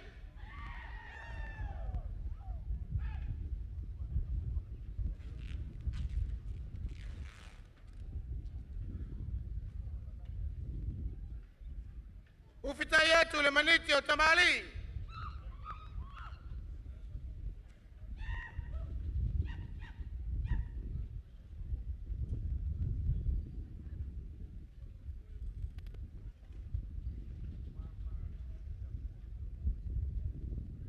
Lewa fa watu le malai le tofa la ufionga. Fono suyo fono sui tofia. La ufionga tu yatua.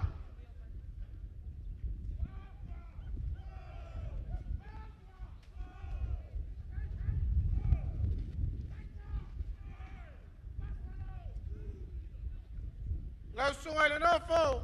La usunga le mali toa. Tama inga. Leo le atamu fayatu. Tato malo. Fata mali leo fa watu le tosala. Suinga malona tavai.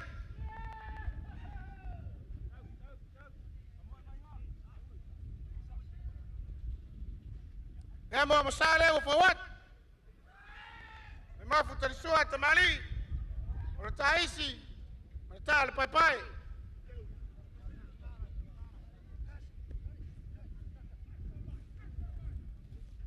Sua tersua o ele manu fatatele.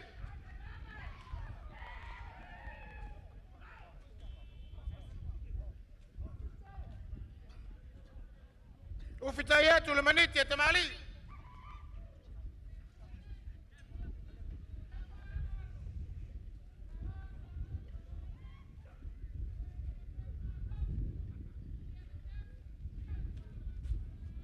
Lewa fo watu le malai.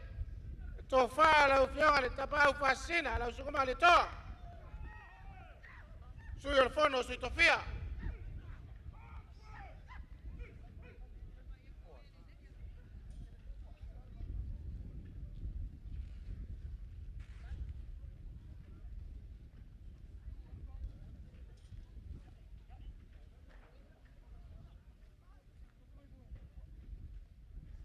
Eu ilava na falo longa al tato malo, pitai ele tai ai fale la ufionga le tai fono.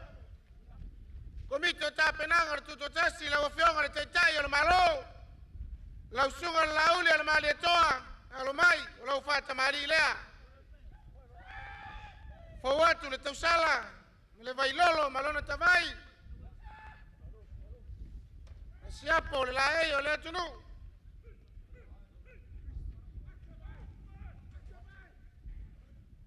Emo mosale o fo watu. Pa bebela ma le mo pilima.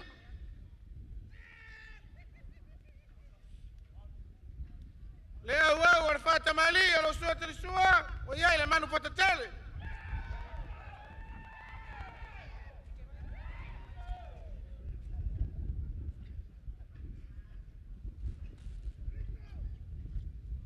Eu fita yetu ile maniti o tamali la tame sina. Leye memea tatefa memelo yai.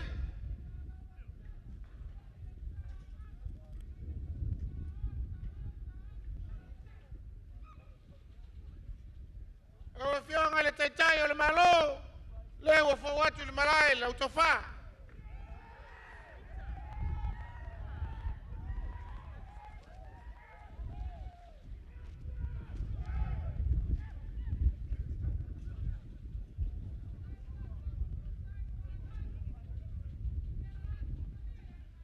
La wafionga ile moa na vini mua. La wafionga le fonga fatalai o le mauta. La wapau. Fionga inga tungau ya Samoa. Alo mai le ala tau mufayatule. Fa alo le tato malo.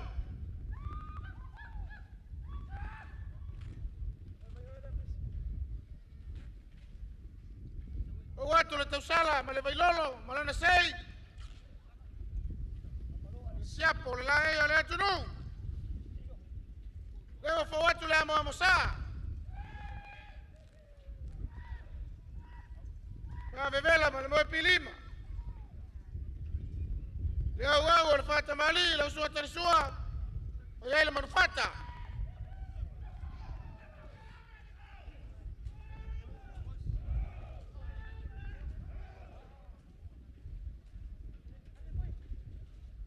Eu fita yetu le maniti e tamali.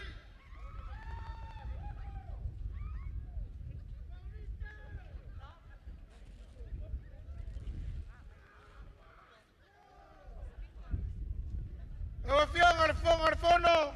Leo fo mai le malai la tofa.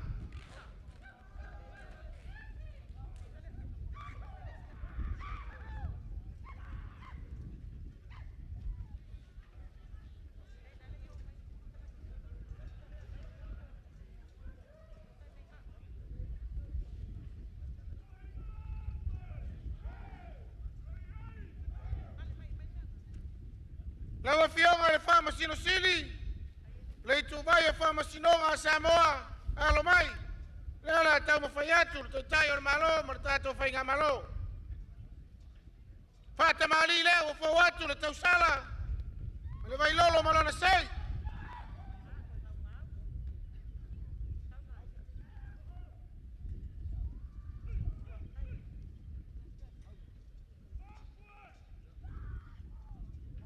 Fa bevela ma le mo pilima.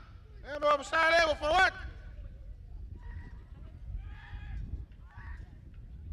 Au lo fata mali o sto tersuo le manufata.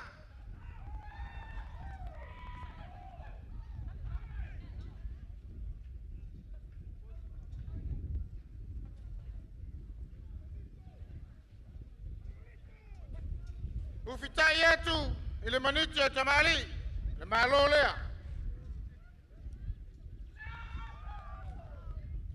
Leo fionga le fama sinusili. Leo fa watu le malai la utofa.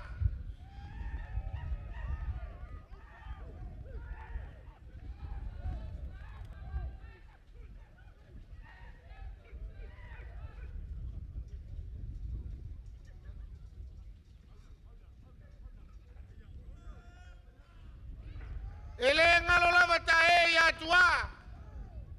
Aya tonai. Na Tausaga Tuto'Atasi le foi a wala taitainga o le tatou malo Samoa. Leua, te pena le fionga le taitai o le malo. Fionga le palemia ma le fainga malo. Le whaaloalo ma walunga. Awa la usunga le tuilepa, la usunga le alo le mali toa. Le na se ei mai le nufo le taitai o le malo i Tausaga i tele walu. La usunga tuilepa, sa ilele mali le ngoi. Alo mai.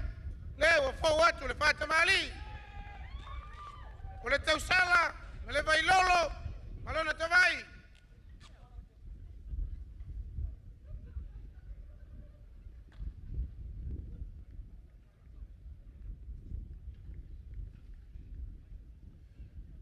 Ewa fa watu le amo amosa. A bevela ma le moe pilima. Le awau le fata mali. Au sunga le tulepa, o yai le manufata.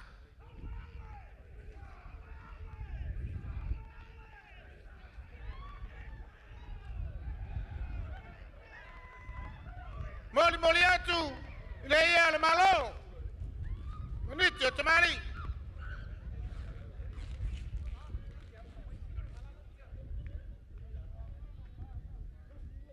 O le tau wha lea la usunga tu lepa, o wha watu le malai.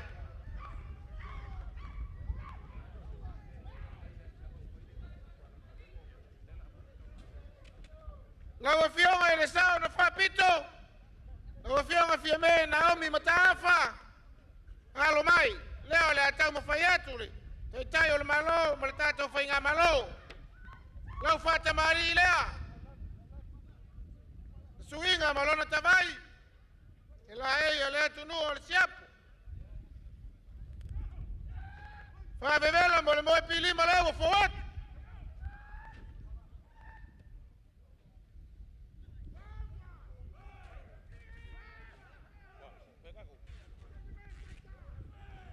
Au al fata mali.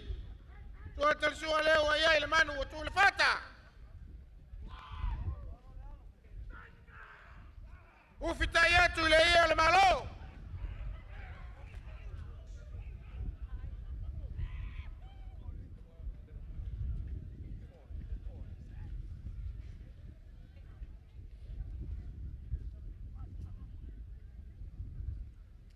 Ole to fale ala o fiong al sa papito. O fiong fime.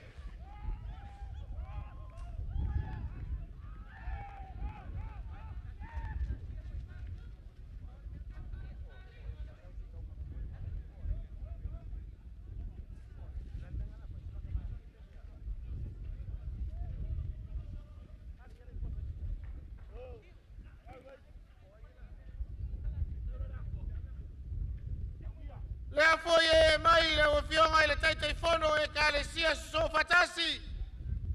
O fionga le tama malolo manu malo. La sunga la fionga soli. Yo toa inu malie le lo toa fusina wale tua malana feau. Taro sia Samoa maona manu alo mai. Le o fo watule Tausaga male vailolo malana tavai. Pata mali e wala o fionga le tai fono e kalesia so.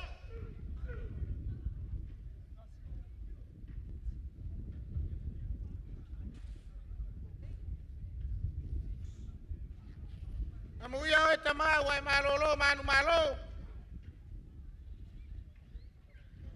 Leo for what?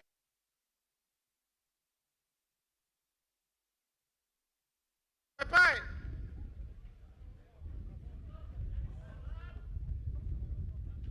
Sua terisua o yai le manufata.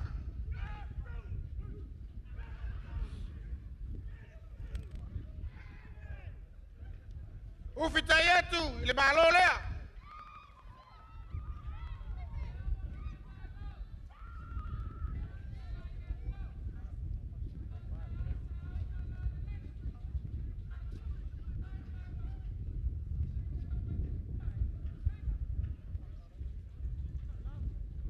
O fionga le tai fono e kalesia so ya o le tofa lea o fo watu il malai.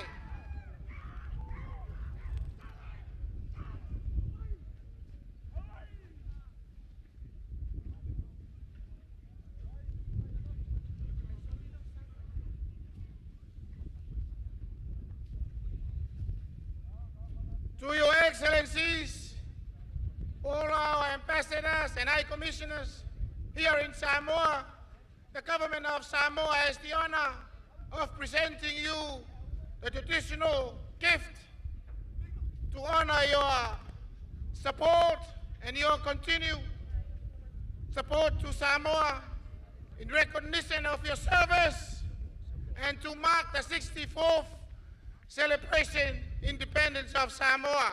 Alomayo lea la tau fayatu tato faingamalo. Your Excellency, Chinese Ambassador, lea o te atu siapo lea e o lea tunu.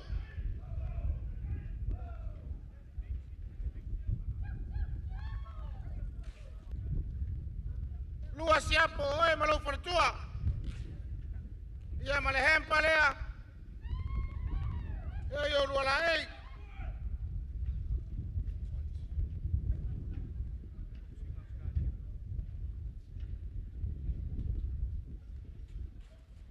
Your Excellency,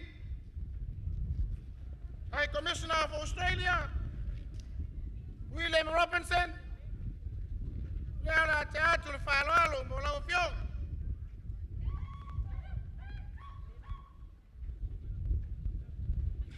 Lua Siapo, Naeo Letunu, yeah, and a hamper of locally produced goods. Your Excellency, High Commissioner of New Zealand, CLA, Aloma Ilela Taumafayatu, Siapo, Yamalhampa.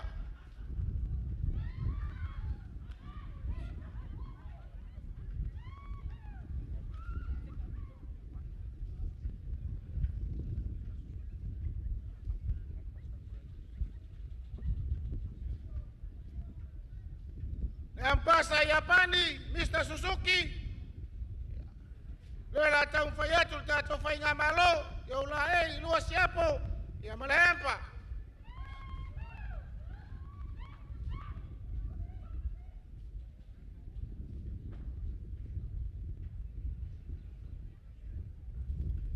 Oleh ang pasa falani, ya leo le ateatu, luas siapo, ya malahempa.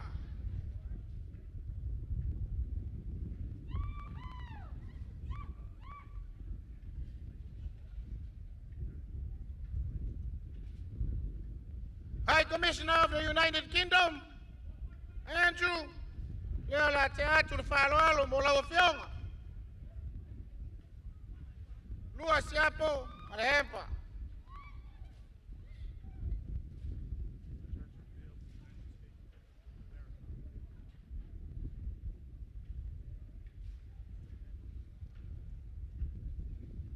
Ambassador of the United States of America, Mr. Daniel, leo for watu limealofa mola ofionga.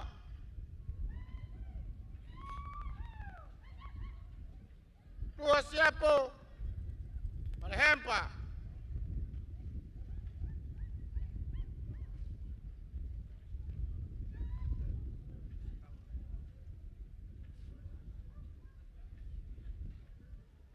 A U.S. resident coordinator, Miss Kala, leo teatro faloalo mola ofionga.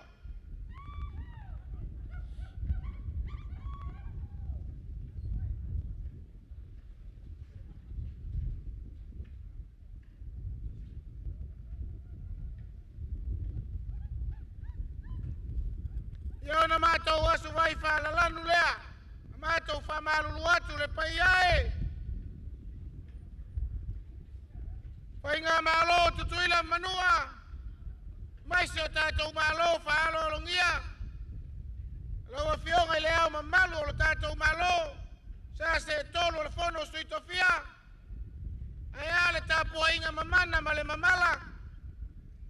Tausaga fainga o tama sao le tala le lei, tama whaasau o le langi.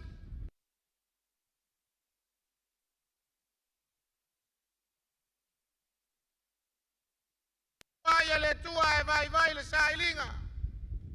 Waru po ilunga le kau o le pengsingi ngei vai kau. Ale mātou tatalo a whai e le lava e le tau. Wha lava mai e le tua. O le tatalo o le fionga le teitai o le malo, ma le whainga malo Samoa. A tātou tau mawai, tā la lua tuna mawhata, ia tā mawai manu. Tātou e whete pāi fōi manu. Manu tātou te te ai, o manu fōi tātou te toi wheilo ai ai. O le tala lea ma le anganga e tumu le whāralo, a whetai.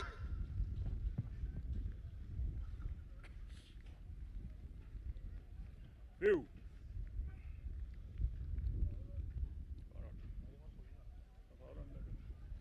Viu? Aqui por lá. Te mangaku kalay ng fiu. Ya, nangan ng talay. Mangaku la ngolay ngay kung faya koy sa maku fam klang.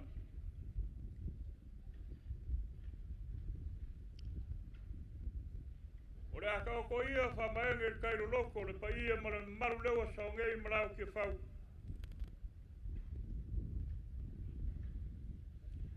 Wal fai kau ko. Was kau ko nga ia sa le pa ia mal maulungal mo kle. Ya. Nangan na faduan. Ora nga kai le afio la fe ngora nga kofia le kua. Aku pumai ora ngu. Paia fala malo. A me se paia le valauria mai fafo. Ele é com pacifica mal vasa loa. Ya, oftalai. Mga kualea piu tak pa omras. E pupu was fam kranga koko. Ya. Ana fala. Apa eu que fai kau. Mai le makanga le ro yaso. O mangkua le ma vaenga ka makai singa ya lo la. Ai o fio le moko au po. ia kokoa la wai malau sila awa lo ko ko ai la mungu ole au mungu e whanang long wai e au mala ai ke yange au mungu ala mako vai kau mole mole mau koko la fio mai o panga malo kuile mamua le fiaco le fionga luken kovanga fiaco le fionga le pleskege fiaco le fionga le fonf klai a mai se pai o panga malo kuile mamua a mai se mole mau ka ko malo faro ngia ya au mamua fa mo o Samoa ku ko ka lenga le toto wal falang ful ngai le mako ka ngunga o Samoa ia bon koko e fa vai le kua e mo mua le kua a fai a wai le kua ma fa mo mo sa mo ku kakasi ma fai kaule le ayo fai nga malo le fio mai le fionga le palmia fio mai le fionga le fam chumsili le fonga fkalai le palmengi a mai se le alankai le au malo le malo sa mo le ai le ngali fai nga malo mai ai lo ngulu yaso se ka mai le ko yaso le ngai ko yaso ngai mo mo o fai kaua ko wa o mangu me o mo fa mo moi ai ina lo fa malanga le le kua poi la ia le fa kai le kua ai le solo ngu fa ka mal po la fio ko fa nga malo kuil mangu a mai se foi le mamalu le ma le vala ulia fai ngo papa au mai ya fa nga kuinga lo ku kokasi mal mon mo winga ma ka ngo fie ia o le fa mo mo fa nga malo pele sa ma ko fam planga Ulunga ia le fio mai le au maru le malo Samoa. Ala o fionga le palmia. La o fionga le fonf klai. Pai e le palmengi. A mai se pai e maave se esio le whainga malo Samoa ku kukasi. Pingalo ale kua. E leo le kaukua mo kaikai. A le kaukua mo le whainga malo ma le kungu. O le mako makamaka le papa ao ma le fio mai o Samoa. E a fua mai lava de, siunga, ingu ma fioanga, se la fai, e mese kumua, mako o mai foi, mol mawinga nga yaso, o se aso o maka ngofie, le mako whaikau, le aso o ula, a o kingi ko ai le whamo moel, o le whainga malo kun mamua. Whafka yakun mo manga kungaku i mea lei, a ka lofa de ko whawha lele le o fionga panmia. Ia lea si au ke kai o malo, whainga malo kuila ngua. Iau si aso, ia ngā whaikau leo si ai o sa nguanga ma whangonga lau fionga. E aare wā si au kai o whainga malo kuila ngua. Le mako kukalo fiu. Ia, talenga le whangia le kua, i le fio mai o le au maru malo. O le kamai whaasau e la ngu. E le ngaka ia ke o kou ku mua pule. E whapenga foil mungo kele. Ia mat whare ang furu. O le ko ngofu ia o le ngu. Au au singa ia ka kanga iai. O le paia ma le malu ngau Samoa le kau a. E le kau whaelo inga. O mua mapule. O la o kou whaik. Maka whai oi kou sinu ngā. Mako ngofu kumaisa sa e. Maka popua i o kou whaiva. Ia le ngaka whainga malo Samoa ku kokasi. Ia o le malo. Ia mal soifua. Alo whangia le kua. Ngi yasu. A whai le ka apel whileri. Ia, i whapaolo ao lofo le kua. E o kau karangia te wharo alo mo lunga leo whawhao ao. Ia le noa le. Ma pai o le whainga malo. Leu afu le whiumai le whiunga luke kuvanga. A meise le whainga malo. Kuil ma mua le whiumai o le pleskenge. Ma le whiunga te whangwhikalai. Lao ko kula lea. Lao ko wharo alo. Leu maulungai nga yasu. O mako kalo. O mangunga. O mangungei. Ia manguia le kaku aso man whaktinga. Mlo whaurau kere whaptai. Ia, ua malole, e talai, o le tō whātau mori al mauta lea e peiona. E le vangana whālualua lau. Whā, taanga i e whiai, i alau whtalai ngana tau tōtoa wale, whalenga fulu. Lea lava ua whaafonga maua le fionga i le au mamalu o le malo Samoa. Tei nane le fionga le teitai o le malo ma le mauta lea. Ia le mātou te talo fo i lea a whai ua whaamaria ina lau tau sirisila. Whai ma vi inga o le atua se tau langa u osi. A walo tātou wāna nofo. Ai mai si foi o malo o fuwa whai mai ne yaso, ma le nei vai yaso. Wale aso whanau o le tātou o tunu. Pa wale o si vala. lea ua maua whamaruru atu, whato whamalia i le auafa, ma le tō wha le fionga i le Prestene o le Senate, na utalainga tua olo, le ua maua o saatia le malo, ia o nā nei lava e le ipongisa, ia o le ato i o tua i le malo i suiai o na aiwa, la vea i le malae tulou, ai te masani ia tātala whamanua, le au so fititai ma fiti uta whai mai lae whisanga i tua maunga. Ai malingi ai loi mata o la tina o mata whisanga i o le nau ta inga a ui mai lona tua. Ai tā te whiaro whani ma tā whisanga i pea. O le tatalo fo i nā le nei tū, o le tātou nonofo, whāuau na tā whisanga i pea. Whāfualoa e le tua le soifua la o whianga le lutena Tovana, le stene o le Senate, whianga le fono malo tutuila, ia ea le au malanga, tutu la au mamau mai, Samoa wa poto ma tātou malo mai whafo. A toi taliu leuto, au ane iafe se tua le ala, whaalao le ala, whaalao le vasa, whaalao pe au le ea, tau nuu manuia au le viinga e fo i le tua. O lau lafo lea, lau ftalainga, tāanga i awhiai, o ftalainga le tau toto.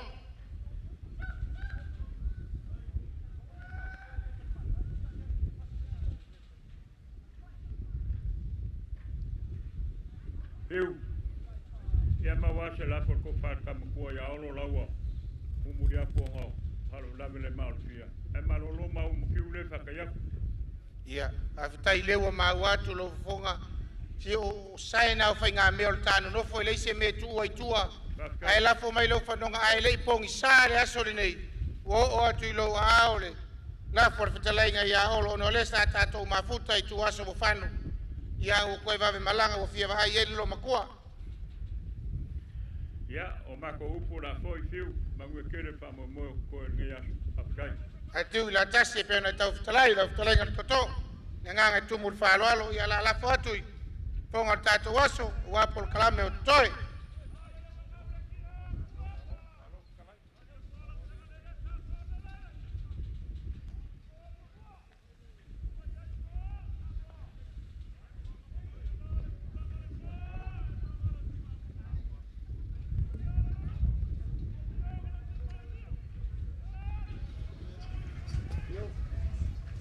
Ia o le nā ua mai moa whaafonga mai tātou atunuu ua mai a ia whaaloalonga le mawalunga o whaaloalonga le tātou malo ia mo malo whaaloalongia e pei o na wala aulia ia o mawalunga ai fo'i ia le whaamanatuina o le Tuto'Atasi le ono su whātausanga o le malo Tuto'Atasi o Samoa le lei tausanga ia ai manatu ia o le o toi fo'i atu le fonga i le o le aso ia ma o le a lafo atu o le taimi o le saunoanga au tu a le teitefono o le komiti o tāpenanga o le Tuto'Atasi o Samoa le fionga i le teitai o le malo le fionga i le ali ipane mia la aulia le mali atua si mai le mai mo ma le whaafonga.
te tātou.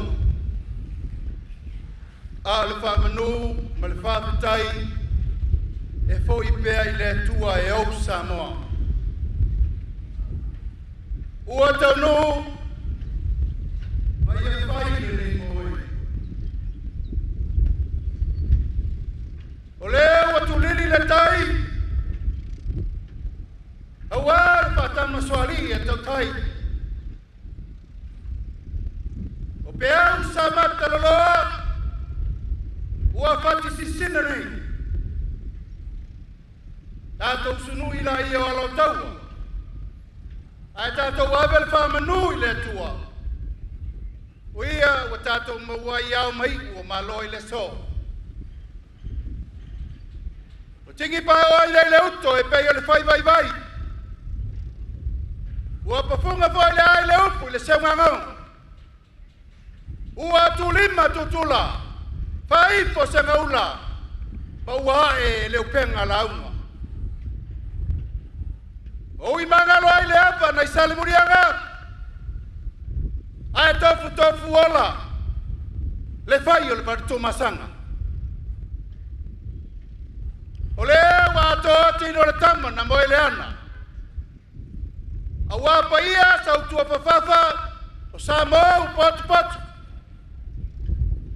O ma vai na belo na wai so mu o le malama. A wa le tua mo lo na lo fatu noa. O fata la vai pa ia wa le fai nga malo e lua. Tu tuila ma manua tu mu ma pule mainga. Sa mo o poto no manatu lea. Le au le to ya saina le lo nga sabi o manasa. Eta wi no wa sa ita ita fola. E tō ai vai mangalo ma vai mai maunga. O le lofo le tua. Wai le so. O le avelo leo. E fai ma fonga tau mumoli. O le komiti o le tāpenanga o le Tausaga Tuto'Atasi. I le nei tausanga. Ki oto le fionga sui parmia. Ministal kabineta, faulunga mtanga luenga. Male au fainga luenga umma o ena fita I tunga, le tāpenanga o whamoi moele nei. Moli atu le mātou wanganga whaftai tele, le pa ia o le au fainga luenga totofi le atua. Ta au tau fita I tunga mai le amatanga I le ulua yasu. Ta tātou mamoli ai la au whunga. E sula le atua malona alofa whasalafa. Ina ia tō manu a wale wha moe moe o le aso fia. Whamana tuina o le ono sifuru ma le whātau sanga o Samoa. Whamalor te talo, whamalor te apuai, o whamalor le whamanuia. Momori le nganga whawhetai le tu vai o le malo na lua. Tu tuila ma manua, la o fionga la mamalo le malo, tu ia le whanor sui tofia, tai nane tu langa tofi le vase tolu. O le lava wa tepa iula, wa tango iula, o futi a manuula le so. Tātou whatasi foi ma tātou malo mai fiti, mai tonga, mai tokelau. Mātunu uma, diplomatic corps. Whawhetai tele, I loutou wafi fia mai. Samoa, I aua nei ngalo. Ina aua nei whangalo a fia I siona vao le taeao le nei. O le taeao na asa e o tātou matua. Whainga tā ma pua ngā I rei o tā maua le saole tonga. Le tau wao na whau pao. O le taeao le loto malingi ma le loto whawau ma le toto masa. Ina I o tātou maua se mā lotu Tuto'Atasi. O lau taeao le nei Samoa. O le taeao na taili le langi. A wā le sairi ngā malo ma le tō pasua. Whai mai nā whanua, wa uma mai o malo. Ai o mai awe le muti e totoa e whātaritari langi se ao lo malo. Lea wa whawai papa I Samoa, whawai I le tua Samoa. Au la le tali o ta matua, talo whai. Le malo na tau whatu, ma tau whau. Samoa, lea wa ta sapi le fale o puna oa. Talu le lato taulanga na asi mo tatou. Ia ua nei ngalo iola le lato whamoe moe. E iai le whamana tuina, wa tatou au lia ma le manuia le ono sfulu ma le whātau sanga. Talu o na tatou tau nuu i le mālotu Tuto'atasi. O le whawai o ta matua, o le malo i tangata. Mo tangata, ina ia manuia Samoa nei mātai au. Samoa mo Samoa. Ina ia tātou mai whātasi le manu lauti. O le nei se Singapura, ma le nei whamana tuina o lo malo Tuto'atasi. Samoa. Tātou tutu whātasi mo se amatanga whau. Ua mawai atu vasa o whewhuri tua inga. Ua mawai atu vasa o matematenga o ananafi. Ua tatau o na iai o tātou tua, tātou leto e whia mantua. Ai whai le tai au ula le nei o le tai au whau. Tātou te o mai whātasi ai tai luma. Ina ia manuia Samoa nei mātai au. E pai ai ainga. Ainga tupu, ainga nafo, ainga papama, ainga te whaiwha. Tai nane ainga na reiti al malama. Tūnu mua mapule i tuau malatau ainga i le tai ma le waa fonti. Whawhetai le whaaloalo i le tāpenanga o le tātou whamoe moe le nei. O le tātou whamoe moe le whauao whaupou. O lea ua iu ma le manuia i le alofa ma le anga le lei o le tua mo Samoa uma. Moli le nganga whaftai tele le tai ei whale. Ia mawalunga o tātou komiti le tāpenanga le nei whamoe moe. E leo le fia tangata i loa por fia misili. E leo pala malo foi o le sailingo malo. Aisa ina nei ngalo. Ina nei ngalo le whataua o le taulanga na whai o ta matua. A o i tae au whapenei. O na tātou manatua lea lofa ma lea ngarelei. Wa tātou tau nuu ai le manuia. O le mātou te talo, alofangia le tua whamoe moe ma uma o le nei asu. A whai te talo le whiri li ma ta aper whamutsina. Ia wholau i langi maa. Tata whalo warpa ia o tātou malo walauria.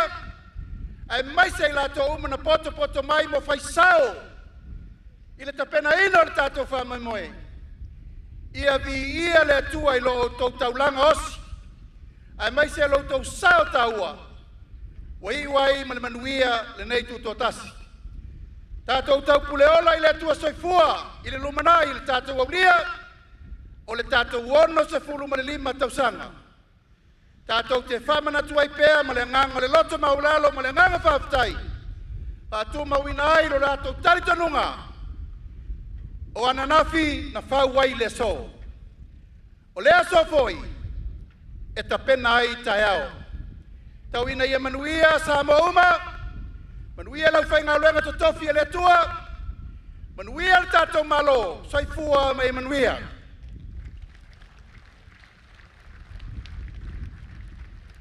Today, we have gathered one more to mark the end of the celebration of Samoa's 64th independence anniversary. It is the hope of the government that your engagement in various activities of the program has been meaningful and enjoyable experience for all of us. This year, the independent activities were designed to reflect the chosen theme, United for a New Beginning.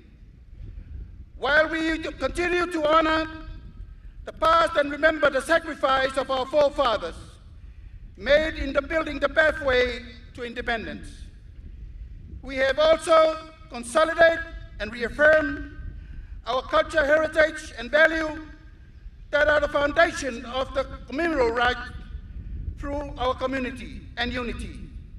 Common purposes, resourcefulness, enhanced resilience. This is important for the awakening of the continuation for the best practice for generations to come and the legacy to promote in unity. As the chairman of the Independent Committee, I wish to extend our heartfelt gratitude to all our honorable guests for celebrating together with us this significant milestone for Samoan history. Our shared identity, our custodians of the Blue Pacific continent, call the continued solidarity for the genuine partnership and cooperation. We welcome the opportunity to come together to dialogue and appreciate the diversity of our respectful traditional and culture. I thank you everyone participate in the support of various programs for the course of our celebration. Your presence, contribution and support have made this national occasion truly memorable. I especially thank to all the school children and everyone that's been taking part in all events of our independence. May your involvement, participation remind you the essence of our independence and what it means to you as citizens of this country. Special announcements to thank you to the Prime Minister of Tonga for bringing in your Kumpul Band and your brass band for the entertainment of our independence. I thank you to all the Samoan diaspora who traveled all the way to celebrate our independence this year. We appreciate your continuous support for your families and friends in Samoa and for your contribution in various areas in the development of our country. To the Independence Committee and Organizing Committee, I thank you all for your effort in leading the preparation of this event. And may we continue to work in unity to serve our people and our country. In closing, I wish you all, our distinguished guests, safe return journeying home. Thank you for sharing this important milestone with Samoa as we all enjoy of hosting you all. God bless and soifua maimanuia.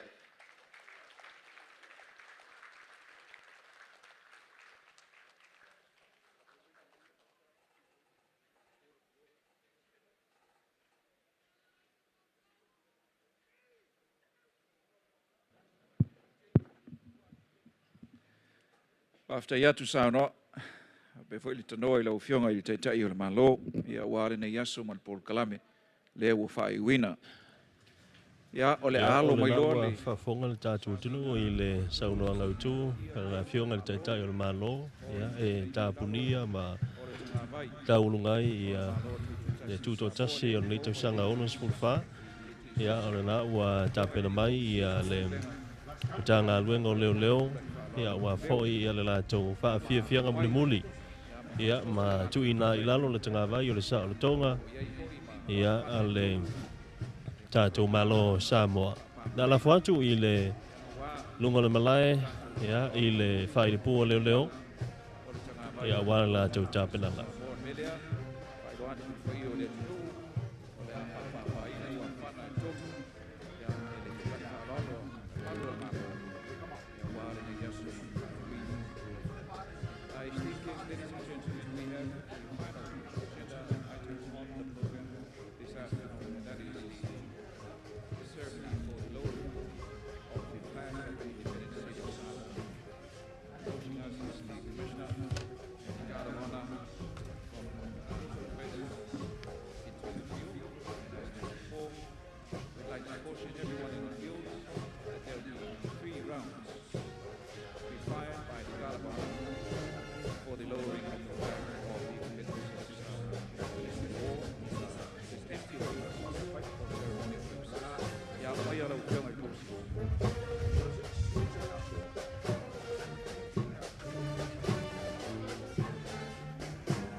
ia ua aga ia tonu le faile pool tanga luenga o leo ia awa foi le la tau fa fianga o le tula i fa alo muli ta puni ai le Tuto'Atasi ma ona sauninga le ona sulfa tausanga pe ona iai ina i le malai o te fau maui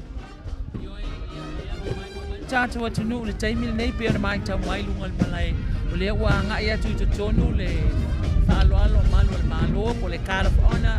Ia o le tasi le nei sauninga pito isilio na mamalu i whamanatuina o Tuto'Atasi Tausaga Tuto'Atasi fuatia o le taimi e tuuina i lalo le tanga vai o le malo Tuto'Atasi Samoa ma le whaaloalo mawalunga lea e whaatino e le tula i whaaloalo a malu le malo ia lea e whapapaina e fo i maua whana i tonu ia awa le whaaloalo mawalunga ua maea ma ua tāpunia ma tuuina i fo i lalo le tanga vai o le malo Tuto'Atasi Samoa le wanga yatu le lato tongi masani lanu pae le tulai whaaloalo malu le malo le ua tutulai o tutonu le malai tia whamnei a oalo mai le tuitai le whale ie i malo whaaloalo ngia le o le paia ma le mamalu o le tātou malo ia awa le moli mawina o le sauninga whae ule nei ia e tuuina i fo i lalo le tanga vai o le malo Tuto'Atasi Samoa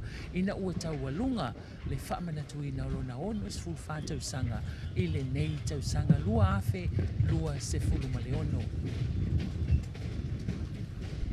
O se afi ia na ona tau whaamalu malu mai lava ia ai o lo alofangia pia i le tua le aise timo ma losi le sabili angiangi mai i le penisula i minu nei ai mai se ia o le malai o le whaautunga hatangia Samoa i le malai tia whau whaatalo whaatuai i lau mai mo mai Samoa uma o lo o tap o i mai mau ta malawa ma so se tafa o le ia tunuu male lalolangi o maua mai e tātou whaasaralaunga.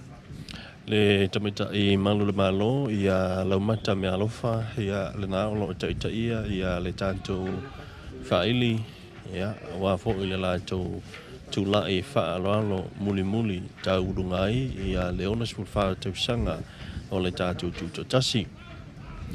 O le awhionga i le komisina le tumau po le acting commissioner am tanga luenga leo ia manisi vaenga o malo o i le vaenga lo iai le po o le tanga vai o le sa o le tonga ta penai a wale tu ina mai lalo ia o le tanga vai po le fua ia o le tātou malo Tuto'Atasi o Samoa ia i tau mulungai ia whaafianga ia mesa foi ia o le whaamanatuina o le tātou Tuto'Atasi.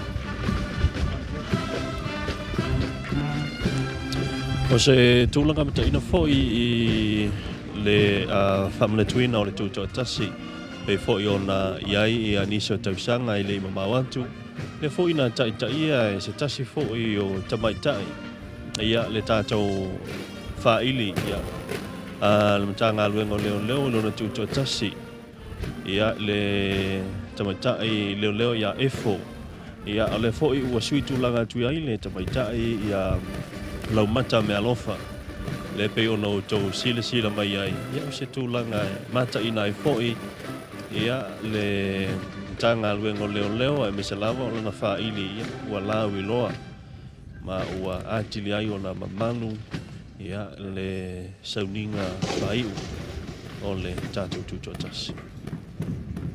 Nā lo o bean whakonga mai tātou tunuu i runga le malai ia lo whaia ia whaalinga whaafiafianga le whaile mano le malo e pepe o Samoa fuatia e o taitaia e tamaitai ia le leila mawai tau o tātou ia o tūlanga tutusa lava tamaitai le gender equality ia le unga ia leo le maenga lea e tu sai ia li ma ta mai ta tu tono nga wenga ia ma se fa la tu tono la ba tu tono ta no vai ver fa fianga malu malu fa ver tu nai ia le tu lai fa no malu malu ia sa ia tu mo sa minga tu nai na lo tanga vai o tato malu tu tasi o le tanga vai o tato sa tonga ia fa pe la o na fiu mai ia le tata ia malu malu o ka pineta fa pe malu fa no ia ia o a fiu mai o la tu fiu anga le pale ia tu tai ia ma sila mai mo fo ia fa tino ia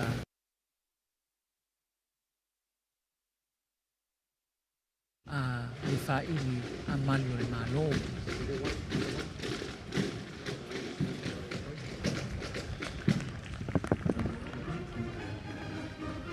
Pela mauna fai atu i le taimi wasola ia o se taslina i o sa uinga e se le mamalu. E pe o le sa uinga le nei e masani lava e se vila fo i la ngona o le atunu o. Ia mai la tu umai a wai a o ina langi ina le pese fai o ia e taua umai ia e la tuina o Tuto'Atasi o Tausaga Tuto'Atasi ia e pei fo ila o na iai le tu lai fa aloalo manu le malo ia la tau te paia le sanginga le a tu ina i lalo le tangapai ia ma papai wa ana e tolu ia e fai o tuai ia le mamalu o le nei vaenga o le polokalami o le whamana tuina o le Tuto'Atasi o Samoa mai le onus fu Tausaga Tuto'Atasi le onus fu Tausaga ia o le ua ono aso o whamana tuina i le tātou Tuto'Atasi ia ai se fo ile tūlanga mātaina o le tūmutumu mai o le mamalo le tātou atumu ia le ngata ilea e wila ma fo ina whaiva palasi le mamafau timunga ini na iaso mamai atu fuatia a o lea elo whangia pia ilea tua lea o tātou o mai lea sa whaai ia o lo wha pia lava o na manutia i a o lo wha o lea tua Samoa malona aso whanau i le leiba iaso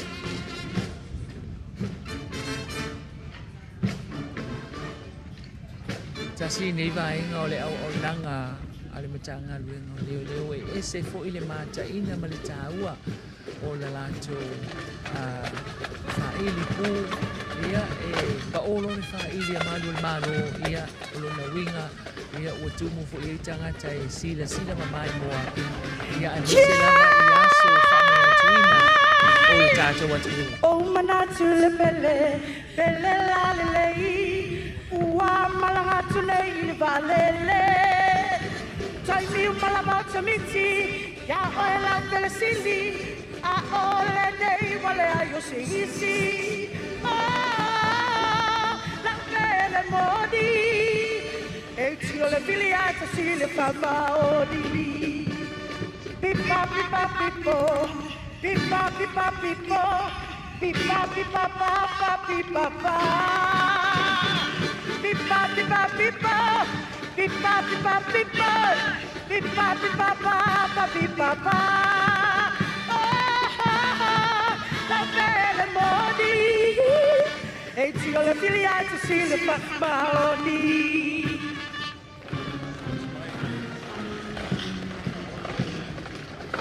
Ia, lana, mātanga o fie le tāpenanga whai ua mtanga luenga leo leo le tamatai ia e me toala e teru ia lana fo i sa langiina ia nisi fo i o pese ia la wiloa le tātou tinu pe ona iai ia le lato whaafia fianga mulimuli ia inei i le malai o tia whau ma nei le paolo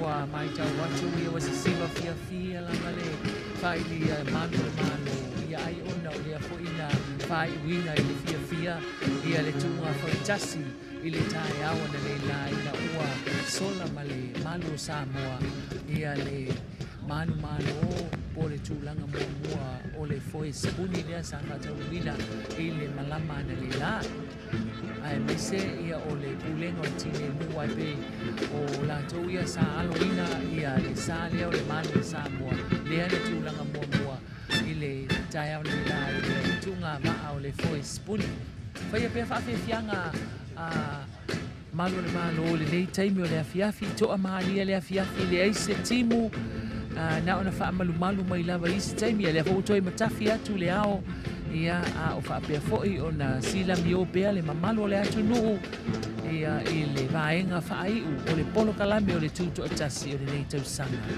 ai manatua la po tia ia o le afiafi ana nei le tau le ono ia e amatalia ai le fia tele po le Independence Sport i le fale o le soka lea i le malai i le taalo o le Apia Park ia ma le variety show i le afiafi ana nei le mamaota o le maloi mo tangi ala lua ia e whaataunuina i le afiafi po ana nei awane i misi ati o isi a tātou por kalamina ia o le nei lava Tuto'Atasi Pa'awau pia whaafiafianga malu le malo i le nei taimi o le afiafi la tu siva a pese Ia tatamalu punoa awa Samoa pe alofaki Samoa uatasi Matanga po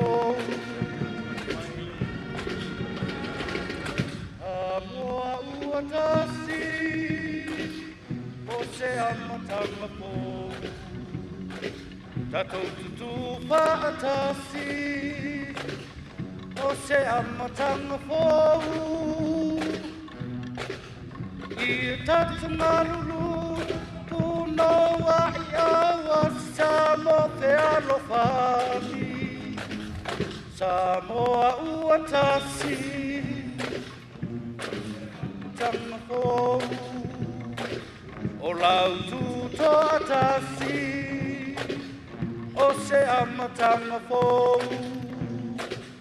Samoa uatasi Ose amatanga po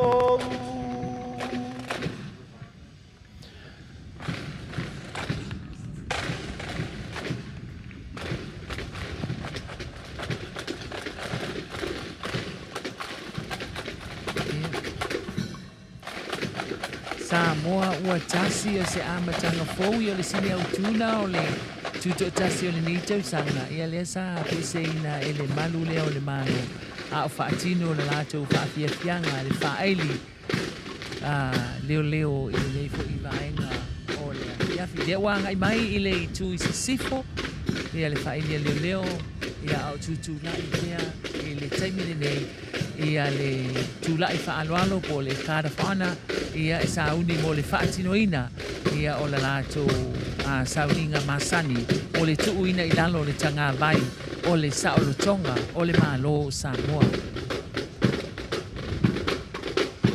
Pasalanga tu sao le alata le TV iva ma le tu e pile si ufonga o Samoa e le mea fiafi mai le malai o le whaautunga tangi Samoa le malai tia whau.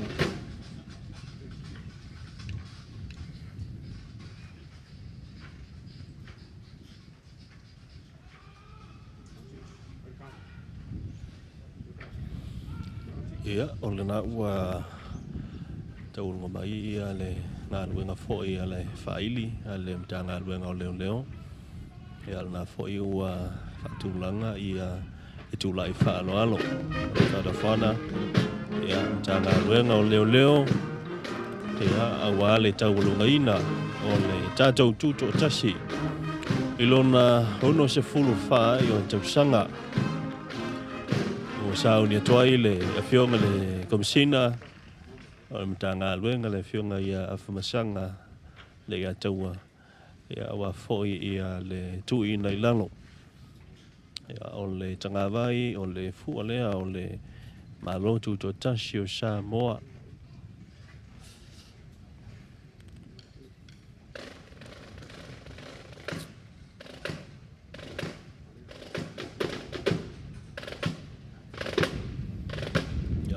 foi wa to si le mai le tu lai fa lo ya oli im tamai tai malu le malo sala to fa linga pupu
o te tapa mal fa lolo pa iole sa ninga ina io tato tutula e more tu ina foi lalo o tanga vai o malo Tuto'Atasi Samoa. Please rise for the lowering of the flag of the independent state of Samoa.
mia fionga le sui komsina e ona ta mai leo tātou pese le tua mamanae tātou pese uma ona ta pa leo le sunga le taitai o le sauninga le sunga le toina ya en fatu le sa e fai o sauninga e le tatalo.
Whamanuianga whaostaulanga.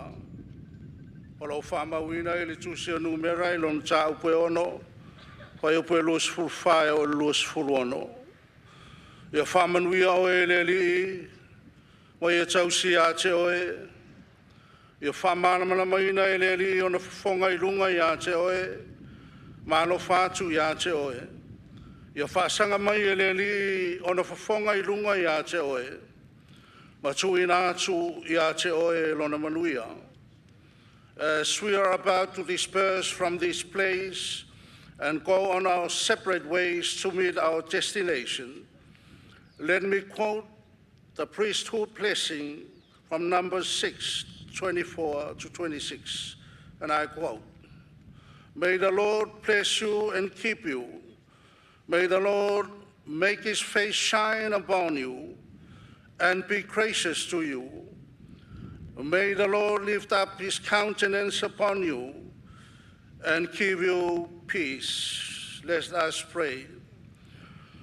Lord God Almighty, thanks for blessing of our nation as the celebration of 64 years of independence now come to its finale. Bless our brothers and sisters who represent the Pacific families and abroad for their presence amongst our midst. It means dearly to our people. Guide their journey back home. Bless our American Samoan brothers and sisters. May this brotherhood and sisterhood remain and maintain for as long as this world exists. Bless the leaders of our nation. May your knowledge and spirit guide their decision making, together with the support of our people, to uphold the truth. Samoa is founded on God. Bless all Samoan here and abroad. O le alofa tūnoa o le li le atua no tātou tamā. Le alofa siri ese o Yesu Keriso le li ma le whaola. Ma le mawhutanga whai pēa, ma lau whio a nganga pa ia. Ia ilunga leo i mātou ma lau whana uma i le lalolangi. O nei, o aso uma, whaavavau lava. Amen. Paftai atu lau sungaili.